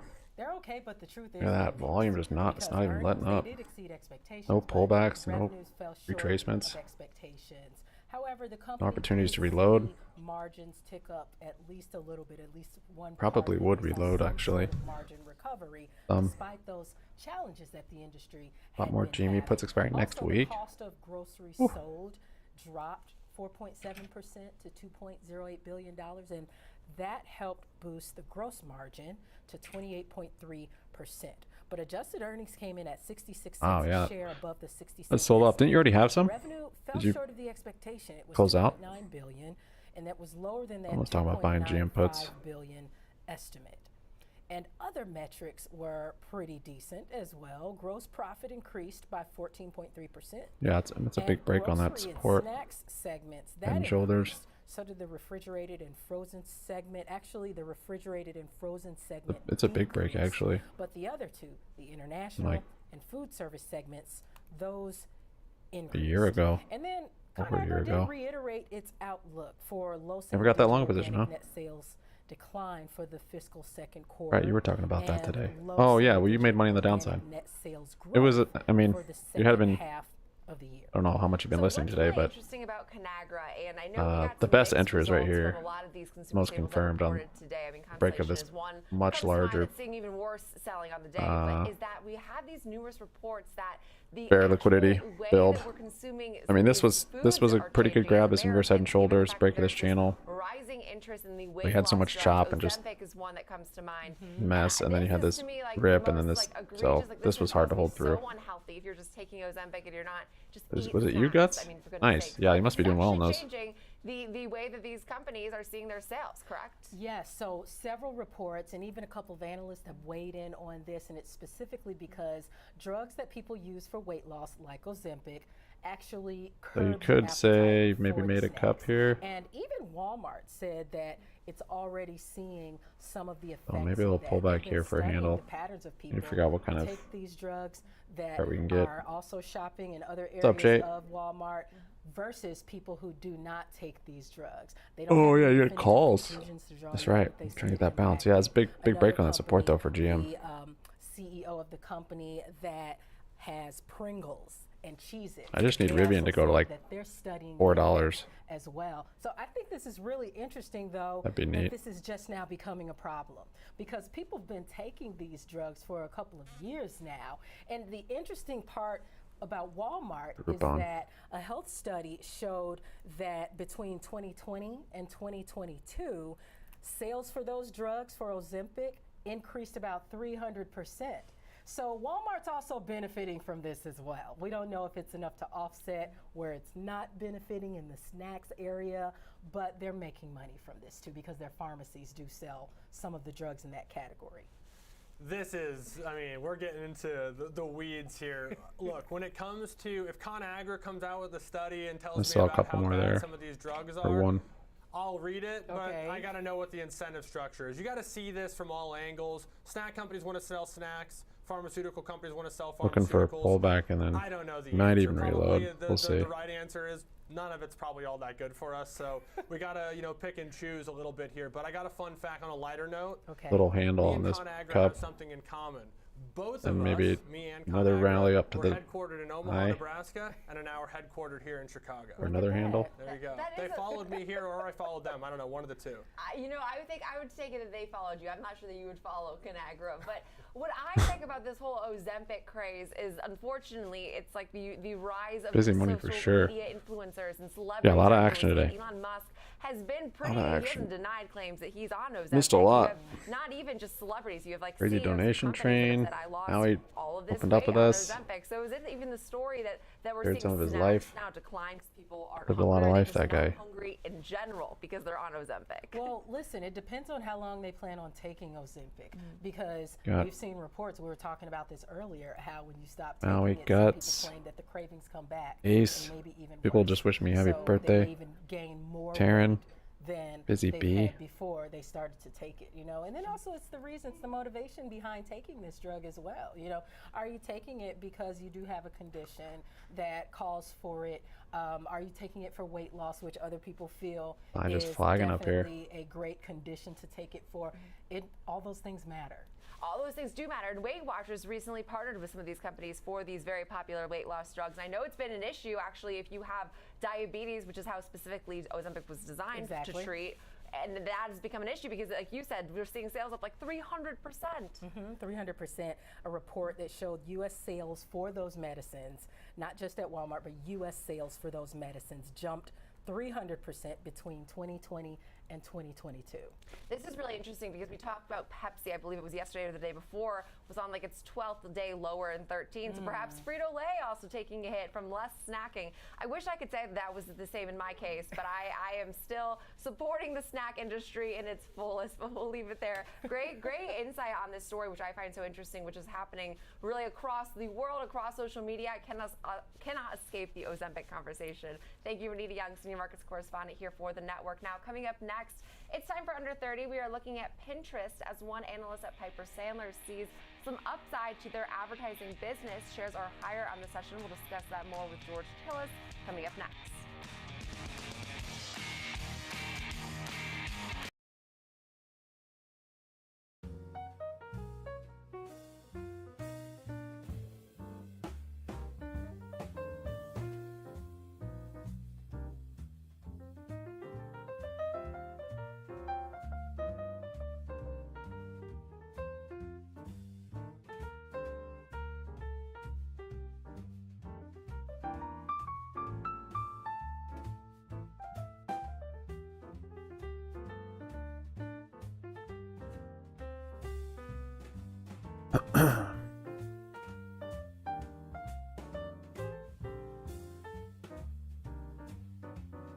Flag going again. Bull flag breakout.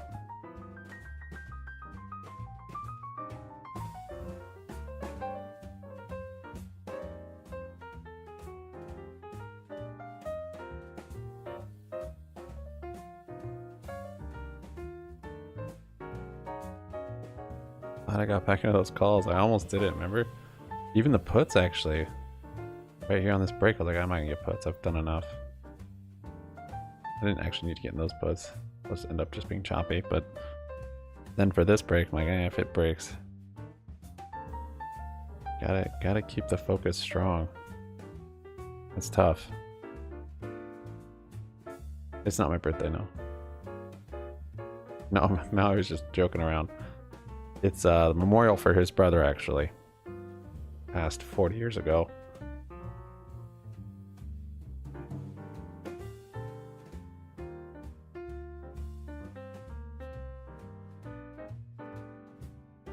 So we were kind of remembering him.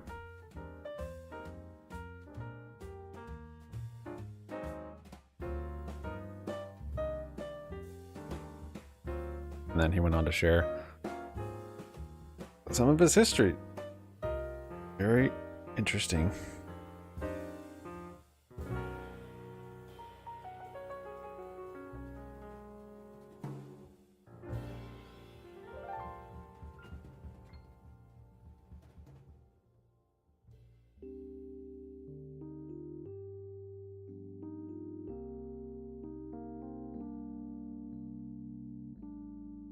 I'm gonna sell another call there.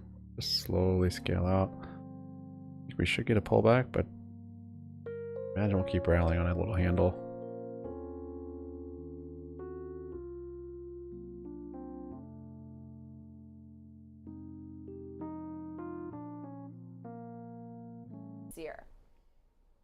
Well, I think obviously the I story gotta just like today stop is the trading the upgrade first for Piper hour, I think. Sandler. They've got basically an outperform rating on 35 price target. But if you also look, there's another analyst should from probably do that. HSBC, which also rates the stock higher at 32.5. Like I had a good trade and then I'm starting to think that they may be onto dwindles. something here for Pinterest, which I'll go back to what Alex mentioned just a moment ago. If you look at the stock, especially in the last 3 years, obviously it's down a lot from its highs, which were around $85 or $90 going back a few years. In the last 2 years, the stock has really been range bound. It's been sitting sort of in a trading range between, as Alex pointed out, about $16 on the low end, and on the high end around $28. And effectively, there is a real business here. There is some sales for the business that has been growing, but the challenge is that sales growth is ground to a crawl. It's not necessarily the double digits that it had in the past. Now, if you look at Piper Sandler, they're actually looking for double-digit growth in both sales, but also earnings going forward into 2024 and perhaps 2025, contingent upon things like improving operating expense management, but also better monetizing their ad business. I mean, it's just really a social commerce platform, if you will. It's very unique in and of itself compared to other platforms, and they also provide partnership, have partnerships. It's not even 2 o'clock yet. Honestly, this spot could. Like Amazon, for We're building a full instance, cup and that's handle recent today. development for the business. And I mean, we could see the top of this considering the stock has fallen top of this channel significantly, and it hasn't really done much that I in the deleted. past couple of years or so. This one. From a company execution Big standpoint, they've figured out how 426. to comfortably monetize their users in a way that the source of Not the sure we'll get it, advertisement but is welcomed by they're still pretty young. this website, which is very different than many of their peers. But the issue is no issue. This skews Max Payne's very, 8 on very GME? specifically Let me see. to a younger and more female demographic, where a company like Meta and particularly Instagram seems to have cast a far greater I mean, net, the options are so liquid on there now. equally able to mean a lot. monetize that. I'm showing to me, Max the Payne issue with at Pinterest has never been the story about 16. how the ads will work out. It's how do we get more people to sign into this website?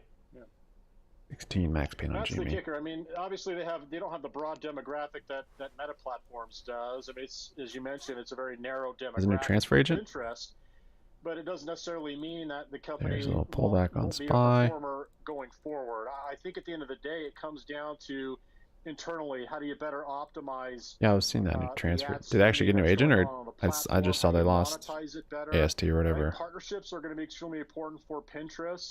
That's on maximum-pain.com. Searches, Pinterest shows up. I mean, you can just look at the options, Shannon. Across the board on Confirm. a high percentage of total searches for people who are looking for making purchases. AMC puts $8 searches on overnight hold. purchasing goods. So I think this is an interesting company. I just think that they're having some challenges monetizing the business. Yeah, might test the bottom. It's all about the future. On this range. If you look at the way the stock is trading, considering their operating losses were about $200 million last year. Kind of more bullish on it now. It broke that So I think it's wedge. very telling. So my point is looking at it from a trading standpoint or investing standpoint, wait till it breaks out of that trading range, which is on the high end about $28 to $29. Yeah, and it reinforces a lot of what you both have said, the fact that the street really likes this name. I mean, this name still has a buy conviction on average among those analysts covering it. So while Pinterest is not moving the needle, perhaps, in terms of social media noise like a Meta platforms, it is quietly just a more consistent performer. But we will leave it there. Really great breakdown. George Tillis, Senior Markets Correspondent here for the network. But also Hurry up, Jenny, the music, the music. Investing. Coming up next, we have the watch list with Nicole Petalides.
I didn't reload. I couldn't tell where that channel was. Kept moving up. I'm like, wait. I thought it'd be less aggressive as a steep little channel down for the the bulls. I'm gonna sell one right there.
high is still going.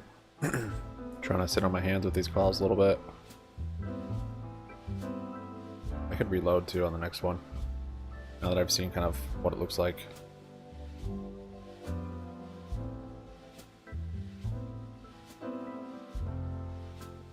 We are getting close to the high of the day though, so I might have a bigger pullback for a handle. Let's see, 4, 5. This is the high today. 425.26.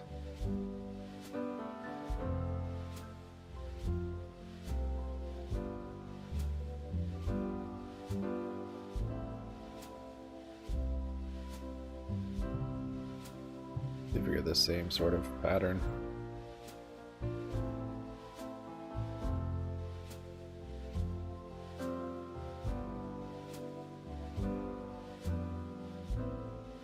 It's not tapering, as you can see. It moved all the way back up to that resistance. If this is the correct trend line on the bottom side. Excuse me, if you know what I mean. Which it seems like it is, because it's respecting it up there.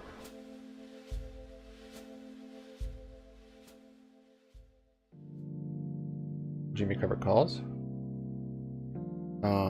Yeah, good. Nice to have a little green bounce to enter them, but probably say I might consolidate for a couple days, maybe bounce. Probably wait a bit. This was, of course, the day to do it. Ryan Cohen CEO news. By the time the end of the day came, been a pretty clear sign that that was a good time for covered calls. It was putting itself back below that resistance, right? Even on what would have been considered very bullish news. At this point, I would probably wait for a retest of that 1540. Was the prior support from back here, that area, or a push up against this again, this resistance. Because also you have an RSI divergence that is setting up here, there, so could be a sign of a reversal, but that reversal might just be up to here. That's my point. So I'd probably wait a bit for covered calls. Not like it's going to be a big difference from here if it just goes to here, but if it doesn't and it keeps going, it'll be pretty sad. The covered calls right now suck. I opened up on the other day, and they haven't lost much value. Just the options on GME suck.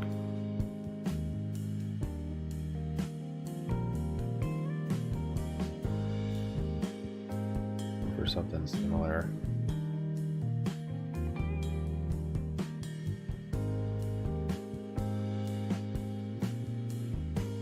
Like selling premium, they suck. Even for buying premium, because it never makes big moves anymore. Strange.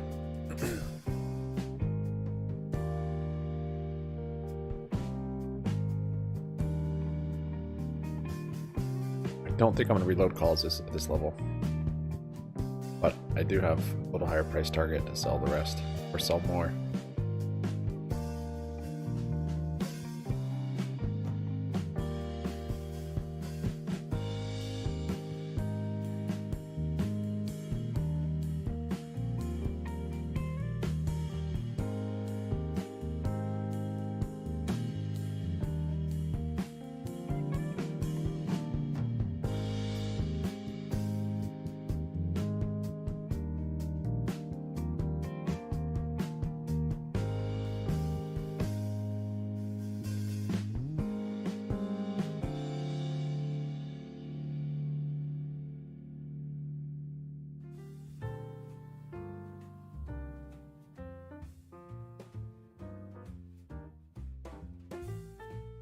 You held the puts?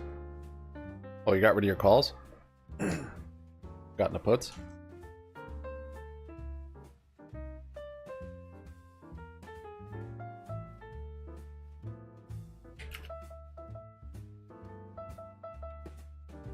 is very stuck.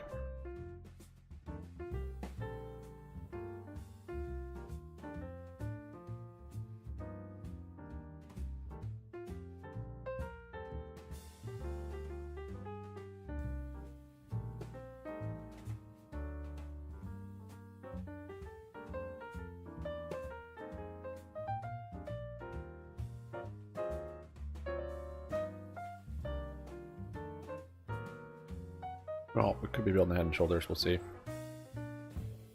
If you get a double top, since this didn't taper at all.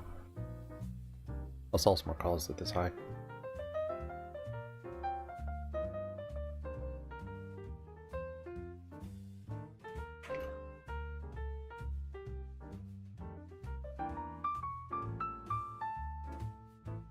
I hate getting whipsawed, man. Sucks, sorry. There, Bubba. You had to, yeah, you really had to ride the carousel today. Had a nice price action in the morning, nice and clean. Then it looked like it was reversing. And of course, we were early, and then still coming down. And then it looked like it was reversing, and actually it was. But then it came back down, and then it did the same thing basically did yesterday. It just didn't reverse. Instead of a bullish channel or bearish, it's a bullish channel. Know what I mean? Like yesterday we had sell off, then a rally, and we're like, oh, okay. And it's like, oh, it's gonna reverse, comes down here, and then it ends up making this huge channel to the upside, and it has this huge rally in the day. I guess today's not reversed because now we're bullish, but sort of similar. We're bullish. Came down. It happened right here. This little move to VWAP and then back down could have thrown a lot of people off. Threw me off. I took a small loss in my puts there. I didn't close them fast enough. That bounce on that level was insane. So fast. Didn't have a stop. But I think that was like my only trade really that I wasn't happy with today. Big one this morning too. My small account.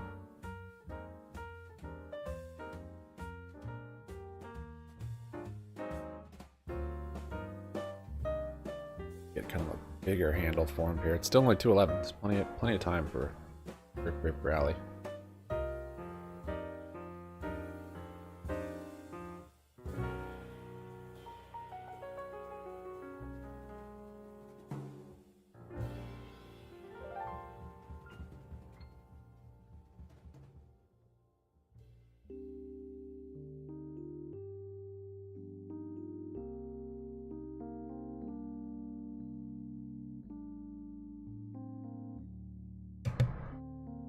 Alright, let's see. Well, now we pulled back enough, I might even reload. See if, I'm trying to figure out where the bottom of this channel is. I don't...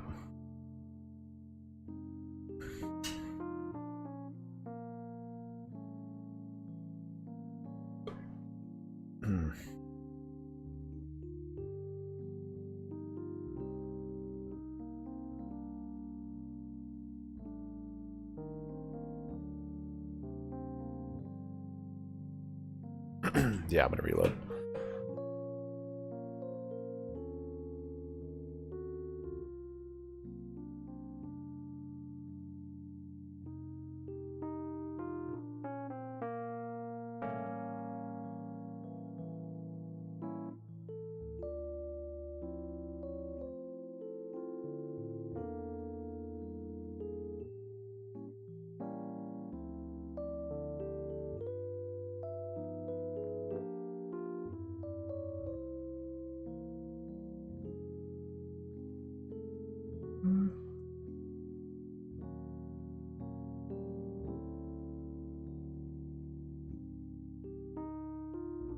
I don't know if the risk reward is not worth it. Not worth it. I was gonna sell some of these up here anyways. I'll just hold what I have. If we do get another rally, just keep selling them off.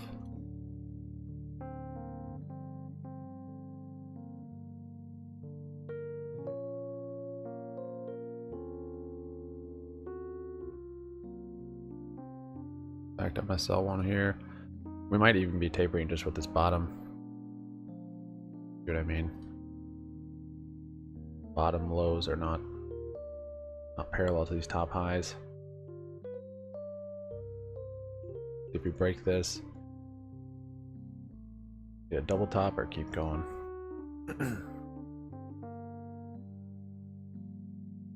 There you go.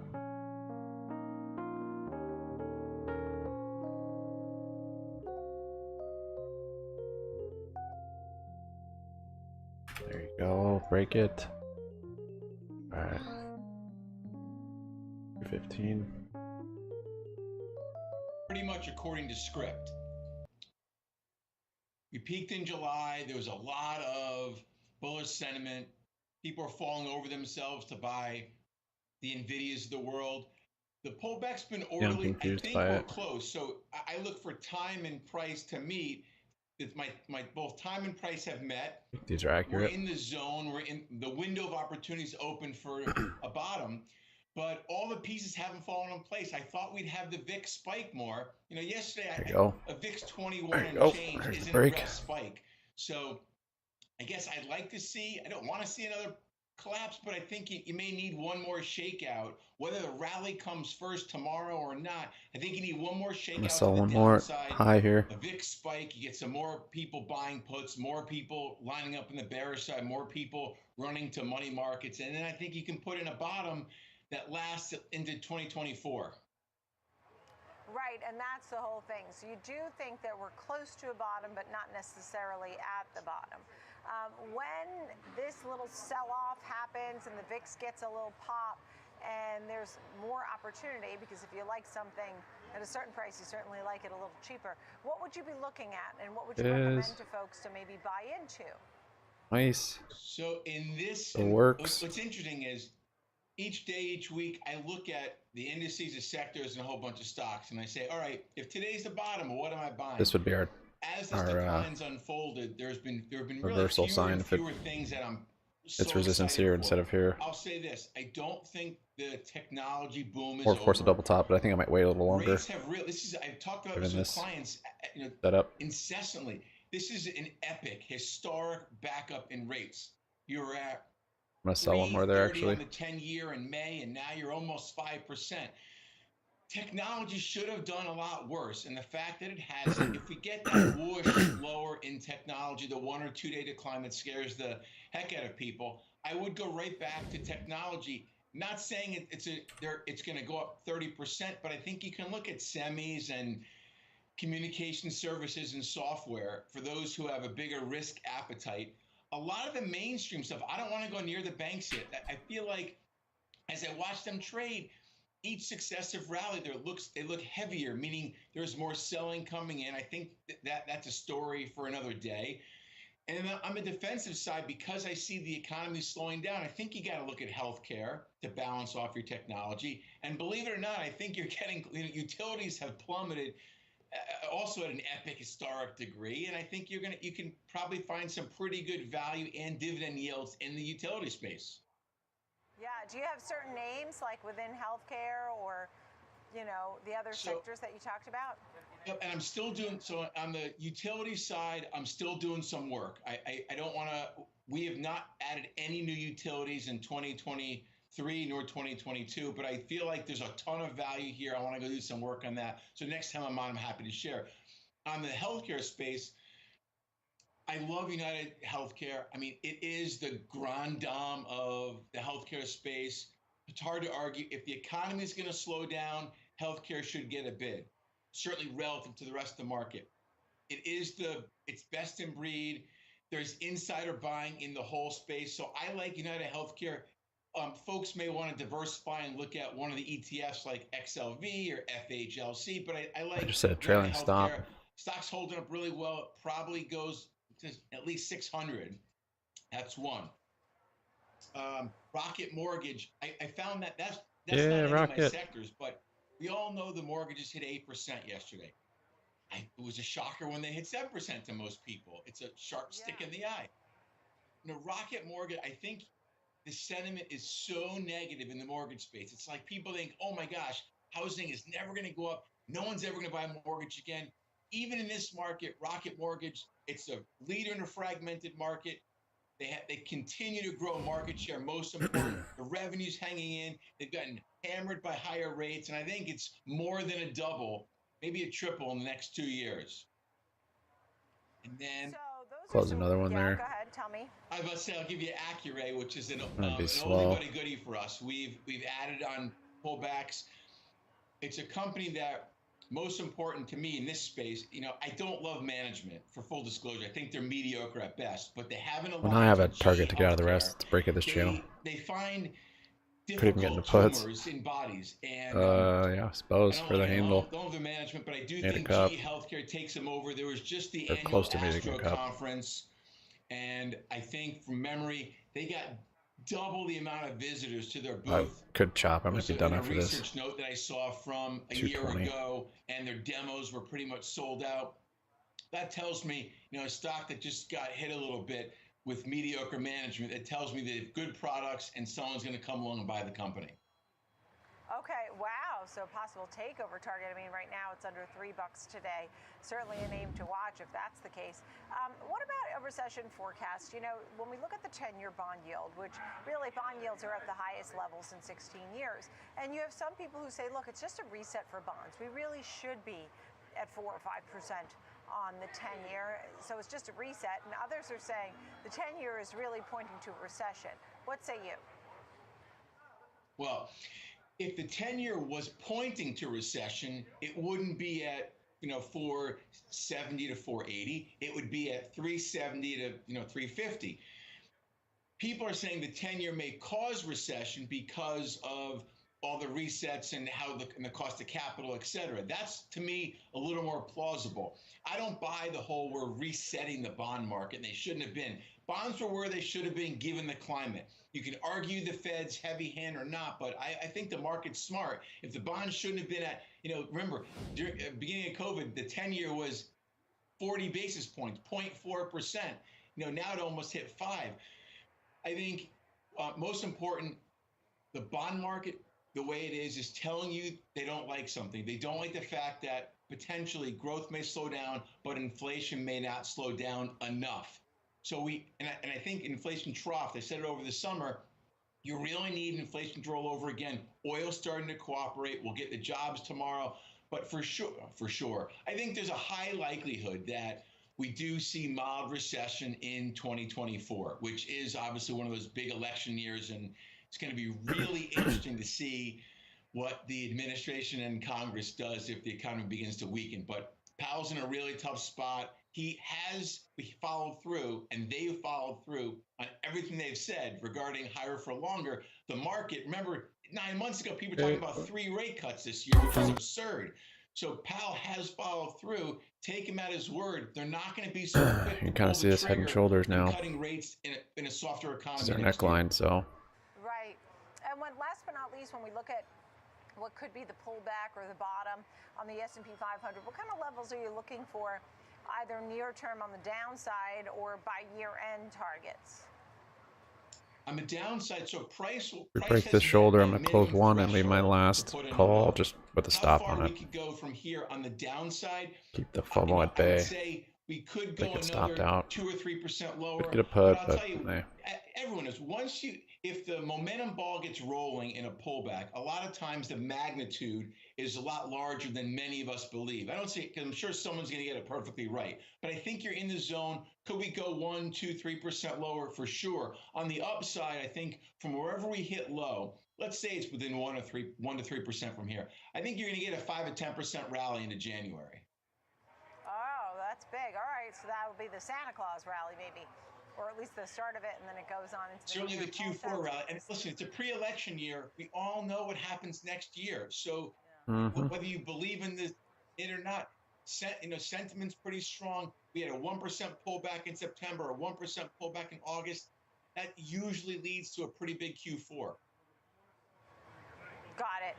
Paul Schatz, Heritage Capital. Thank you. See you Thank soon. you, Paul. See you soon. Coming So I was up, considering closer getting look some at Rivian, which has swing been spy down about calls, but 20% today.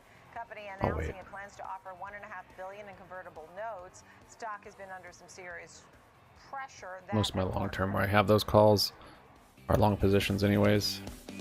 So no reason to go double long. It's nice as a hedge, though.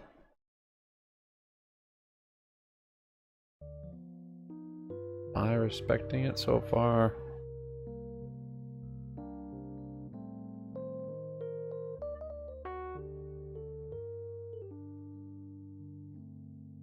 Guys don't know how to play cheap poker.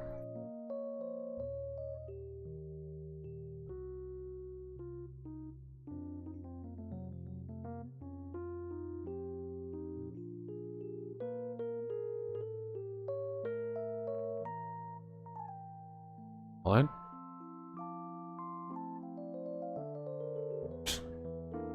Just call. They're just straight out there already.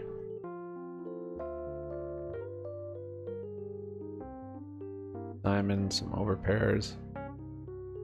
That sucks.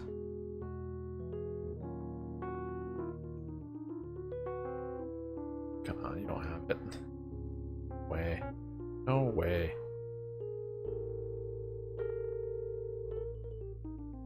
That guy's got it. I might. All I need was a 4 at that point. Alright, I close that. Close that call. I will hold the last one. 4 and 1 out for my homies. Just kidding, I'd close this one too.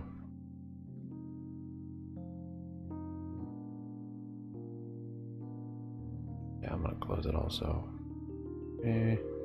I'll leave it. I'll leave the runner. Gotta have a runner. The value of this one contract. Really? That's a lot. I'll leave it.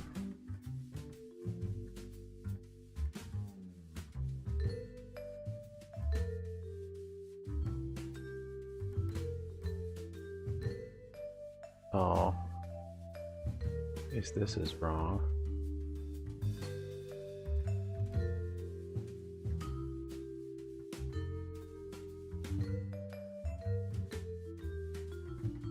Eh?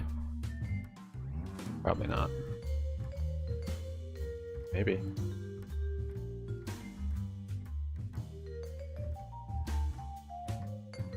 One for the homies, it's gonna work.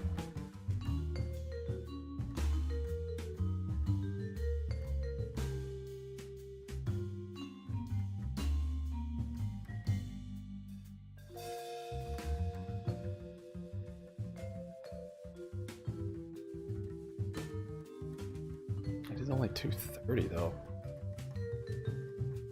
Ah, we could just chop day.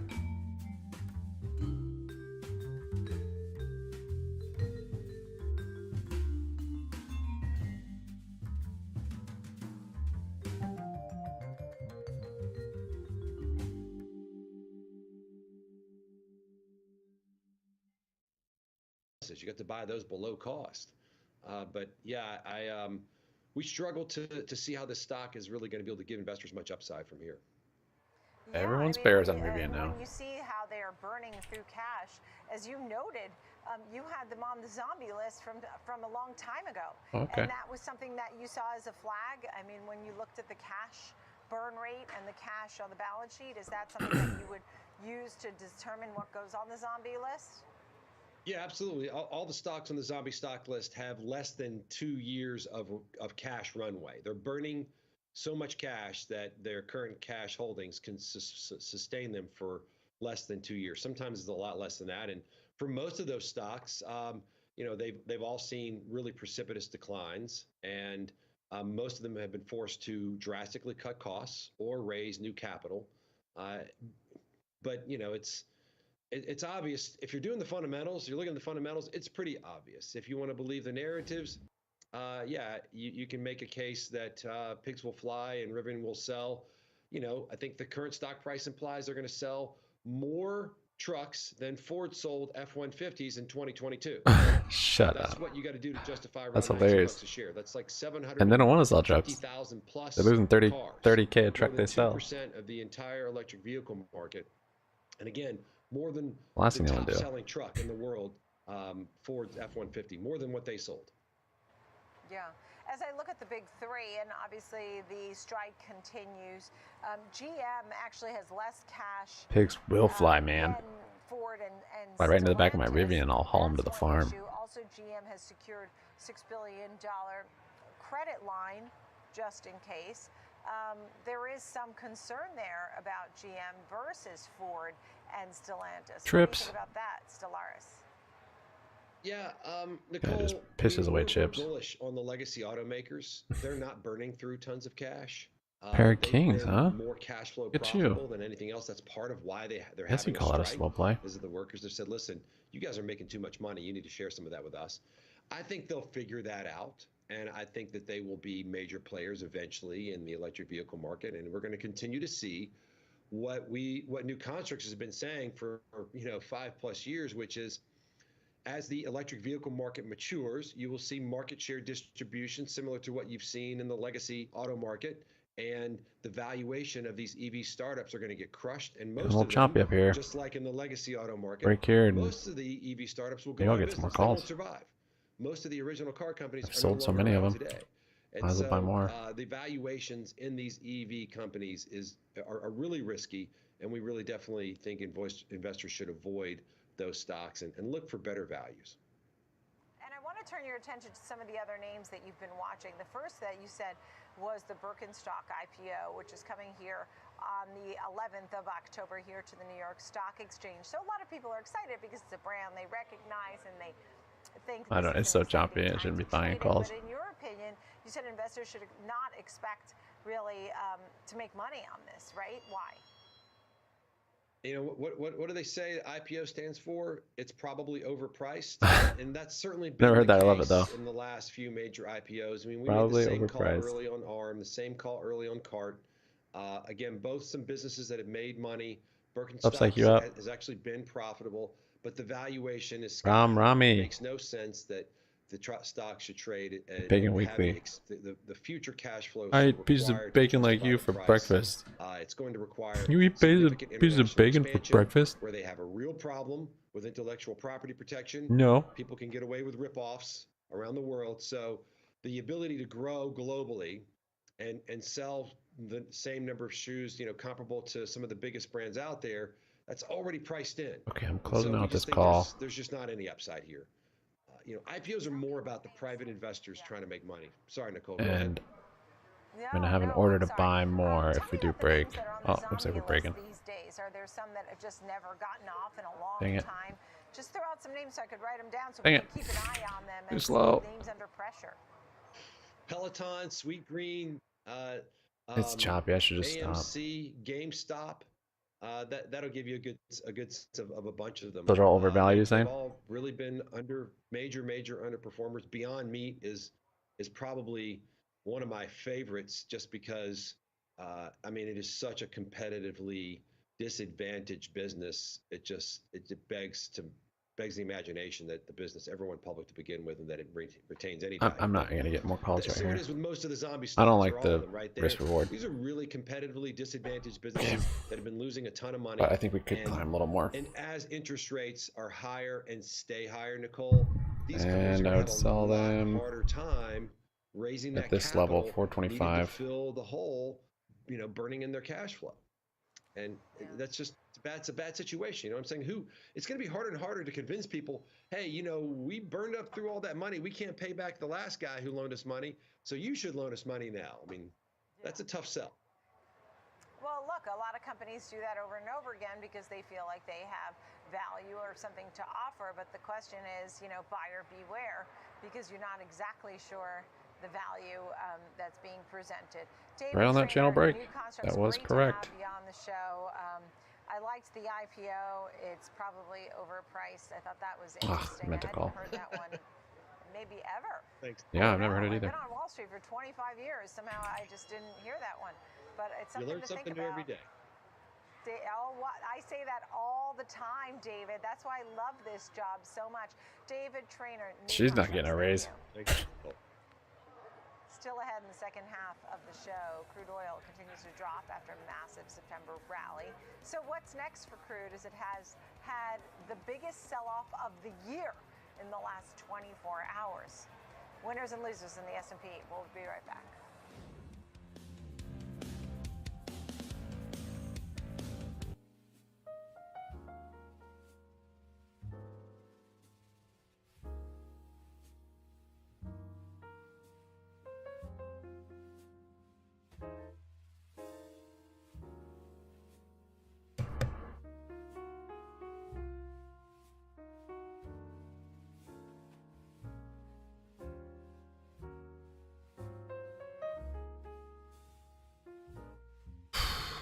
I meant to raise.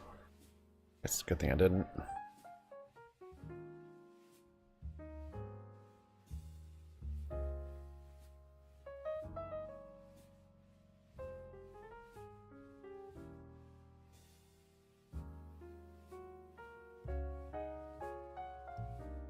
Ah, one step closer.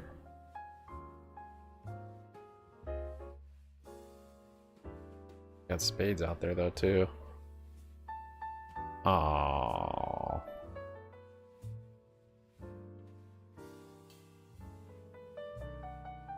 Get nothing at all. Just slight raises for bluffing.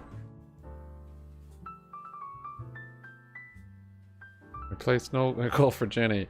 Replace Nicole for Jenny. I don't know. Nicole's cool. She's like that mature Wall Street lady. Good morning in Bahari. I feel like I've heard that one before.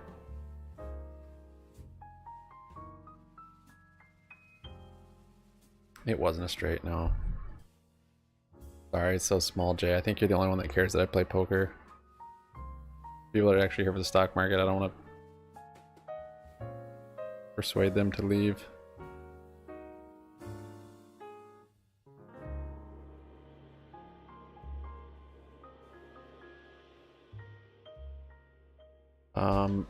Yeah, so that's why I didn't take that one. Not to say this is over yet, but just these levels. Could have left that last call instead of trimming it here, but I didn't know. Literally right after I closed it, it was like broken. Should have left one for the homies. I gotta remember that. Always leave one for the homies. That'll help me remember to always leave a runner.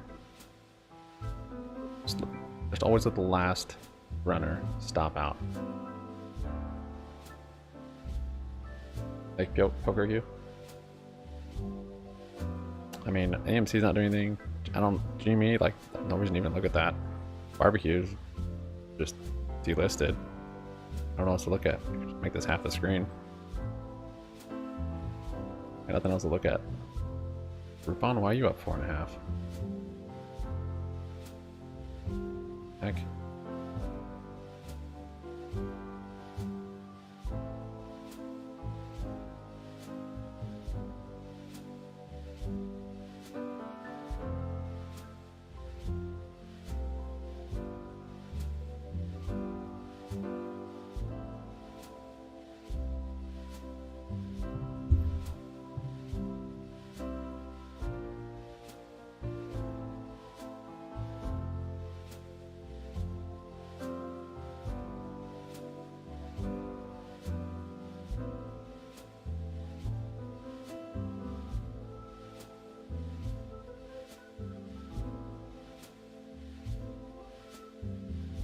I might take the puts on a break of this level here. Which may be. This does start to reject up here. Got a nice head and shoulders. Could be forming. And we're at the high. We're at the high of the day pretty much. We're real close to it. I have one last little stretch up there.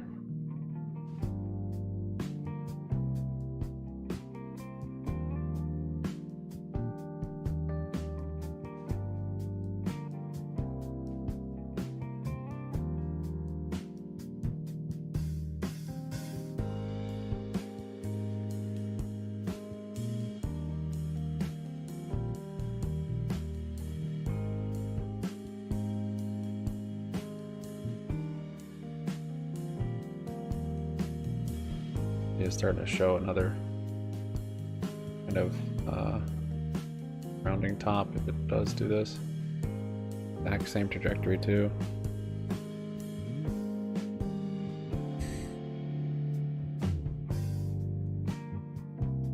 Broken.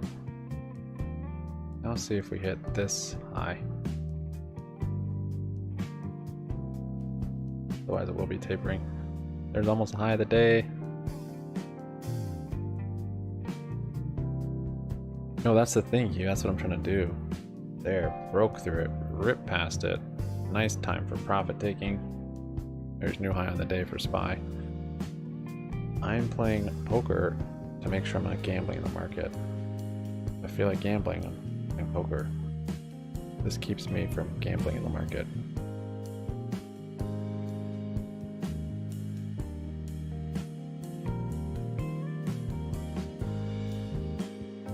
GME is almost green.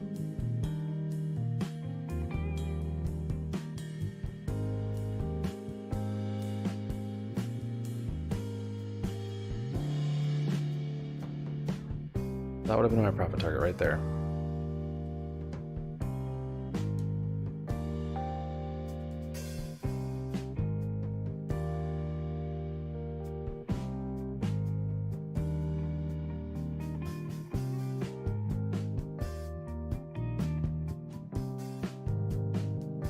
There, high of the day. Coming into power hour, 20 minutes. See if we get a pullback for a handle. I think we will.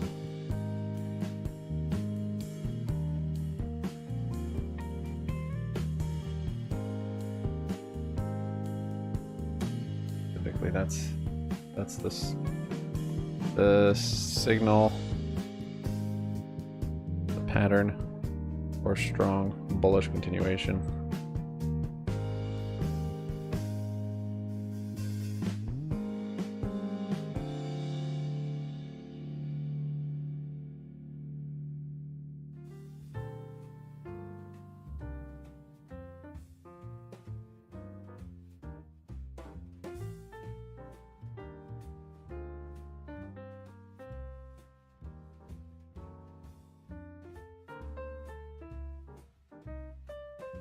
And the move off that high from last Friday. We still have an hour and 20 minutes. Still, I mean, when you look at crude at Look at that time. $82 a barrel, and some of the other headwinds that stocks have dealt with this week, rates, I mentioned the dollar, and some of the concerns about higher wages potentially amidst all these strikes. I mean, it's tough to really say that that's not a headwind still. Again, I don't know how this guy does so well.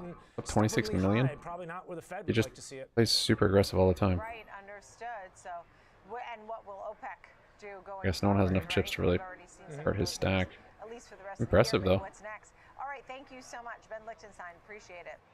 To go from 2.5 million to 25. That we've been seeing in business, especially in the C-suite. Aaron Mitchell, Feingold is Yeah, he's just playing. He's just marketing officer, bullying everybody around. Thank you so much for being with us. So there's the evolving role of the CMO, Forcing folds. and we've had many CMOs right here on the network. What's that role, and why is it gaining in importance, in your opinion? Look at Ford.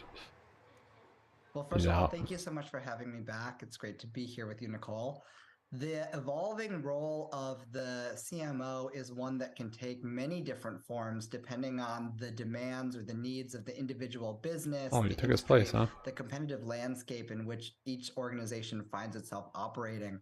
But ultimately, one of the things that's very clear is that marketing is now expected to deliver and drive more impact and value for the business. Whether that means being directly accountable for revenue growth. See how this high isn't quite things like on the same trajectory? Points between online and offline channels across multiple phases of a customer experience. Starting to taper. We're seeing many chief marketing officers doesn't make it up to here. Asked to do work and to drive value beyond the traditional marketing scope. Whoa. I guess VWAP would be a safe spot to close way down there. Really great at marketing.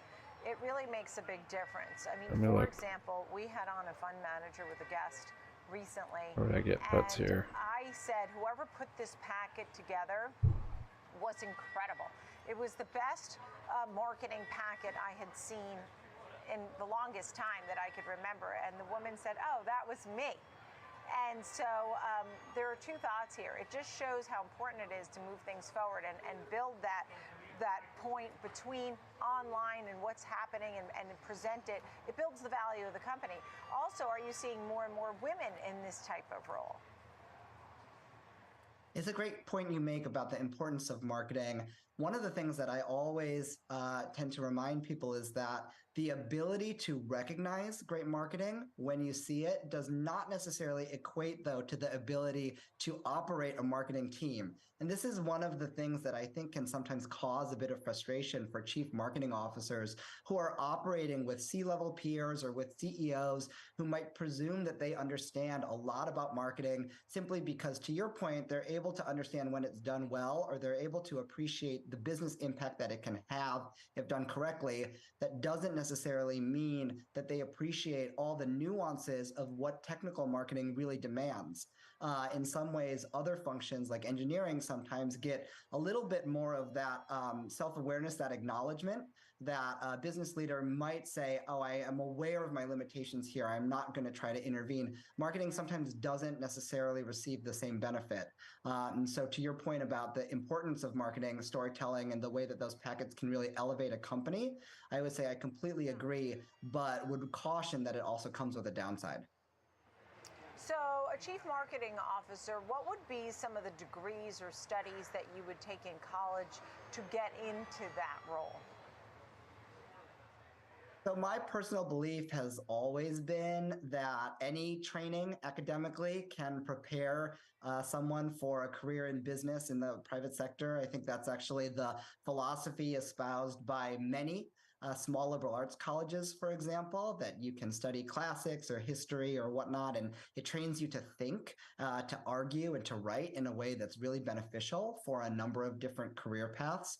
I personally am a chief marketing officer. I studied English and American literature and psychology when I was in college and found those to be really, really useful paths. And sometimes they presented themselves, the skills actually that I gained during college presented themselves in ways that were really unexpected later on in my professional life. And wouldn't you need also a lot of technical skills, right? Putting together these types of packets. And I mean, you really need to know every program on this computer, don't you? Yeah, it's a really great point. And I think one of the things that great chief marketing officers are able to do is really orchestrate teams. Okay, I think a break on this channel is where I'll grab my puts. Each individual members or each individual sub-team's strengths. So might when it not comes set up to today, technical but know-how, whether that is, to your point, computer programs like Adobe Creative Suite or Canva, good. Got a little head and shoulders potentially or for me. also analytical skills and being able to run one's own regressions, for Tables. example, or do Still has economic vibes. modeling, which is required for marketing mix modeling Vibes from and that other other guy. types of attribution Let's ball methodologies. in, we. One of the great things that some of the best performing chief marketing officers are able to do is develop Sure you're gonna fold significant 300K. fluency 8-9, in nice. all Well done. of those programs and all of those technical skills, but also know when to rely on the experts and also orchestrate teams in a way that individual members who bring different skills to the table are able to collaborate and yield net value greater than the sum of its parts. Right, understood. Aaron Mitchell, thank you so much. Aaron Mitchell Feingold of Kingsley Gate. Still ahead, we bring in The our break of panel this to though, and you're discuss quarterly pretty earnings close to for VWAP, which are going to be my Constellation brands. What trends matter in target. the beverage space heading into the holiday season? We'll have that and much more when we come right back.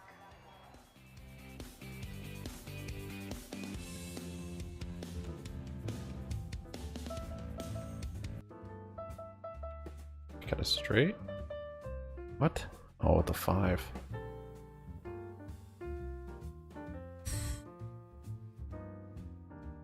Wanna have 5s?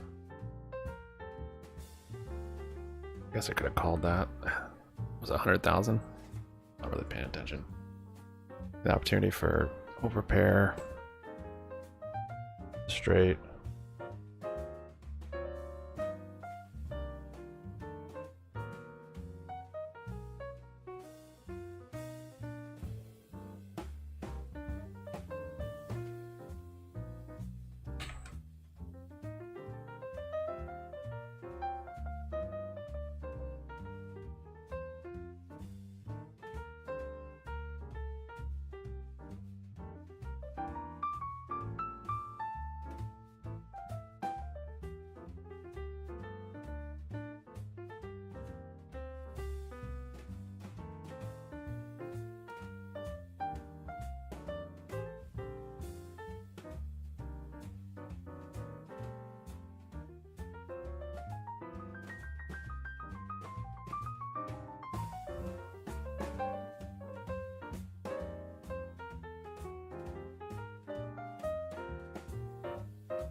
10 minutes to power hour.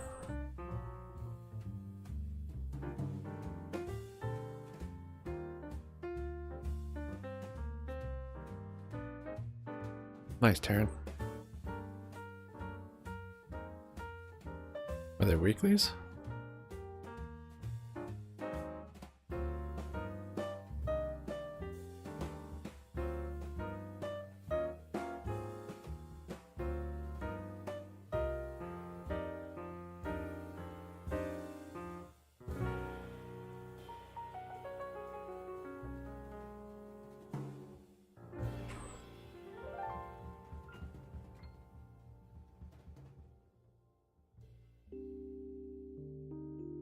Is the other names impacting Constellation. So some of the beverage names, particularly some of these beverage alcohol names, the ones you mentioned, Constellation, Molson Coors, Boston Beer, they've actually outperformed broader staples. Staples has had a rough couple of months, but these beer names have held in pretty well. Most are actually up on an absolute basis in the face of a sector that is actually down. So I think some of it is a little bit more sector related influencing Constellation than Constellation bringing down these other stocks. But you hit the nail on the head. Constellation's growing. Right now, that's rare in consumer staples. Constellation's beer profitability is improving. That's rare in consumer staples. And we think it should be rewarded, not dismissed on a day where other beverage names are kind of dragging things down. Right, understood. Gerald, what do you make of today's numbers from Constellation Brands? Thanks for having me. Yeah, I thought it was a good print. The company kind of did exactly what we thought it was going to do. They outperformed in beer. Their revenue growth was better. Their margin performance was better than expected, and we got a guide up. I think that there was, some chatter that the guidance raise probably could have been higher, which I agree with. I think that there's some degree of conservatism embedded in their outlook for the rest of fiscal 2024. But by and large, we got a guide up. EPS is going to come up 2 points, just based on that guidance raise alone. And so you're going to see positive street revisions. Our thesis remains largely unchanged. We still like the company here. Okay, so you do like it. So you have an outperform rating on Constellation, right, Gerald? And what other names do you like right now in the group? Yeah, sure. So we're outperform rated on in alcohol. We're outperform rated on Constellation Brands and MGPI, who does contract manufacturing. Not bad. We're gonna have some fun with those. We also like Big on support. That stock has been under pressure, but we Yeah, like the relative. I think it could come down at least to valuation VWAP. here. They've been a market share gainer. So I'm waiting for a crossover on this hopefully, little line here. Brighter days lie ahead. Got a little head and shoulders still. Right.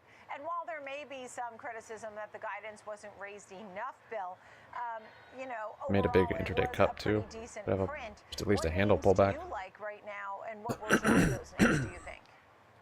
See though. So we like Constellation, and to Gerald's point, we think guidance is a bit conservative. They had beer depletions of a little bit under 8%, but that was without being able to fully ship kegs during the quarter. That resumes going forward. That's before the retailers reset their shelf space, so that's a benefit going forward. The daily and highs. before the prior year comparisons get a little bit easier. So we think their beer depletions number, which is probably the most important number for the stock, we think that actually accelerates too. We also like Molson Coors and we like Boston Beer within the alcohol space. We upgraded both of those names back at the end of May to buy, and the thesis there was profitability is being misunderstood at Boston Beer. They're bringing production in-house at the same time their largest volume declining brand is stabilizing. And for Molson Coors, it's simply they are the largest beneficiary to Bud Light's issues. And that volume, those golden cases, if you will, they carry a lot of extra profit dollars that we're going to start to see shipped out in 3Q and 4Q. Yeah, are we worried about what the consumer will buy or spend going forward, as far as either costs or even Walmart was talking about weight loss and how folks are buying less things that aren't as healthy. Gerald? Yeah, I'm not overly concerned with any of the macro related factors. Staples inherently are a category that is risk off. Few substitutes, especially for companies that have really good brand equity, and trade down and volume elasticities and stuff like that has been a theme now for like the better part of 18 months. And Simon's the got fact of there. the matter is CPI, 3 over has pairs. moderated significantly from where we were at the That's beginning of bluffing, the he's gotta year. be. And so, we think that just as it relates to company fundamentals, it's going to come down to share shifts, with little noise coming from the macro side of things. Right, understood. Final quick thought, Bill? So I agree with Gerald there. What I would add is if consumers are feeling a tighter wallet, beverages, particularly alcohol beverages, offer a very natural If you break the trade channel down here. that doesn't impact volume. If you want to spend less on beer, you can buy it Time for for your power home hour. rather than at restaurants.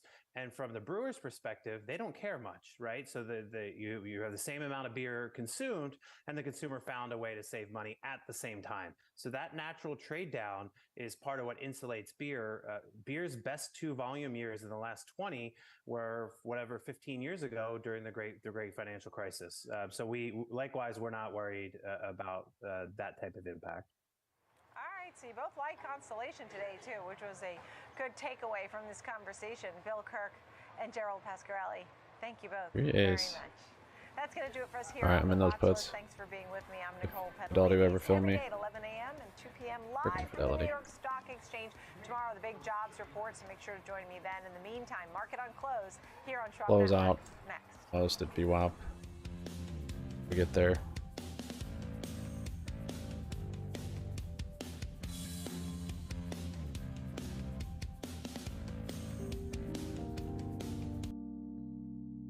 I'm a little unsure about this channel. I don't know.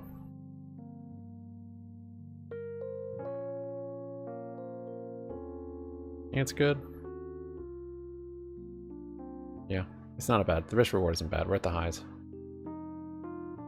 Very likely to move to VWAP and build a handle at least. I have a flush? What? Anybody have an ace? Ace of spades? Oh, look at that. Look at that. I have that ace of spades. This guy? I mean, he had the ace. That jerk.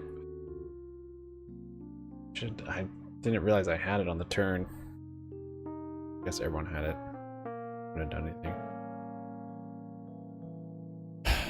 Just so happens to other people with spades.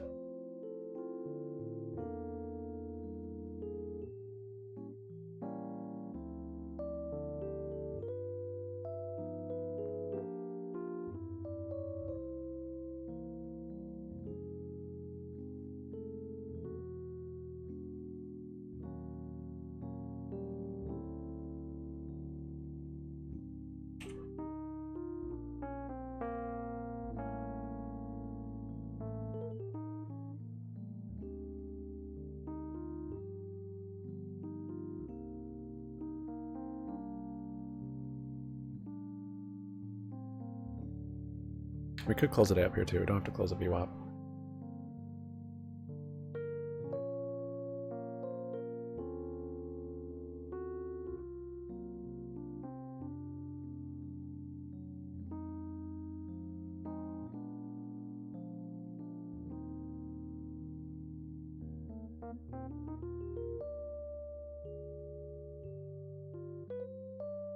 I bounce in there. Maybe a little liquidity grab for the bulls.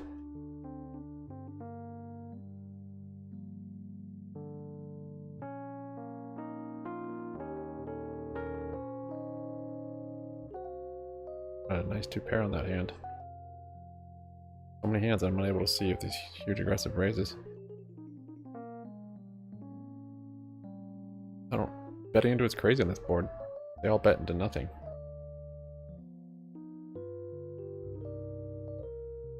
I feel like I'd quickly squander all my chips. I bet plenty I can just call. I had a good enough hand once to raise.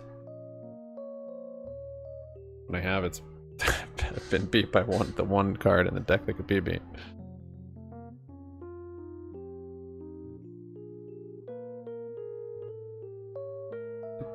Aggressive plays suitable just for certain people, like on certain tables, right?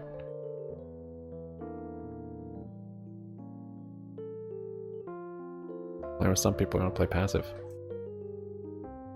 but maybe I'm not playing it right. I don't know. Oh wait, I have 2 pair there, and there's a straight. Maybe I'll bluff him off it.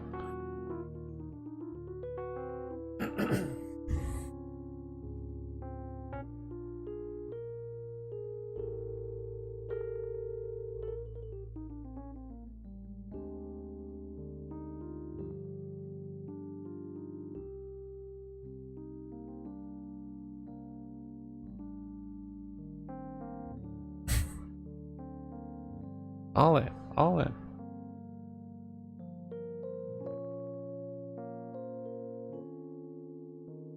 I don't even know where I should have a stop on this thing. Here as the dollar pulls back, no data. Like I could chop around up here.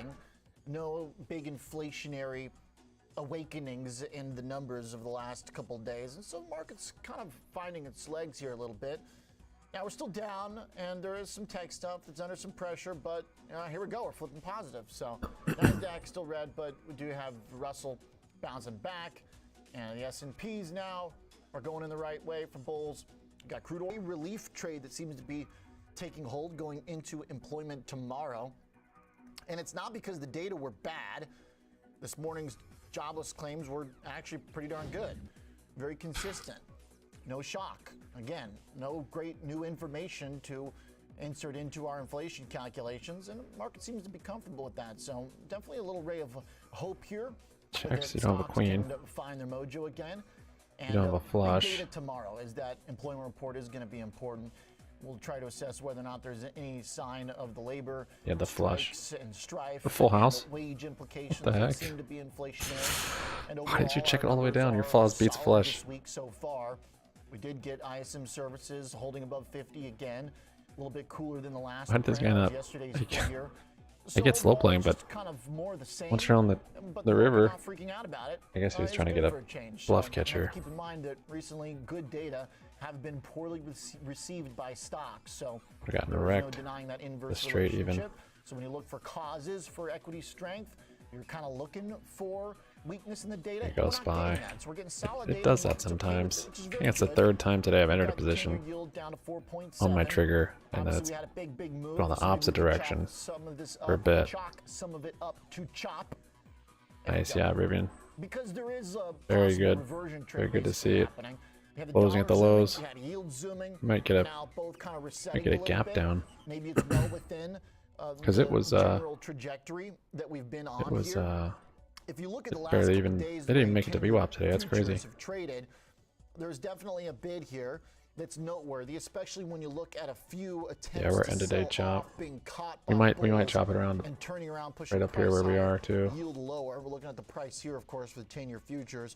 Check out the black shaded zone on the right side. Let's see, I might put exit on these puts. Since the bell rang, we got that sell-off early around jobless claims, but then as the market had some time to process, bulls stepped in, pushed the yield down, pushed the futures price up, and we've been just kind of drifting upward since. And that's pretty solid. Also note that you kind of have to squint, but after we got that fluctuation after jobless claims, we did see prices come back off. We got rates basically unch around lunchtime, and then bond prices firmed up again and yields came back down. So last couple of days have been pretty good for bulls if you view the risk, the primary risk of being inflation and with an economy being better than expected, maybe a little Fed pressure, stuff like crude oil adding on to those risks. But WTI is also getting back a good chunk of those gains here last couple of days. We're almost down to $80. The sell-off in crude has extended throughout the session. We're going to talk about that as it is important. Slow player did. Yeah, that's I know. I don't know. Into a more I mean, this game even has a hand strength thing in the bottom right-hand corner, so you can see how strong your hand is. 90 okay, 95. Rivian down 21%. So if it's pinned at the top of the bar, you have the best hand. I mean, it happens to me too. I've folded hands not realizing. But I always glance at this just before I fold to make sure I'm not missing something. That are a little bit more But that I'm recognizable. a slow player and instead not of the idiot. frothy stuff up near $100 for crude. That should Not provide an a little idiot. bit of New relief to the game. into the consumer. But again, there was a sharp move in WTI as well. We're going to trade it with Bob Icino later on in the show. Bob Try and figure out Icino. how to approach it down in the low 80s. Maybe an opportunity to buy the dip. All this stuff, bonds, dollar, Might have to wait for Fugazi to get that drop. Basically reverting Not sure I want to wait that long. trends were established. So I think you still could probably argue that the yield and the dollar are definitely trending higher on the intermediate term basis. Crude, maybe there's a better debate to be had there. The one area of downside today also is one, frankly, that generally doesn't really scare folks. It's staples, and might actually even be able to spin down moves in staples as a positive. But I've got one big takeaway from it, which is that for all the excitement about tech and This table sucks, man. and all that jazz over the last 3 years, you've actually been better off in potatoes. French fries. That's Lamb Weston there in the green. We go, Edging Spot, out come the on. Qs on a 3-year basis. Also on a 2-year, just crushing the tech market, of course, because that gives you a bigger chunk of last year's sell-off. So at least one staple is doing its job. I got Renita Young, Kevin Hanks here with me at the top of the show. Let's address that group firstly here, Renita, because when we were down throughout a good bit of this session today, the staples were the worst performers. At the end of the day, they're still consumer stocks. Nobody wants to see them really struggle. I'm not sure it's the group that really injects a lot of fear into the market. Jack King, congratulations. We're not sure about that, but it's no denying that this segment has been getting And my fourth buy-in. I don't think I won and not just any today big or pots. yesterday. It's been happening over the year because a fund that tracks this, the XLP, I saw earlier that it had been down more than 9% year to date. It tracks consumer staples. And That it's same almost stupid back table? down to Yes. that yearly intraday low over the past 12 months. But in particular, today we're looking at weakness within Clorox, Constellation Brands, Pepsi, which we talked about yesterday, and Coca-Cola. Those last two are actually making new lows on the day, and that's where I'll Dude, start. is there only one Pepsi, table? It's actually on pace for its largest percent decrease since September 2022. Couple of price cuts recently, and yesterday a note from Barclays said that it'll be negatively impacted by drugs used Help him for bite the weight loss like potatoes. Ozempic. That note came Oh out crap, I got his recently. hand. We talked about it yesterday. Maybe I should have reset the algos. Up in and out a bunch, give me some good hands. Or earnings reporting next Tuesday. Coca-Cola also facing new lows today. Now, it's seeing its worst day in 17 months on concerns of consumer spending that all of these companies have been impacted by consumer spending after ConAgra's mixed report. Now then, let's go over to Constellation Brands, because that swung back to a profit in its latest quarter on strong Modelo sales, but it was the outlook that has investors and analysts Dirty unimpressed chopper. completely about the company. And then Clorox is actually down, and as the company Alright, I'm gonna get out of these if I can get a sales green. will tumble as much as 28% in the next quarter. That's due to a cyber attack that led to some pretty serious production delays with the company. Next time, go back in. Forced to Yeah, good idea. go in and take systems offline. I did like resort 8 to times. Manually operating and processing products Like, no other at a tables, it's lower crazy. rate than possible. This company disclosed it back in August. We don't know just how long specifically. changed my it's been mind an to issue tournament with the company, mode. But they disclosed it in August. Okay, so a lot of different stories for these. Constellation attached to earnings, which weren't horrible, but not good enough, I guess, to justify their rally in the first half of the year. And then you've got the Clorox hack. Now, the weight loss items as an explanation for the drop-off in Coke and Pepsi, to me, Kevin, I guess as investors and individuals in the economy, we should hope that's the explanation, because if we can't blame some of the worst days and months, years, weeks in Coke and Pepsi on this potential aggressive. drug, then maybe we do have an issue on our hands, because these are stocks that are supposed to be pretty reliable. Yeah, I read those articles today and saw that news report on the connection between a weight I'll loss let you drug guys battle and it out. soda. Yeah. And There's a nice salty flop. snacks. What do you think? And boy, that is a tricky way to connect the dots. I sense there. Let's just put it skepticism that in way. your That is- tone. Exact same hand. That Different is suit. a tough connecting of the dots between weight loss and the effect on sex. I don't know. It might be. I'm not an expert to say that it is, but wow, that is a thin reason. And if that's the reason, Still down these puts. That's crazy. Coke or PepsiCo are selling off. Lines are too small. Boy, that's probably a reason to take a hard look at those names. If they're selling a stock like PepsiCo off 4.5% on that news, that is an interesting idea for trading. And like I said, I've traded Pepsi from basically 1986 to 2006.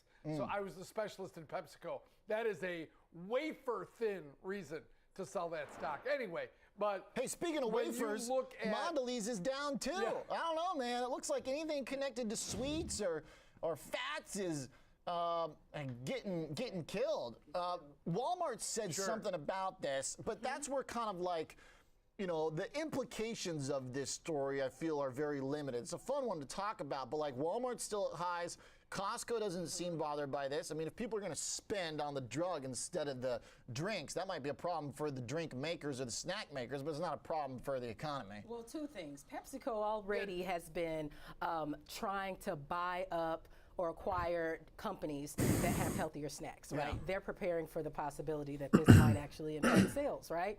And then Walmart's CEO noted between yesterday and today that this has started to impact the company. There we go, SPY. They've actually been studying You almost had me there. of people who buy Don't do Ozempic, that. for instance, and what their behaviors are. Jack King of versus Hearts, people well who do done. Not. And also this, like what makes Walmart's Get a case single so hand. interesting is the fact that Walmart fills prescriptions that are in this category. Well, that's kind of what I'm saying too, because at the end of the day, if these stories matter to the market or the economy or whatever, because basically we've got two options here. Either Ozempic's actually causing these stocks to sell off, or like the market's thinking the consumers puts aren't really going up can't much. afford, you know, Coke and snacks. Like, I don't think that's it, right? So like we can probably cordon this off, Kevin, and let it Just because they got a bad entry. come back to it. Well, you know, I just Googled, as I'm sitting here, how much Ozempic costs on a monthly basis.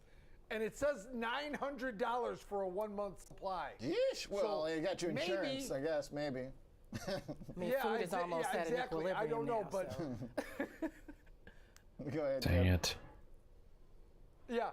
So that might be a reason The odds he was why bluffing. they can't afford those other things. But again, you are twisting yourself. Look at that. I got a into hand when I don't have any pretzel, chips. Trying to connect the dots between Ozempic and consumer staples. Wafer thin pretzel. You're giving me too many food words here to not take the low hanging get there. All right, let's Yeah, I'm get serious closing for one a of these second. puts. Tomorrow we got employment, right? I mean, the market seems to be Got a pretty bad entry on stable 'em, man. and comfortable with what's going on in bonds and the dollar the last 48 hours. Is that a sign of optimism that maybe some of these recent inflationary pressures are going to abate tomorrow? You know, it's interesting, Oliver. The market sold off today down to 42.26 on the S&P. Then Nice about ace. 10 a.m. Chicago time, it No, this is pretty small. It's hard to see it. Well, you can I'm make sure the it's hard case to see on that stream. The dollar's down, yields are down, crude oil's down. Getting smaller. A lot It's of not getting smaller presently, macroeconomic pressures on the market but it's possible that it's basically smaller than alleviating today. it has So been before. I think it's If that makes any sense. So It's ripe for a comeback. The I don't market's exactly go to ripe the for a same buying the size dip every opportunity time. if you get those three working in the right direction. And this crude oil move from, you know, overnight price of $95 down to where it Go a is little now, bigger. that is a monstrous move. Why? Go. Demand. This is Look the at that, first look at time. that. You know what was missing in that whole Maybe run up to Friday. $95? Special Friday, we just have half the Returned screen demand poker. destruction. It finally crept into the conversation, and boy, they Poker took Friday. percentages out of crude oil very quickly. Looking towards tomorrow morning, we're going to get a labor market that so far 2 of the 3 numbers have been pretty strong with the labor market with JOLTS and jobless claims. The weak one, well, ADP, that's closer to what we're going to get tomorrow, but we'll also get inflation data. 0.3 I'm gonna put a stop on the rest of these. I don't need to hold these into 4.3% Fugazi. on the month and year-over-year data for wages. That's going to be a big. That's going to tell us whether we get relief or more pressure on interest rates, Oliver. I think that'll drive a lot shoot, today. I'm ever But hitting it right now. If you look at 10 a.m., the 1-minute chart. So not a straight line, but a pretty solid recovery the rest of the day in some of the indices. To me, that's almost even more impressive, the recovery. The dip We get to buying view as off all, opposed to sell straight them line, all. right? Same story with bonds, too. A couple of days in a row where the Oh, bond bears all but actually one for the were homie. rejected pretty fiercely in their attempt to control the market. So good eyes and Need a break out of this talk with Johan more Grant controlled joining us here selling at the top area. of the show. Head ETF market strategist at Allianz Investment Management, as we think a little bit macro. And Johan, I know that we've talked about your team's buffered ETF approach still to be wealth bullish. preservation. Tell me from your perspective what matters tomorrow Bulls at a build moment when the liquidity. market has been very much refocused on inflationary risks. Yeah, just to In some more Oliver, it's puts. good to see you again. First of all, I don't like the risk reward here, interesting the way you left but the last and the time of day. on oil. I think the Saudis really But I overdid it this understand. time. It kind of ties into the fact that I believe that they underestimated the strength of the Definitely not American reloading consumer. puts. Some of that we're going to see in the numbers tomorrow. I think every single eyeball is going to be on the print tomorrow morning.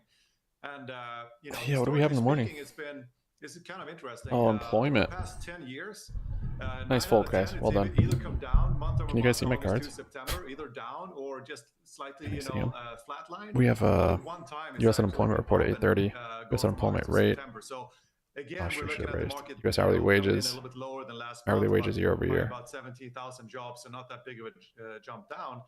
But whether the market is coming in, I'm sorry, the market. I keep talking about the market. You're getting me all spun around here. But the employment data, if it's coming in at 170 or if it's coming Just in at getting 150 outplayed, or I think. 200, it's not really going to make that much of a difference. Now, if we see something crazy like 300, which nobody's expecting, that will be really, I don't know. that'll blow up the equity market. Oh, I bet I for just got sure, and we're stopped gonna see out, the too. response in the yields, but nobody's seeing that. Yeah, I I'm think it's out. going to be a little bit of a blip. Made a tiny bit on that first put. I sold. Next week is going to be much more Ooh, got lucky there. Tiny bit on that first bit I sold and stopped out of the rest. Good is bad. Like I said, this could be bulls building liquidity.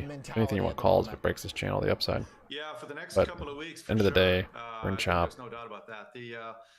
I would say the tide might shift a little bit come It's not Q1. I mean, we tend to see big spikes in hiring. Not in a great Q1, trading and time. if we see something outsized there, I think Things get a that's little something wild. the Fed will really hone in on. Whoops. Next week That's will too be, obvious. I mean, that's No, these a guys bit don't of a care. mosquito bite Pocket relative aces, to you the jerk. bear, if you will, in terms of the Okay. significance of that No data. pre-flop raise. Well done. Okay. Yeah, Really had me there. Do you think ultimately that's what the market's paying most attention to? And until there's a permanent kind of resolution on the labor union formations and strikes, I guess that's probably not going to play a huge role in this report tomorrow. Any thoughts on that real quick, Johan? Yeah, I agree with you, Oliver. I think that's a sidebar. You know, like unless that really gets out of control, then maybe we'll see some indications of that. But that's a separate issue, and the political winds behind that is not really going to drive the majority of the outcome for the economy. Okay. Looking at the status of the consumer, I know you've done some research on this as well. We're kind of trying to figure out whether or not weight loss drugs are totally terraforming the industry, or if it's a risk of a macro slowdown. What do you see when you look at our potential here to take that strong economy and leverage it into buying and sentiment and general activity? Well, we see it's interesting what we do these surveys at Allianz on a quarterly basis, and we pick up on some of the trends of the American consumer, and they're still nervous. We've talked Got about more this puts, in the Bubba? past, and they continue to be worried Close about those other their ones you future, had? and a lot of them are frankly borrowing, future dollars from their savings in order to make ends meet. Good way In some to cases, for the low-income families, work your way borrowing into for the future just to pay for the basics. But you also see these behaviors, trades and subtle just behaviors trading by consumers that SPY have in some general. discretionary income to Start spend. with like They've also been weeklies. stretching. It's this dynamic Work your way in of at the money. reaction, I should say, If that's to, not enough time, start with monthlies. People they kind of got Work your way in. rattled, and when you're rattled in a negative way, it kind of resonates more with the human brain than the positive dopamine, if you will. So when you have a really treacherous Barely higher than environment his. where, frankly, people are dying, from COVID, it leaves a print on people, and they This change late in the how day, they like, think about the I value don't know. of the It dollar. seems and it like changes getting how they Fridays would think make about the sense. time that they have and what they have today. SPY is building up a little head and shoulders here, though. Which is Head, what's been shoulder. pushing the We American still could get a move to consumer be really VWAP. strong for quite some time. Yes, of course, I'll with cheer you government guys on. subsidies, etc., also been helping, right? But the the mental picture has changed. We're seeing some cracks in that, and you can see it from the oil price and the drop today. The American consumer is starting to say enough is enough.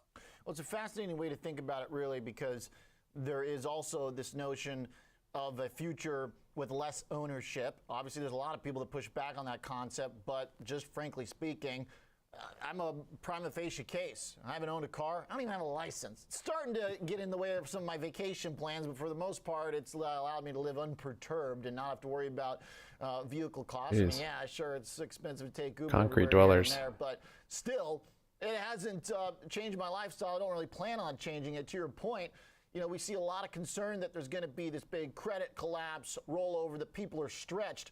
But until employment breaks, I mean, we can just kind of keep going in that cycle.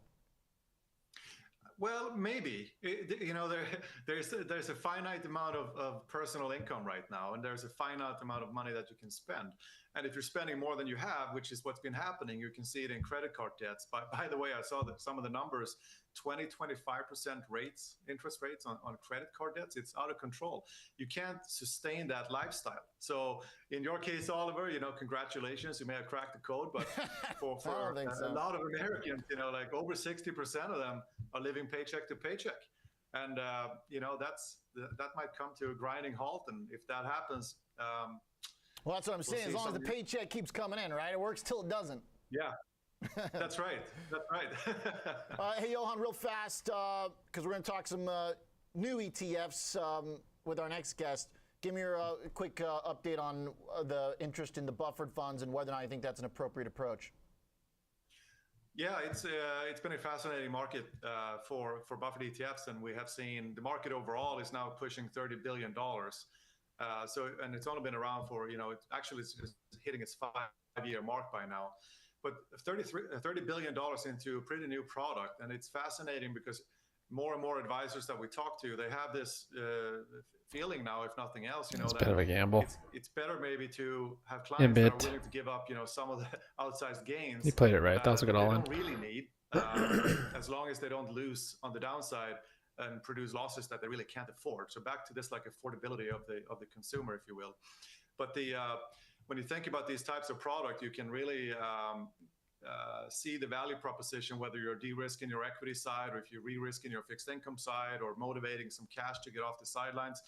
They have a really good practical implication. Pocket aces, dude. What? Very versatile. And slow play with these pocket aces. 500 up to a certain cap. We have a 10% buffer, for example, that gives you a buffer to 10% on the downside if the S&P 500 goes down 10% or less over a 1-year period.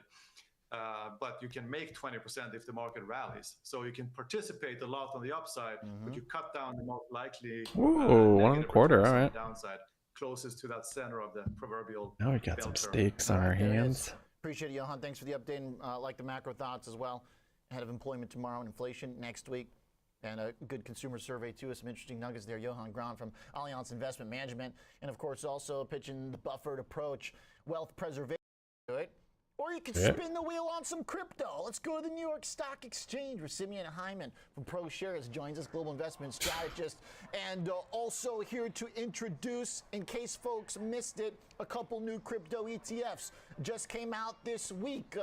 And Simeon, ETH, the main focus here. Everybody that beats me says got lucky. Yes, I did. We rang the bell this morning, and thanks for having me on. We actually launched 3 funds this week. So as you mentioned, EETH, that's ProShares Ether Strategy ETF. And then we launched 2 combo ETFs, Betty and Beth. BETH is Bitcoin I want to see a break of this channel. Market cap weighted, and Betty, BETE, is Bitcoin and Ether equally weighted. And it is an important addition to our suite. You may recall 2 years ago we launched BITO. There you go. Breaking down. ProShares Bitcoin Strategy ETF. Oh. It's seen $2 billion of flow. It's the largest crypto-linked ETF, and it really proved the concept of a futures-based crypto ETF. And we're glad to expand the suite this week. Yeah, make sure to delineate those lines for us on how did we define these products, because a lot of the hype around the crypto ETF world has been with those spot ETFs that are in application that now are back under review. these are linked. When you say crypto linked, because we're going to futures, walk us through the structure of the funds. We're using futures office, so this is really straightforward. These ETFs use the futures market, and that's a regulated place. So as opposed to the spot market where there's all sorts of things going on in the news, people on trial and those sorts of things, it's kind of a maturing market that maybe hasn't quite finished maturing.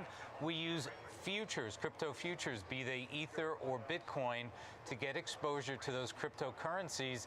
And I forgot I need to be folding more in the tournament. 2 layers of regulation, if you will, because the paying to see all the futures market cards. itself is a regulated place. Gotta fold a lot. Central clearinghouse, margin posted, all this great stuff, and then you put that into the ETF wrapper. Now you've got a regular ETF that you can buy in your brokerage account. But if the spot still crashes or rallies, the futures will ultimately go in the direction, right? So that layer of protection, it's not price protection by any means. No, in fact, it's even more specific than that. The futures market tracks the spot price very, very effectively. So indeed, you're getting the exposure to Ether and Bitcoin, and that's the absolute intent. You don't want anything in between those, and in fact, that's the experience we've had as the global leader in crypto-linked ETFs. Changed. I clicked the other button. That's been out for Nice. I got him to fold. 2 years now. It's tracked spot very, very closely over that 2-year period, really proving the point that this is a very efficacious way to get exposure to cryptocurrency. Do you see there being a compelling argument for a spot ETF? Obviously, I'm asking that sort of from a competitive product standpoint. If this were approved, the spot ETF, do you think that would hurt the case for these types of funds? Look, we don't know what kind of timeline or what kind of developments would be to offer other opportunities in the future. What we know is that in the here and now, our futures approach, our future ETFs are available, and they've really proven their mettle quite well. Since the inception of BITO is trailing the spot price by about 3%. And that's 2 years. That's just a little bit more than the fee.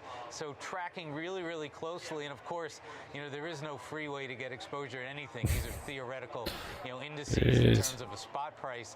And in fact, not only is it a theoretical construct, remember, there's no one price for I things just don't like get good Bitcoin and hands. Ether. There are multiple exchanges. So among the nice things of the futures market is I they're bluffed down like settled 2 or 3 of those with pots. a price that reflects the Didn't have the prices opportunity to of actually multiple play a good exchanges. hand. So there are a lot of benefits, we think, to using futures and ETF, and even in an ultimate world, Nice. It'll be nice. Try again. When that time comes, we expect that investors will still appreciate choice. Okay. What am I missing here, Simeon? When I look at the 1-year percent for Oh, Rivian's still flushing. I'm looking at a Nice play on the puts. BTC is Why am I going all in? way more, like 38% No. on the year. It was 1 1/4. Why did I do What am it? I missing there?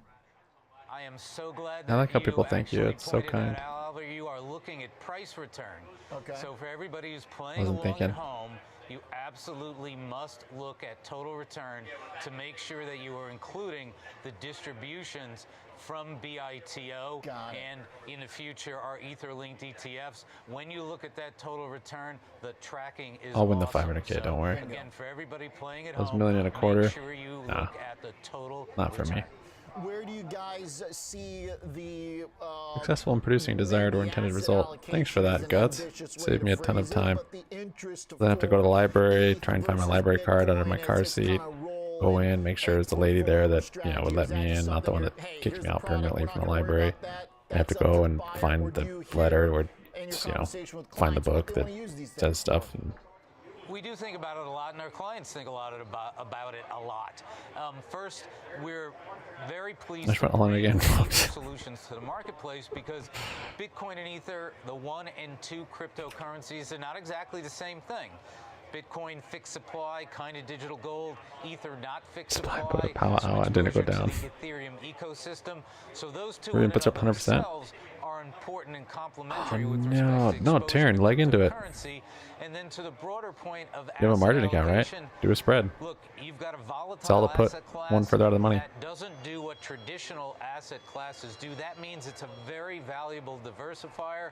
By the way, in the last month, It's the traditional best. assets going The best south, for cryptocurrency not day trading. outperforming. And in the context of this last year, think about the interesting news flow back to those exchanges and the spot markets, but also rising interest rates. Those were supposed to be really bad things. And in the meantime, Bitcoin and crypto have actually had a pretty darn good year. So Ooh. we do see folks I just gotta seeing these fade as the club. important diversifier in additions to traditional stock and bond portfolios. All right, congrats on the Get both these guys go all in right here. All I do it. Category. Shoot. And looking forward to tracking them and seeing how the whole industry Oh, develops. good thing I have and where clubs. investors put their preference for the vehicles. Appreciate it, Simeon. Thanks a lot. Thank you. Level 2. Shares. Can't do spreads with that. Can you get approved for it? You should. Why would you not? I would unlock. Oh, maybe a good time to get calls, but again, we're at the end of the day, it's chop. There's no reason not to have option 6 or 7 or whatever the highest is unlocked. 4 or 5, I don't remember what it was. Have it all fully unlocked. In this situation, Taryn, you could realize all of your gains and still be in the position. It's a beautiful thing.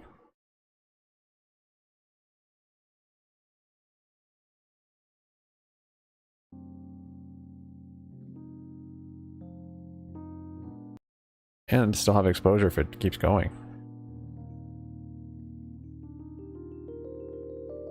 Depending on your risk tolerance. Do you know what I mean? You know how spreads work? Extreme!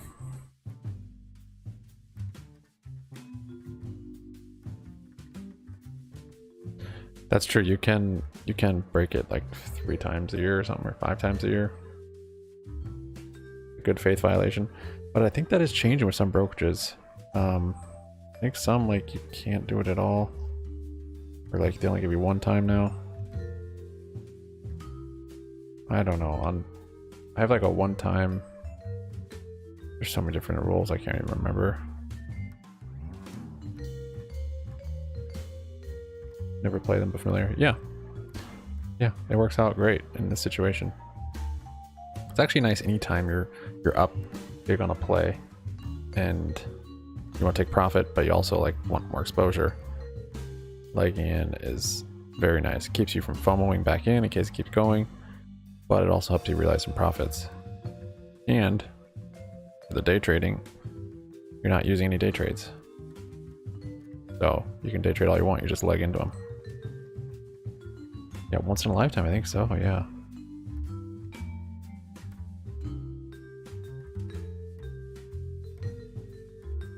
Yeah, you gotta unlock spreads, man. I'll show you after this game's over.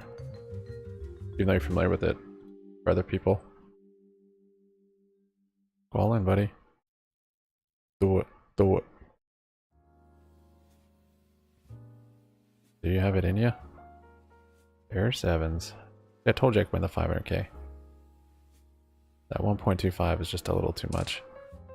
So on Rivian, like right now, you'd be selling that option. You have weeklies. Wow, 3,500% today. That's insane. So yeah, say they're 18. This is a pretty big spread between these, but you'd still shut up, Jay. You'd still realize a lot of gains. So you're selling these for what, 40 cents, or you own these for 40 cents instead of selling it because you can't, because you bought it today. Can't day trade. You short these, turn to a put debit spread. So to short these, you receive 22 cents. In this case, since it's a weekly and whatever, it's not that close in value, but it still does help realize quite a bit of the gains. You know, that's what, like 70% or something. Or wait, no, that's like 60%. 60%, which is good. And then tomorrow, if it's below 1755, you know, you'll keep, or 1750, you'll keep making money on it. So, works out well.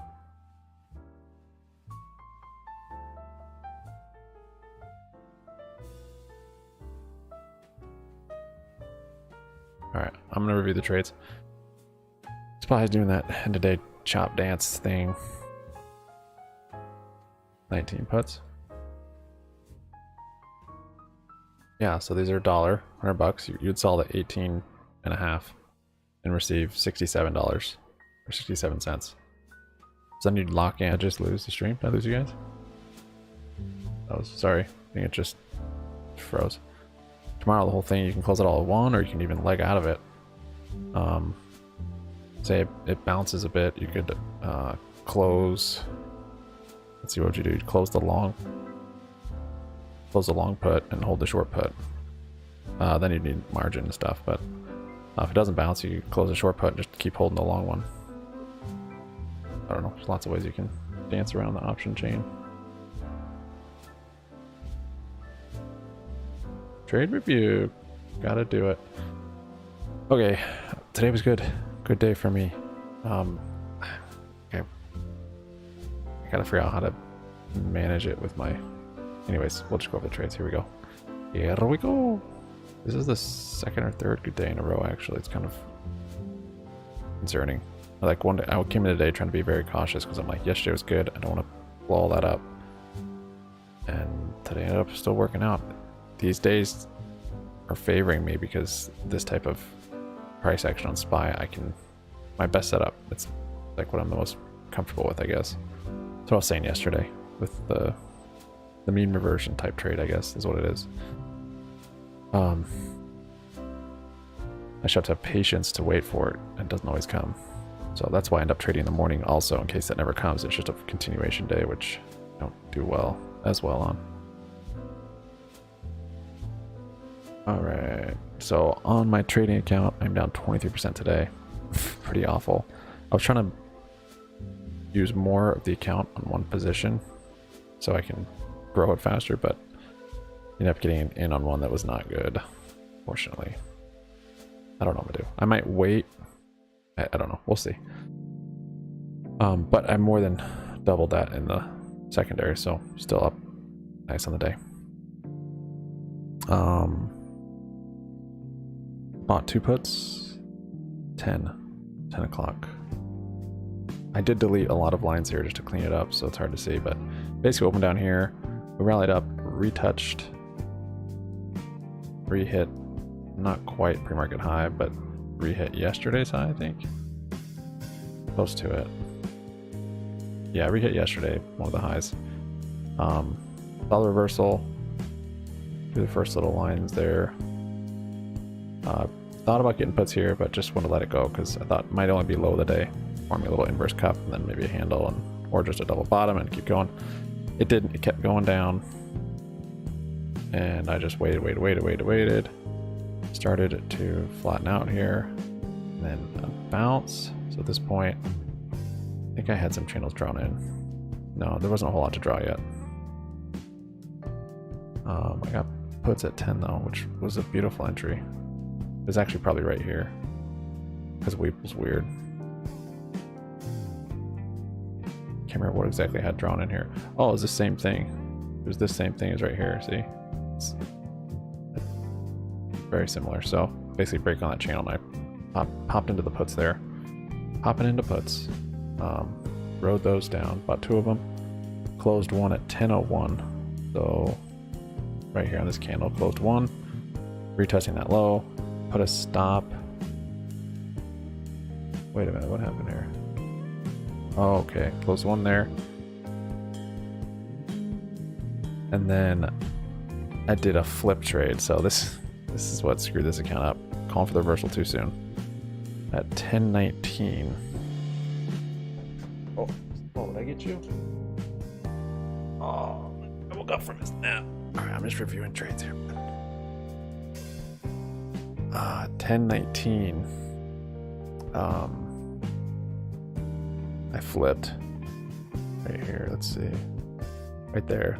So I had other lines drawn in here, and there's a reason for that flip. I hadn't seen this long of a basically bear consolidating bear flag built yet on the day. The only thing I saw were these steeper ones, which maybe weren't as steep. Maybe it was flatter, and I just wasn't drawing right. but this one was much less steep and much longer. I thought it was reversal. I flipped out of that last put, closed that last put. Closed that last put and got 4 calls, so I went heavy into the calls. Thinking that's reversal, and I want to put up, most of this small account into it to try and double this account today or something. If only I waited till later in the day. Anyways, so flipped at 10:19, closed my put, went full calls, and it would have worked all right for a little bit. I was right here, went up. I didn't plan to take profits then, but whatever. Came down. I didn't have this channel drawn then either. Don't think. Maybe I did,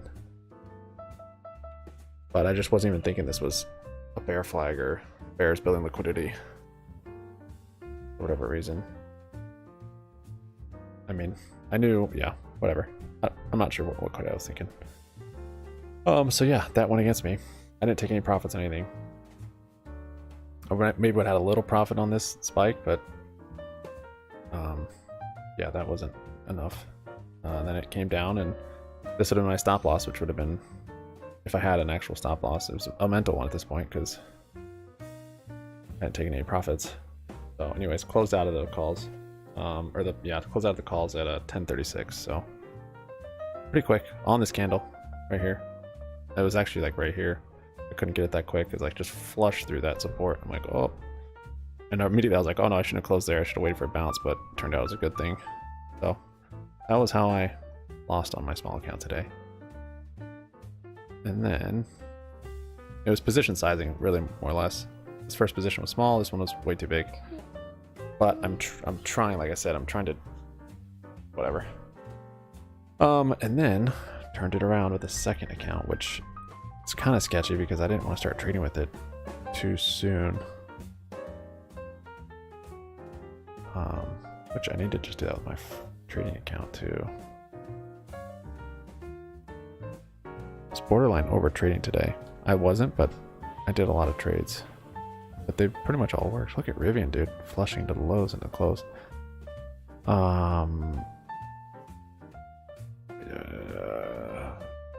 Calls, 5 calls for tomorrow, 10:40. Yeah, this is me.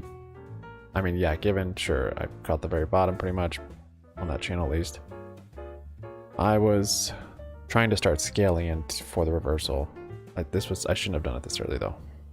I knew it right after I did. I'm like, oh. Anyways, about 5 there. Maybe a little revenge trading, I don't know. But look at this. I sold them at 12:48 or 10:48 right here. So I actually made money on that first trade. And that's the that is the fruit of me not thinking about my buying power. Thinking I can get out of these and I'll get back in.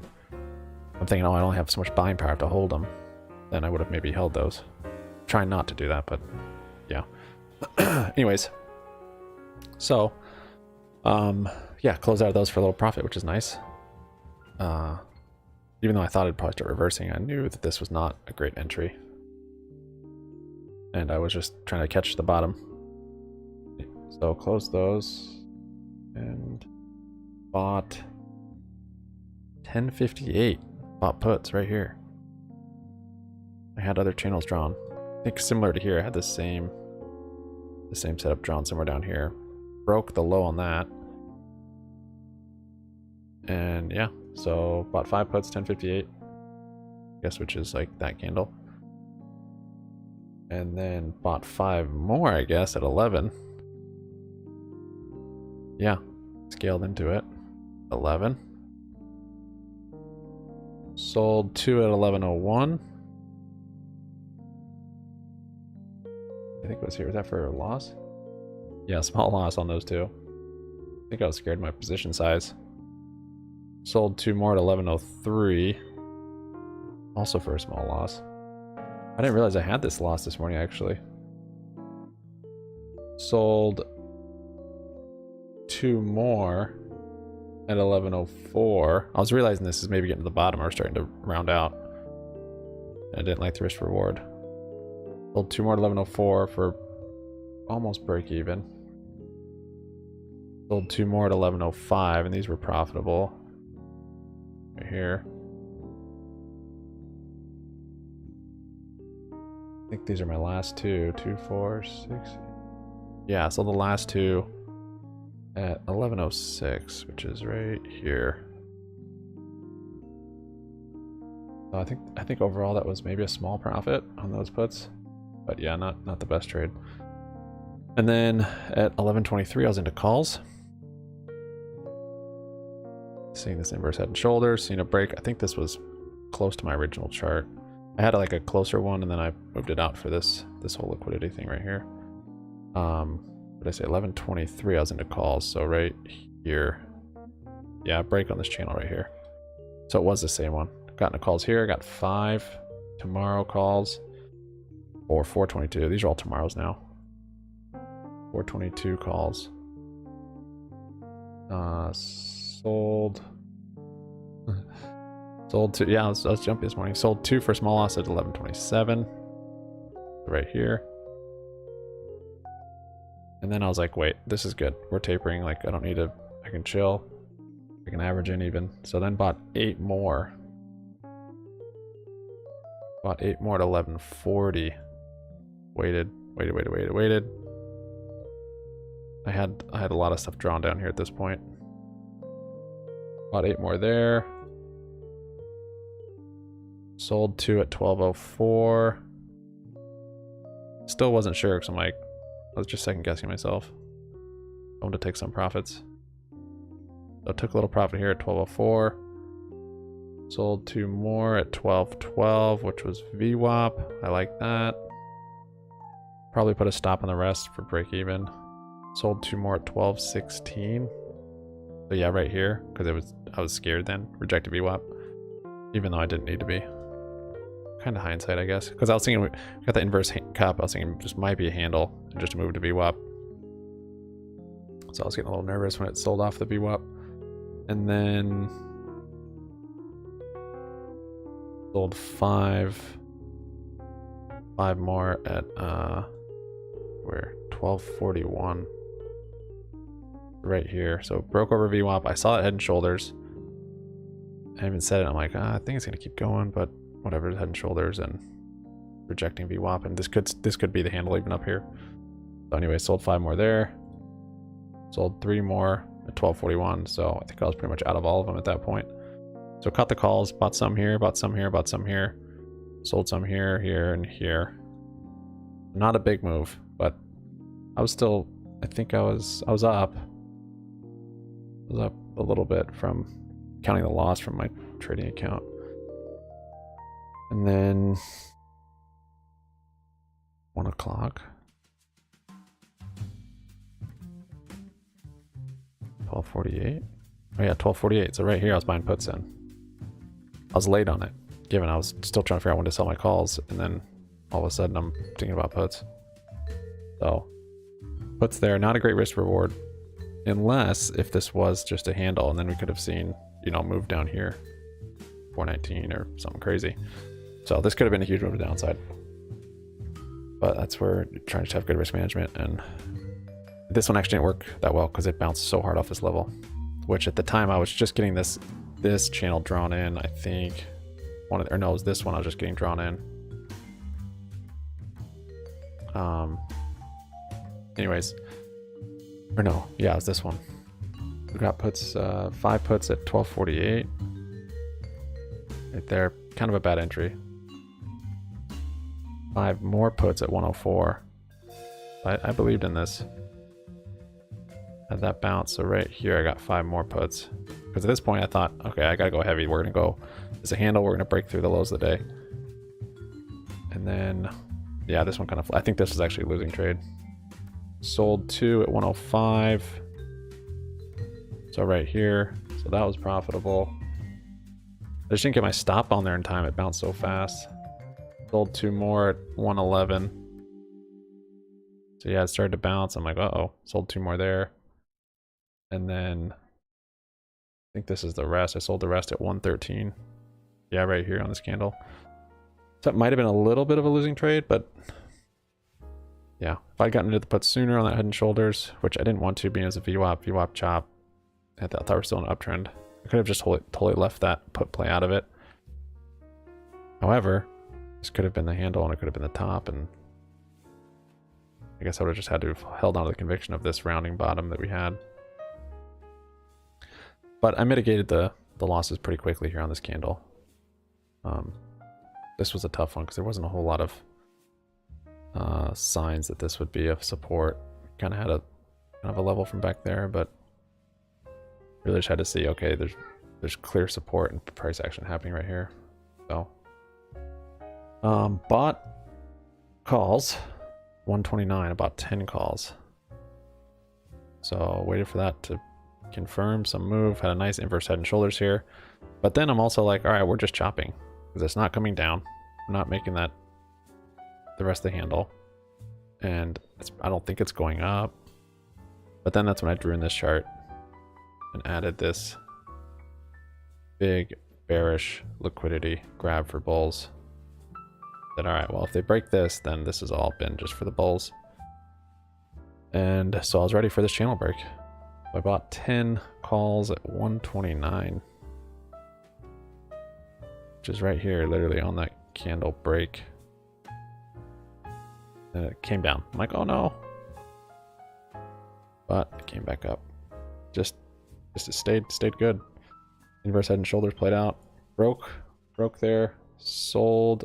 I could have bought more there, but I had plenty. Sold 2 at 140. So right here. This was shout out to one of you guys in chat saying they were taking profits. I'm like, I'll do it just to partake with you on taking profits, even though I should have held those longer. It's okay. It was good. Smart. Yeah, sold 2 up here at 140. Sold 1 at 146 right here. 1 at 151.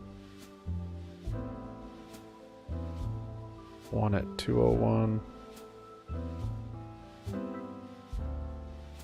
Right here.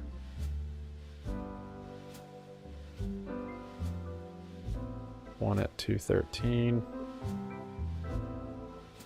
On that green candle right there. 1 at 216.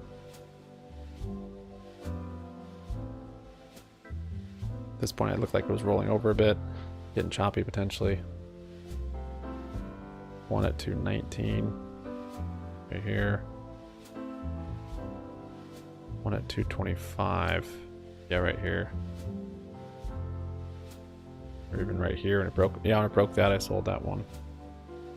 And then I had one for the homie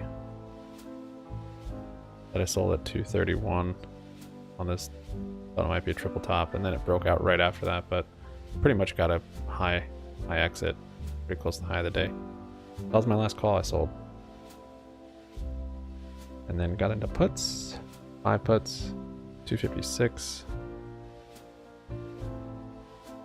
This is kind of a little gamble end of day, which didn't end up working out, see?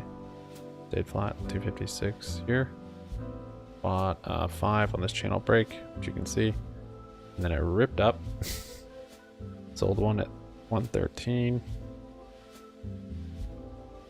Right here. Oh, profitable on that one. And then put a break-even stop on the last 4, which ended up closing out, stopping out here at 316. Right there on that candle. And there we are. Those are my trades today. So, I don't know if it was an easy day to trade. In general, like, I don't know. The range was pretty tight, so that makes me think it was somewhat difficult. But to me, it was pretty easy to read, just being that it showed the signs that it needed to reverse, and that was the big trade, was the reverse. It did have one thing here that could definitely have thrown you off, and it did. I mean, I had calls that I closed all of them at the right time, thankfully, but I got to puts late, and then I closed those at the right time too, actually. Well, not quite, it just bounced so heavy, so I mitigated the risk basically with it, thankfully. And then at that point, I just waited for the confirmation of the upside for here. Similar to yesterday, but yesterday was a bigger range, right? Was it yesterday? My eyes are bleeding.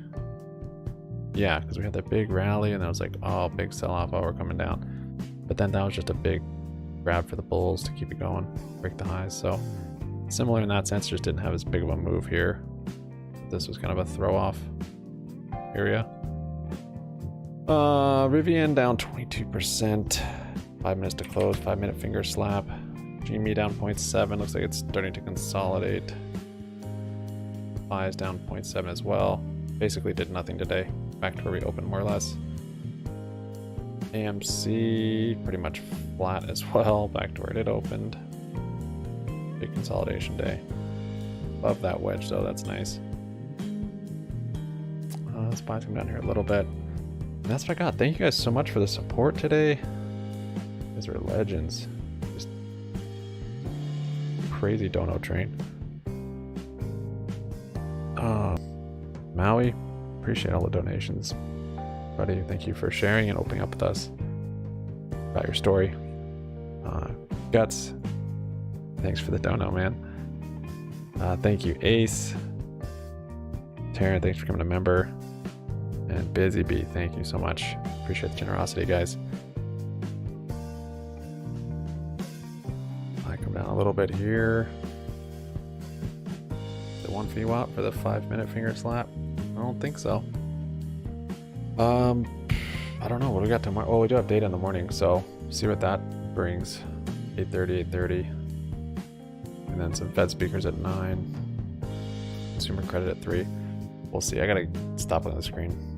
Too much screen time today. Thanks guys for your support. I appreciate it so much. Thank you, Jay from the Bay. Thanks, Psych You Up.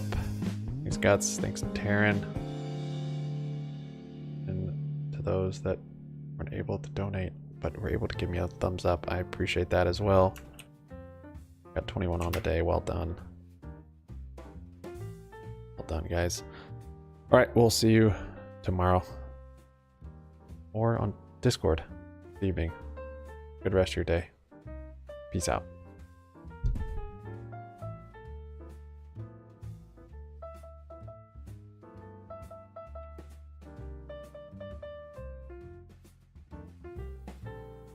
Experiments with 0% interest rate policy or negative interest rate policy on the part of global central banks and say, you know what, there were probably more negative consequences of that policy. And I think the market is resetting to what is probably the absence of a Fed put, meaning a Fed that with any sign of weakness sees a green light to, take rates all the way back down to 0. And I think that's reflected in what's going on around the world, not just in the U.S. Okay, yeah, true. And can't lose sight of that as well. A few other central bank gyrations last few weeks playing into this too. Maybe losing a little Japanese buyer along the way. Appreciate the sleuthing through the market, guys. Cooper Howard, Liz and Saunders, great setup for us into the big event for the week tomorrow, non-farm payrolls. Coming up, let's close the session out, see how we end. 2 minutes, anything could happen. We're pretty close to even.